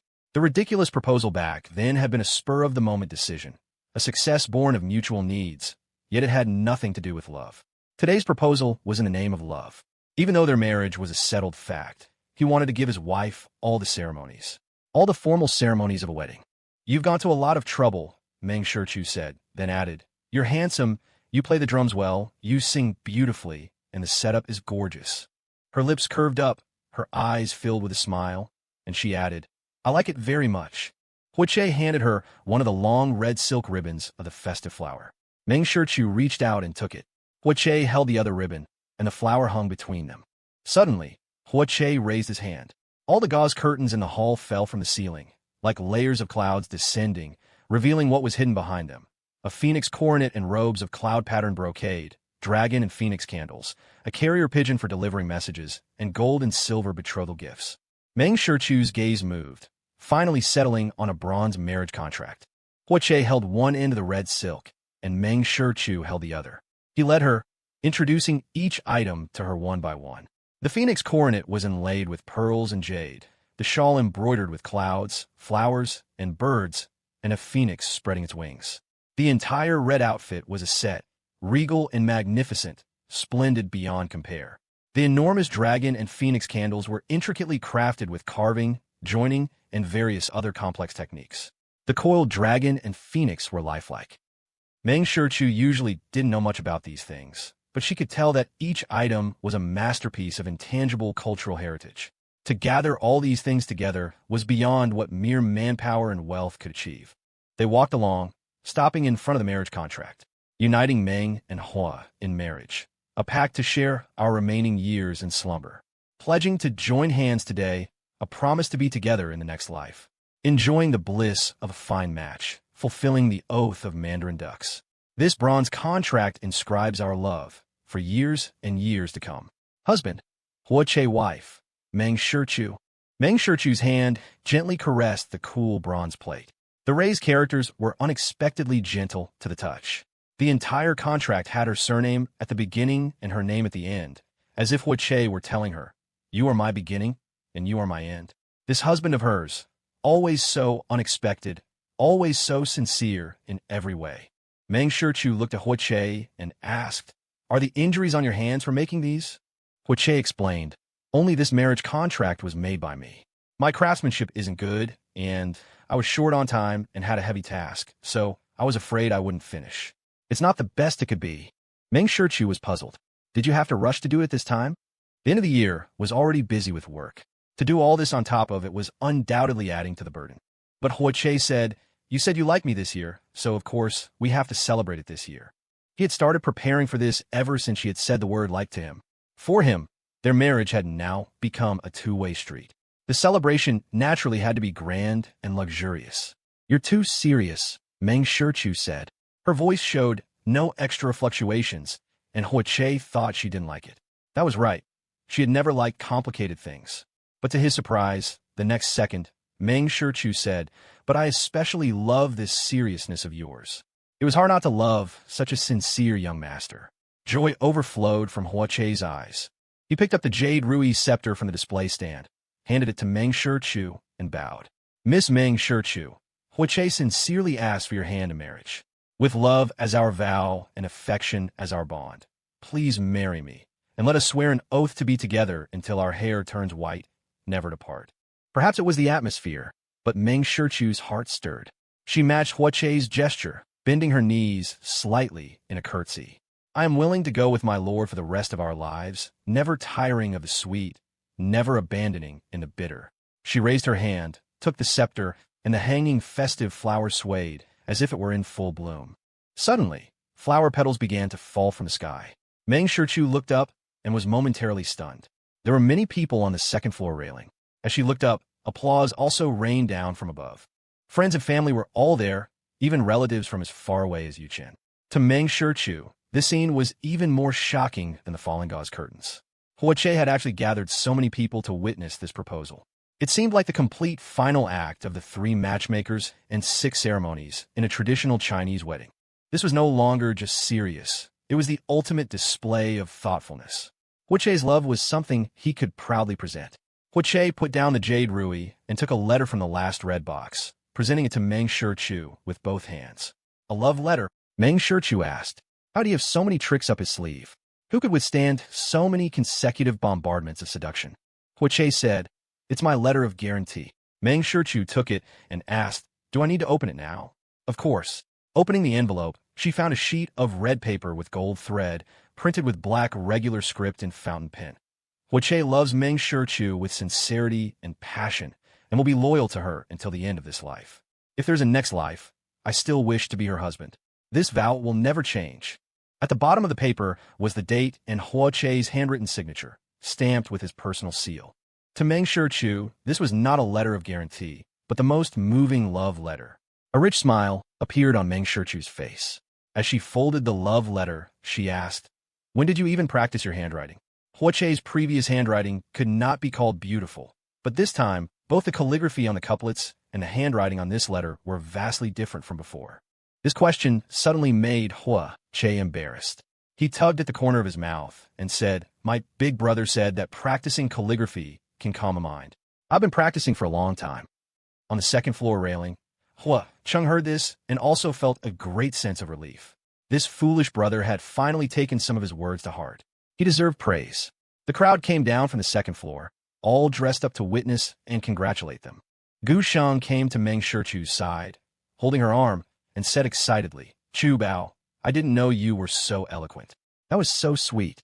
For the words, never tiring of the sweet, never abandoning in the bitter, to come from Meng Shichu's mouth, everyone present knew their weight. She had always been a person who did what she said. For her to express herself like this, there was no doubt that her feelings for Hua Che were also sincere. It was only at this moment that Hua Che began to blush. From his neck to the tips of his ears, it was as if he had just realized what he had done, but he was incredibly proud. Well done. Ning Chuan gave Hua Che his highest praise and said with a smile, You have the same spirit I had when I was chasing my wife. Meng Ling smiled and also said to Hua Che, For you two to enter into marriage is the luckiest thing for both of you. It was the same for both Meng Shichu and Hua Che. Meng Shichu's nature required someone who loved her with all their heart and soul, without reservation, for her to be able to notice the extraordinary moments in ordinary life. And Hua Che was an extreme love-struck fool with a relatively weak ambition for his career. Meng Shichu's excellence in her career allowed him not to have to compete excessively in his. Any other woman might not have been able to do the same. After all, marriage alliances were for profit. Hua Che's career ambition was not strong, and he was the youngest child of his generation, with relatively limited real power, so the benefits he could bring were also limited. If a marriage for profit lacked sufficient benefit, it would sooner or later be in trouble. Therefore, for Hua Che and Meng Shichu, each of their strengths and weaknesses was complementary to the other. To be complementary was to be the most suitable. A match made in heaven. That night, 3 lavish banquets were held at Xiangshan Plum Garden, and the atmosphere was warm and harmonious. Hua Che thanked everyone for accepting the invitation and went around toasting each person. Meng Shichu accompanied him, as if they were holding a second wedding. After the banquet, everyone set off fireworks in the courtyard. There weren't many, but the variety was complete. Huiche lit a sparkler and handed it to Meng Shichu. As the small sparks burst open, Meng Shichu raised her hand. In the light, she saw Huiche through the small firework, his smile so bright. Meng Shichu's lips curled. She took out her phone and, before the sparkler burned out, took a picture. In the frame, the light was in the foreground, and Huiche seemed to be hidden in the firelight, which was why he was so warm and bright. By the time the celebration ended, it was almost midnight. Everyone waved goodbye. Xiao Yunshuo lived in the same community, just a few steps away, and Gu Sheng went with him. Cheng Yuxiu, Lu Jing, and Duan Xiao had come together and also left together. Before getting in the car, they didn't forget to give Huiche a thumbs up. Lu Jing even said, "You might not get other things, but when it comes to love, you truly deserve it." Coincidentally, they were the ones who couldn't figure out love. Complimentary buddies were the most solid. Because the next day was New Year's Eve, Ning Chuan and his group had to leave Kyoto that night. Huiche said with shame, "I'm sorry." Because of his arrangements, the group had rushed to Kyoto only to rush back again. "What nonsense are you talking about?" Ning Chuan patted Huiche's shoulder. "For people our age, seeing our children happy is the most worthwhile thing. Time and money were the least valuable things when it came to their children's happy lives." Li Nanshan also said, "When you get to our age, you'll understand. Don't feel guilty. Just remember to come back to U City for the new year." Chen Yi pretended to be serious. "If you dare not come back, I'll break your legs." "I'll definitely be back." Huiche nodded repeatedly, looking very earnest. Meng Shichu said, "Godfather Chun is just scaring you. Even if he doesn't, I have to go back. That's my home too." Huiche said, still serious. He even added, "When I get to that age, I'm going to scare my juniors just like that." This made everyone laugh. It was wonderful. The best people were together with the best people. With such a large group, they had a dedicated driver and didn't need Huiche and Meng Shichu to see them off to the airport. After all, it was already very late, and they didn't want to disturb the young couple's romantic atmosphere for the evening. Second Uncle Pei said goodbye to Ning Chuan and the others, leaving with his two children and Pei Jinhui. Before getting in the car, Pei Jinhui said to Meng Shichu, "You and Huiche must always be this happy." This was what marriage was supposed to be like. He hoped his sister would never suffer any emotional hardship. "We will," Meng Shichu nodded. "We will all be happy, including you, big brother." "Yes," Pei Jinhui nodded with a smile, his eyes filled with hope. Perhaps unhappiness was a 1 in a million chance. There were so many good people in the world. People like his mother were rarer than 1 in 10 million. He shouldn't let the madness he had witnessed in the past tear him apart and make him lose faith in so many people in the world. Among the people around him, there was far more joy than sorrow. Like his second uncle and his late second aunt. Like Aunt Ming and Uncle Ning. Like Uncle Chun and Uncle Li. Like Xiao Yunshuo and Gu Sheng. And on the Hua family side, Huicheng and Yuan. And, of course, the famously happy Meng Shichu and Huiche. All these happy people should make him understand that light could pierce through thick clouds to reveal the sun and moon. After getting in the car, his second uncle, Pei Guangyuan, asked Meng Shichu, "Shichu, what time are you two coming back tomorrow?" Tomorrow was for ancestral worship. The Hua family had their own, so they would probably finish there before coming to the Pei family. It was because Huiche had said they would definitely come back to the Pei family tomorrow that Pei Guangyuan asked. Around the afternoon, Meng Shichu said. Pei Jinhui nodded. "Then we'll have dinner together?" "Okay," Meng Shichu agreed.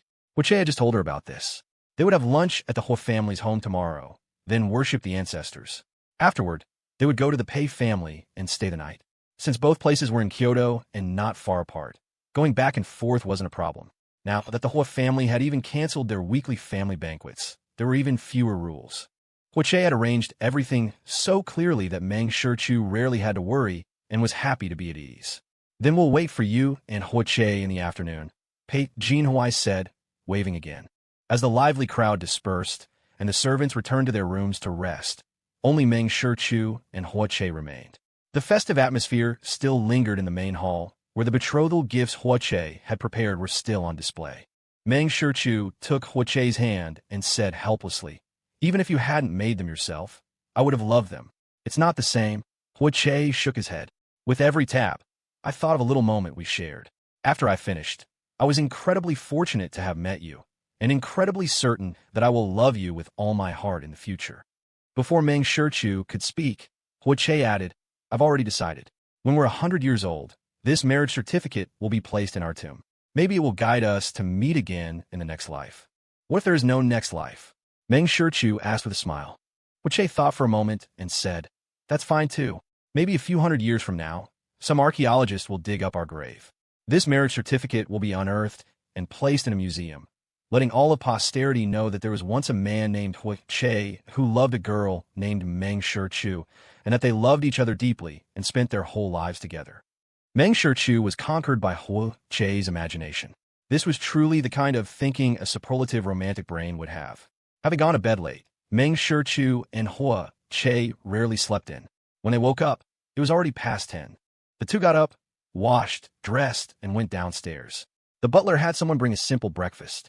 While they ate, Butler Chio said, Miss, as for the things the young master prepared, would it be all right to send them to your dressing room later? Meng Shichu nodded, then added, Contact an insurance company after the new year and have them insured. Yes, miss. I will arrange it. Meng Shichu said, Thank you for your hard work, Uncle Chio. Not at all, miss. It's what I should do. After breakfast, Meng Shichu and Huiche went out, heading to the Hua family home.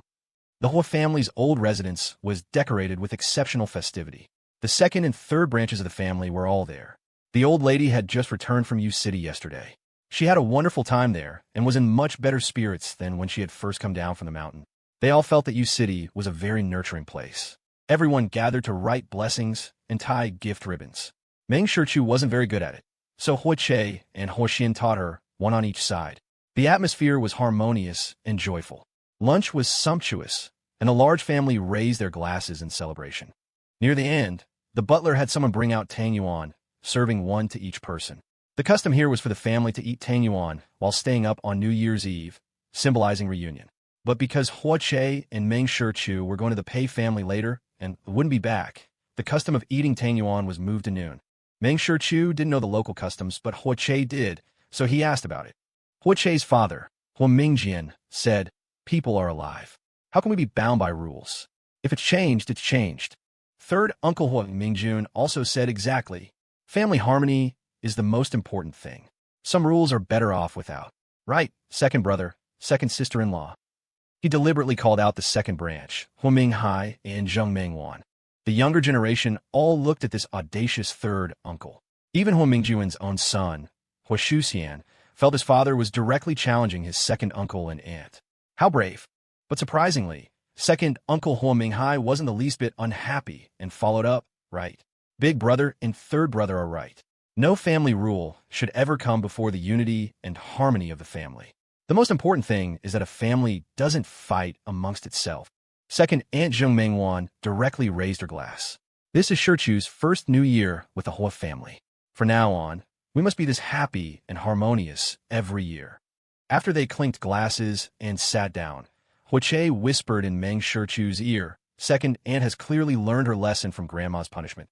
Meng Shichu whispered back, Don't bring up the past. Unpleasant history shouldn't be a stumbling block to a happy future. After lunch, the family offered incense in the ancestral hall, then proceeded in a large group to the Hua family cemetery. The Hua family never had any rule that daughters couldn't participate in ancestral worship and offer incense. Meng Shichu took part in the entire process, completely integrating into this large family. She even benefited from Huiche being the youngest in the Hua family, and was doted on by everyone. By the time the ancestral worship was over, it was already 3 o'clock. The Hua family returned home, while Meng Shichu and Huiche headed to the Pei family. Before they parted, Hua Chung stood in front of their car and asked Huiche, Are you two coming back for lunch or dinner tomorrow? Dinner, probably, Huiche said.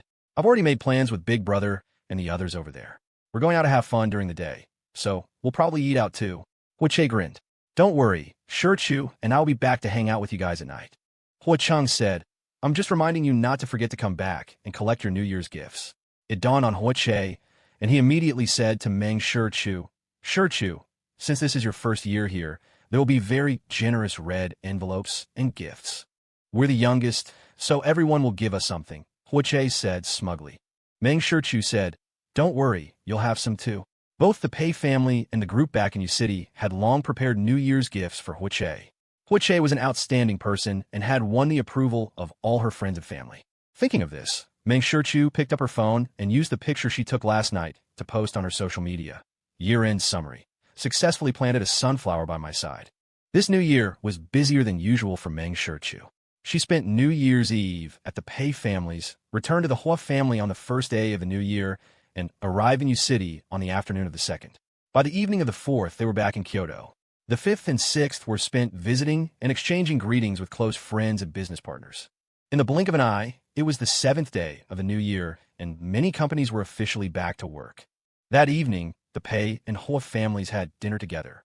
The joyful and harmonious atmosphere between the two families also signaled the end of the non-working holiday period. On the 8th day, Meng Shichu and Hua Che also officially returned to work. The workload at the beginning of the year was bound to be heavy. This was especially true for Meng Shichu, who had numerous businesses under her name. Her projects operating abroad had accumulated a lot of work since other countries didn't have a spring festival holiday. Meng Shichu worked overtime for several days in a row. The little bit of fat she had accumulated from all the good food and drink during the new year was burned off, and she slimmed back down to her original weight. After another day of overtime and meetings, Meng Shichu returned to her office to find Hua Che. "What are you doing here?" Meng Shichu walked straight to her desk. She still had a little work left to do. Hua Che opened the food container he had brought and said, "I had someone make some soup and brought it for you. I could have just had it at home." By now, Meng Shichu was already sitting in her chair, picking up a document to read. Hua Che ladled the soup out and brought it to her. "Eat something first. A regular diet is the only way not to mistreat your stomach." So many people in the business world had stomach problems due to irregular eating habits from work, plus frequent drinking at social engagements, which damaged their digestive systems. He didn't want his wife to be tormented by stomach pain one day. Meng Shichu paused. Both Meng Ling and Ning Chuan had mentioned this to her before, but she had never taken it to heart, probably because she had never been tortured by stomach pain and didn't know how serious it could be. Putting down the document, she reached out for the bowl Hua Che was handing her. "I've made you worry. Isn't this what I'm supposed to do?" Hua Che said with a smile. Hua Che waited until Meng Shichu finished her work before heading home with her. In the car, Meng Shichu said, "I need to go on a trip at the end of the month." "A business trip?" Hua Che immediately wilted like a deflated eggplant. The thought of Meng Shichu's previous business trips, which lasted a week at minimum and up to half a month or a month at most, made him miserable. "There are some things that should have been handled before the new year. I was too busy then, so I pushed them to after the holiday." After a pause, Meng Shichu added, "It'll probably be about a week, not too long." Hua Che sighed and nodded. "All right, I can't be the demonic pet that keeps the queen from her morning court." Meng Shichu couldn't help but laugh. "What kind of description is that?" "It means I unconditionally support all of my wife's work arrangements," Hua Che said, holding Meng Shichu's hands, the tips of his ears slightly red. Meng Shichu said, "I had my assistant clear half of March on my schedule. Is there something else planned?" Meng Shichu shook her head. "We'll go on a trip then." Hua Che was stunned, clearly finding it incredible. "Are you serious? I'm going to start looking forward to it right now." Meng Shichu said, "Just the two of us. Consider it a belated honeymoon." This was an idea Ning Chuan had reminded her of when they were in Yu City. Meng Ling was a romantic, and every year Ning Chuan would make time to take her on 2 trips, visiting different places, seeing different scenery, and experiencing different customs, adding new sparks to their stable relationship. Hua Che had a romantic brain. This kind of person would give everything to their loved one, but they would also crave a corresponding return in their heart. In other words, such a person needed their partner's companionship even more. They had been married for almost a year now, and she still hadn't gone on a trip with Hua Che. She guessed that he would be very happy. Looking at him now, her guess was right. As soon as they got home, Hua Che hugged Meng Shichu tightly, kissing her gently, and repeating over and over in the pauses, "Wifey, you're really too good. I don't even know how to repay you for your love. I know you actually love me so much." He had wanted to go on a trip with Meng Shichu for a long time, even if it was just for 3 or 5 days. But Meng Shichu had too much work, and he didn't want to delay his wife's work. Later, he planned to go on a trip with her during the new year. But he also knew this was Meng Shichu's first year of marriage with him, and her first year in Kyoto, so her time wouldn't be her own. So he planned to bring it up next new year. He had never said it out loud, yet she had unexpectedly put it on her schedule. Hua Che was both excited and moved his breath incredibly hot. Meng Shichu's hands wrapped around the back of Hua Che's neck. "If you have any plans like this, you can tell me too. But you're so busy. If you give too much of your time to me, you'll just have to work more overtime." Hua Che's forehead rested against Meng Shichu's, his words a mixture of struggle and grievance. Of course, he hoped to be stuck to his wife at all times. But reality didn't allow it. He wanted his wife to spend more time with him, but he didn't want her to work too hard and do too much overtime. He wanted his wife to play with him in the mortal world, but he also hoped she could ride the wind and soar to the highest heavens. He especially hoped that in the future, when his wife was interviewed, the reporter's questions would not only be about marriage, men, and family, but also about her career, which was more worthy of discussion and admiration. Meng Shichu tilted her chin up slightly. Huiche, you need to know that I'm a qualified businesswoman. I never make a losing deal. I'm willing to spend more time on you because what you give me is worth me spending more time to manage. If this marriage had started as an investment, then she had now received a 10,000-fold return. Since the return was considerable, it was natural to invest more to raise the stakes and continue to reap rich rewards. This cooperative investment, so far, had a 100% win-win rate. After hearing this, Huiche kissed Meng Shichu again, leaving no space between them. If his love was blind and reckless, then Meng Shichu's rational love seemed even cooler. All her emotions, she had her own theories to explain and express them. There was no blindness, no mindlessness, only tangible giving and returning. Her love was clear and distinct, as if one could see and touch it. It was too magical. That love could take such a form. Because he knew they were going on a trip in March, Huiche was very excited that night and woke up happy the next morning. Meng Shichu saw his mood, so on the 15th day of the first lunar month, she also cleared her afternoon. When she appeared at Seijo Technology, Huiche was first stunned, then, like a student who had just learned that vacation was about to start, he rushed over to Meng Shichu. Why did you suddenly come over? Are you here to check up on me? I met with 2 clients today, both men. But I had a meeting at Rongshin this morning and got into an argument with a female director over a project. Meng Shichu handed him a gift bag, interrupting him. I came to keep you company at work. Ooh, que froze. What kind of world-class love letter-like words did he just hear? His wife had worked until 10 o'clock just last night, and today she had dropped her own work to come accompany him at his. He was too happy. He was truly the treasure in Shichu's palm. Meng Shichu added, if you're not busy with work, we can go see the dragon and line dances, go shopping and have fun, and look at the lanterns tonight. Huiche's eyes sparkled. Wifey, are you asking me out on a date? This was truly a moment to remember. Hearing this, Meng Shichu nodded and said with a smile, Young master, CEO Meng would like to schedule a meeting with you. Would you consider gracing me with your presence? Huiche exchanged a few words with his vice president and then went on a date with Meng Shichu. The sun was shining brightly that day, and the streets were crowded with people celebrating the final day of the new year. Huiche held Meng Shichu's hand tightly, afraid they would be separated by the crowd. As a result, their palms were sweating in no time, and when the lion dance troupe passed by, they were separated by the surging crowd. Huiche squeezed through for a long time before he found Meng Shichu again. He let out a breath and said, These people are too good at squeezing. We can't out-squeeze them. The main problem was that their hands were too slippery and there were too many people, causing them to sweat profusely. Meng Shichu looked around. Come with me. She pulled Huiche into a small trinket shop on the street. Meng Shichu selected a silk scarf and paid for it. As soon as they left the shop, she tied one end of the scarf to Huiche's wrist, then wrapped the rest around her own. There was no gap in between. Their wrists were as if tied together. Only, Meng Shichu's end wasn't knotted. Instead, she wrapped the final section around her palm and held it. Huiche watched Meng Shichu's actions, and his mind drifted to something else. His cheeks and ears suddenly turned bright red. He always felt that this action of Meng Shichu's was very erotic, so much so that he inadvertently recalled a time last year when he had tied her hands with a tie, and she had excitedly provoked him. Huiche shook his head, trying to banish the memory from his mind. Don't think about it, can't think about it. The more he thought, the hotter he got. It wasn't just his palms sweating anymore, but his mind wouldn't listen. When Meng Shichu looked up, she saw Huiche looking like a steamed shrimp and asked, puzzled, What's wrong with you? Are you that hot? A little, Huiche nodded, slightly flustered. Meng Shichu felt it wasn't just the heat. Then she saw Huiche suddenly lean close to her ear and whisper, Shichu, do you know how seductive this is? Meng Shichu. With his reminder, Meng Shichu also recalled some of their past marital fun, and her heart felt a little itchy. Meng Shichu felt she had a bit of that attribute herself. She had a tendency to admire the strong, and the psychology books she had read said that such people often had a hidden desire to be conquered. Her manifestation of this seemed to be in her carnal bliss with Huiche. Whenever Huiche acted dominantly towards her, or was slightly rough, She would become very excited and would always up the ante by provoking him. At those times, it seemed that the psychological pleasure surpassed the physical. Thinking of this, Meng Shichu's lips curved. She moved closer and whispered, "Next time, I'll use this to seduce you all over again." Huiche was already in a daze. How could he handle such words? He wished he could go home immediately. "Let's go.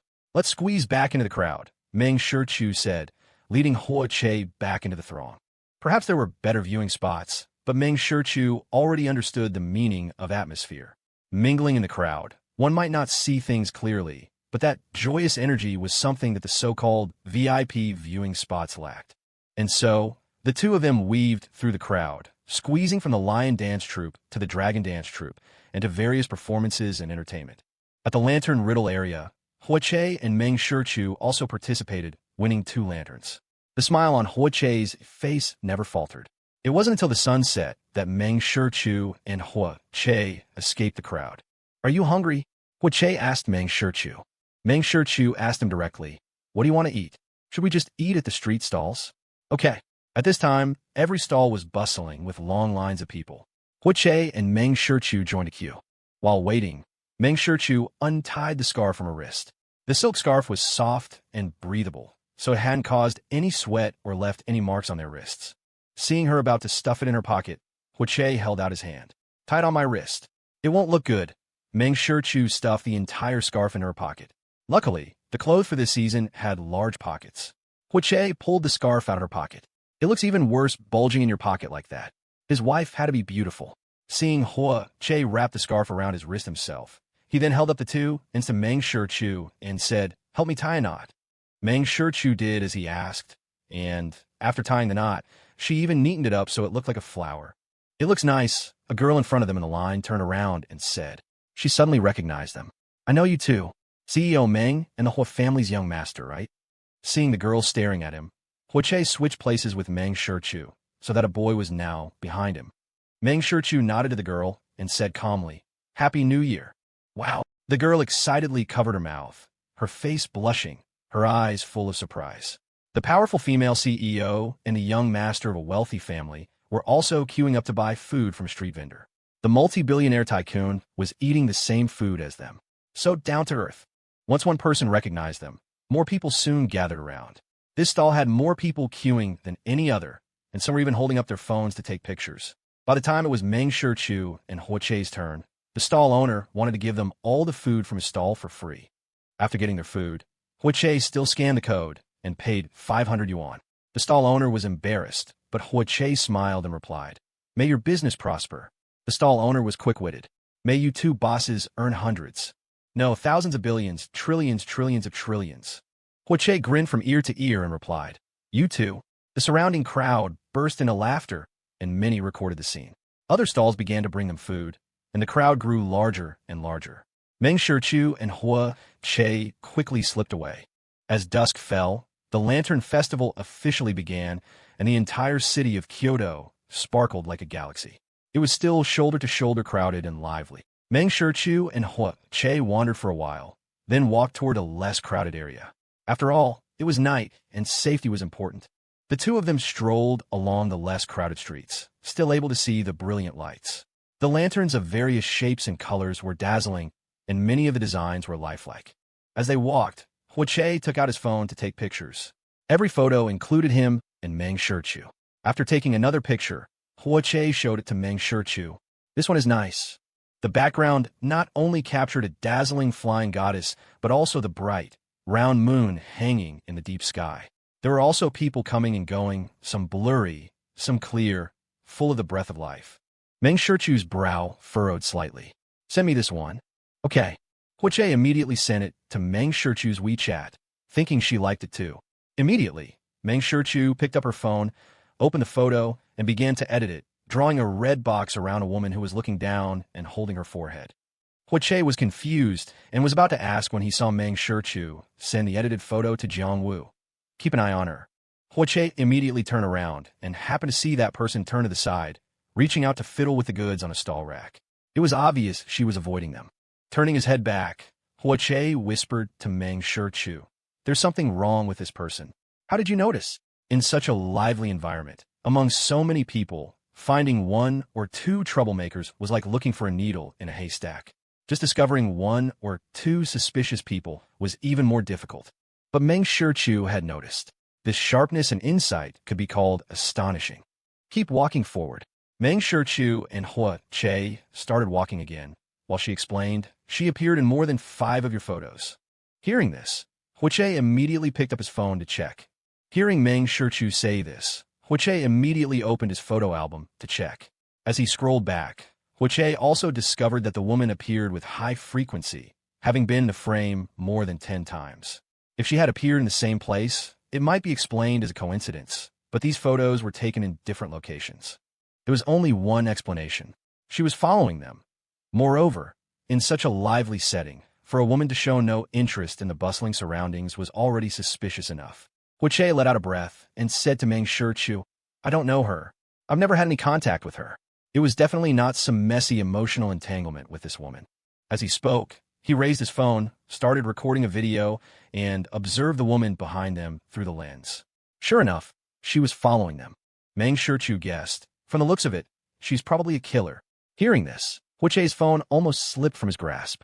Ever since the car accident years ago, he disliked going out alone and always had bodyguards with him. But a word like killer was something he had really only heard in movies. At least, he had never encountered one.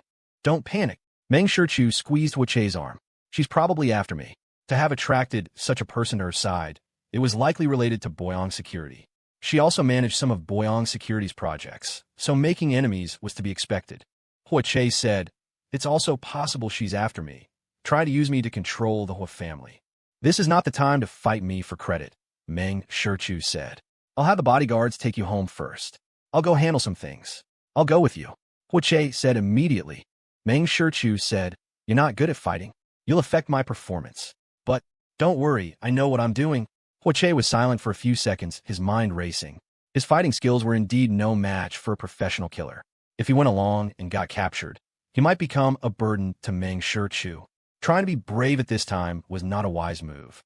"Okay, I'll leave first. You have to be careful," Hua Che nodded. The two of them walked down the street, where the bodyguards were already waiting in a car at the end. Before getting in the car, Hua Che repeatedly told Meng Shichu, "You must be careful. You must come back in one piece." Meng Shichu nodded, also reminding Hua Che, "Don't turn back. Be careful of a trap." "I know." Hua Che nodded solemnly. Hua Che got in the car and immediately told the bodyguard to drive, while simultaneously calling Hua Cheng. "Brother, Shichu and I are being followed on the street. The other party might be a killer. We need backup. I'm sharing Shichu's location." After coordinating with Hua Cheng, Hua Che immediately contacted Pei Jinhui from the Pei family. He had always known that there was strength in numbers. Upon hearing this, Pei Jinhui said without a second thought, "You take care of yourself. Get home quickly. I'll send people to support her right away." Hua Che was still uneasy, not knowing if he should contact the distant Yu city at this time. After some thought, he contacted Meng Shichu's assistant, Jiang Wen. He had Jiang Wen's number. As soon as the call connected, he briefly explained the situation and asked, "Has this kind of situation happened before? Do we need to contact Yu city?" "Young master, please go home first. Go back to the Hua family residence, or to Xiangshan Plum Garden. I will arrange for the rest," Jiang Wen said before decisively hanging up. Hearing Jiang Wen's tone, Hua Che guessed that Meng Shichu had encountered this kind of thing before. With so many people assisting, and Meng Shichu herself being highly skilled, Hua Che thought there shouldn't be a problem. But to say he wasn't worried at all would be a lie. The other party was a killer. Thinking of this, Hua Che opened his phone again and called Cheng Yuxiu. As soon as the call connected, the other person said, "Young master, Happy Lantern Festival." Hua Che cut him off directly. "Xiu, do you know of any good martial arts gyms you can recommend to me?" The other side was clearly stunned and asked, "You want to train?" Hua Che nodded. "Yes, I want to train. I want to train to the point where I can take on 10 people at once." Cheng Yuxiu said, "Don't be ridiculous. Your bones have already set. It's too late." Before Hua Che could speak again, Cheng Yuxiu asked, "What happened?" Hua Che said with self-blame and guilt, "Shichu and I were followed while we were out. The person might be a professional killer. I can't help her." Hearing this, Cheng Yuxiu immediately asked, "We'll talk about this later. Where are you now? I'll arrange for people to come support you." Hua Che said, "I'm on my way back. She want to deal with it. I'm worried." Cheng Yuxiu, "Don't be silly. Give me the address." He and Meng Shichu had enabled location sharing before they separated. Huoche immediately shared it with Cheng Yuxiu. Cheng Yuxiu said, "You take care of yourself. I'll send people pick you up too. Don't turn off your location." After hanging up, Huoche began searching for famous martial arts gyms in Kyoto. This time, he was dead set on training. At least in the future, when he encountered such a situation, he could be of assistance to Meng Shichu.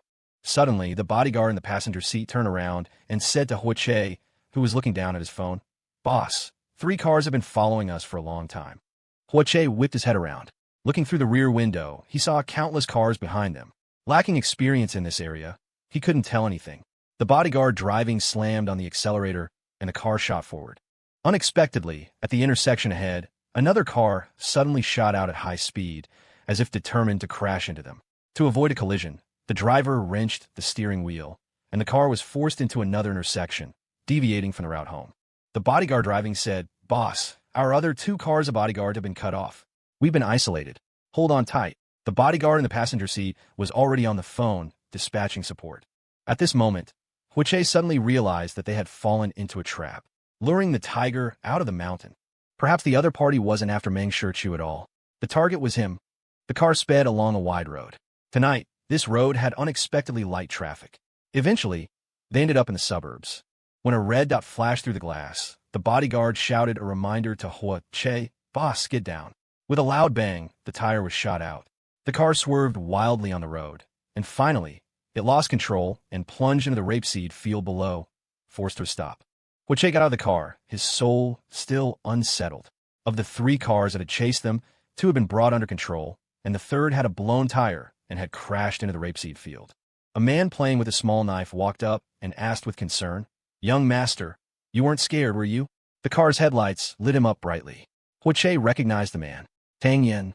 He was the person who had brought him the bodyguards before, and also another one of Meng Shichu's assistants, who rarely appeared. Tang Yin gave a thumbs up. "Young master has a good memory."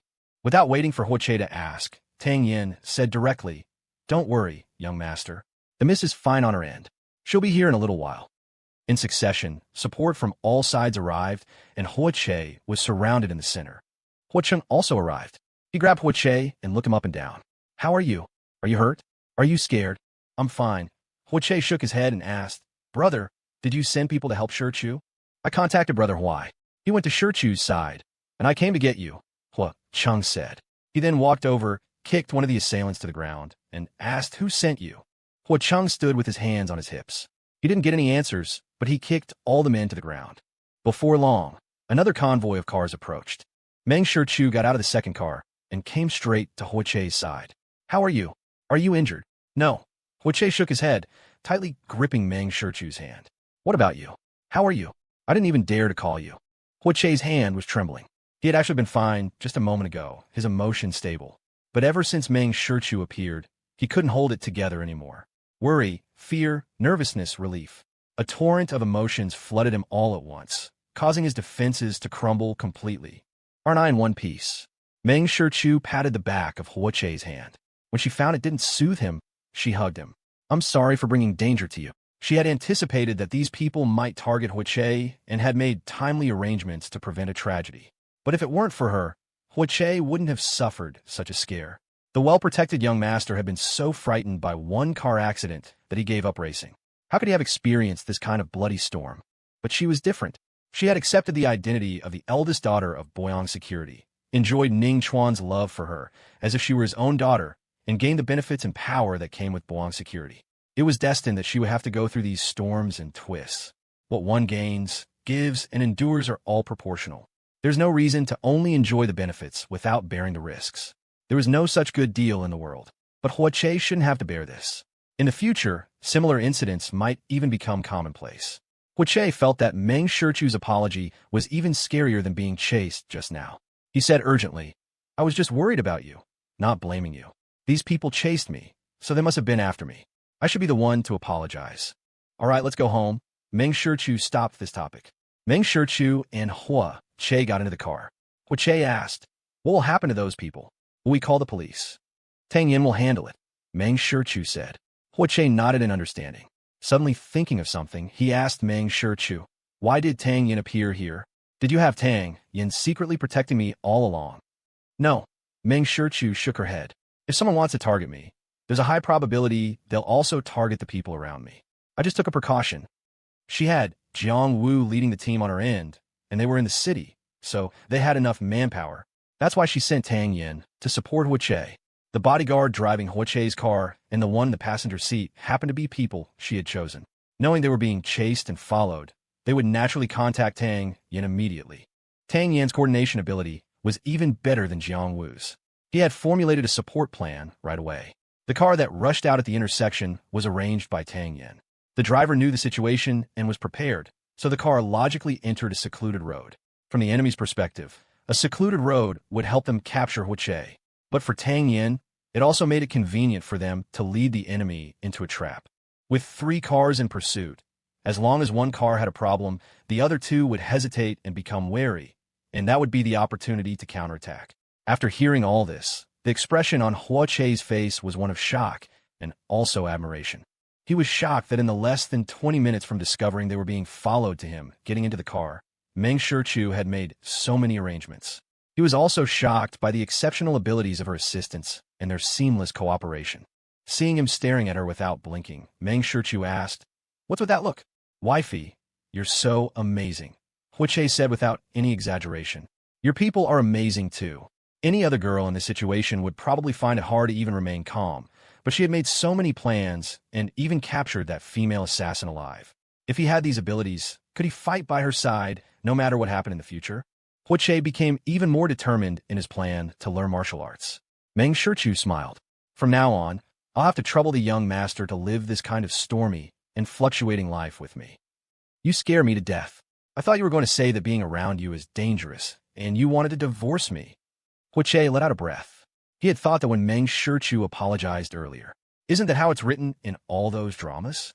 Meng Shichu paused for a moment, then said, "There's a saying, to wear the crown, one must bear its weight. I have this background and these benefits, so I must bear the coexisting risks.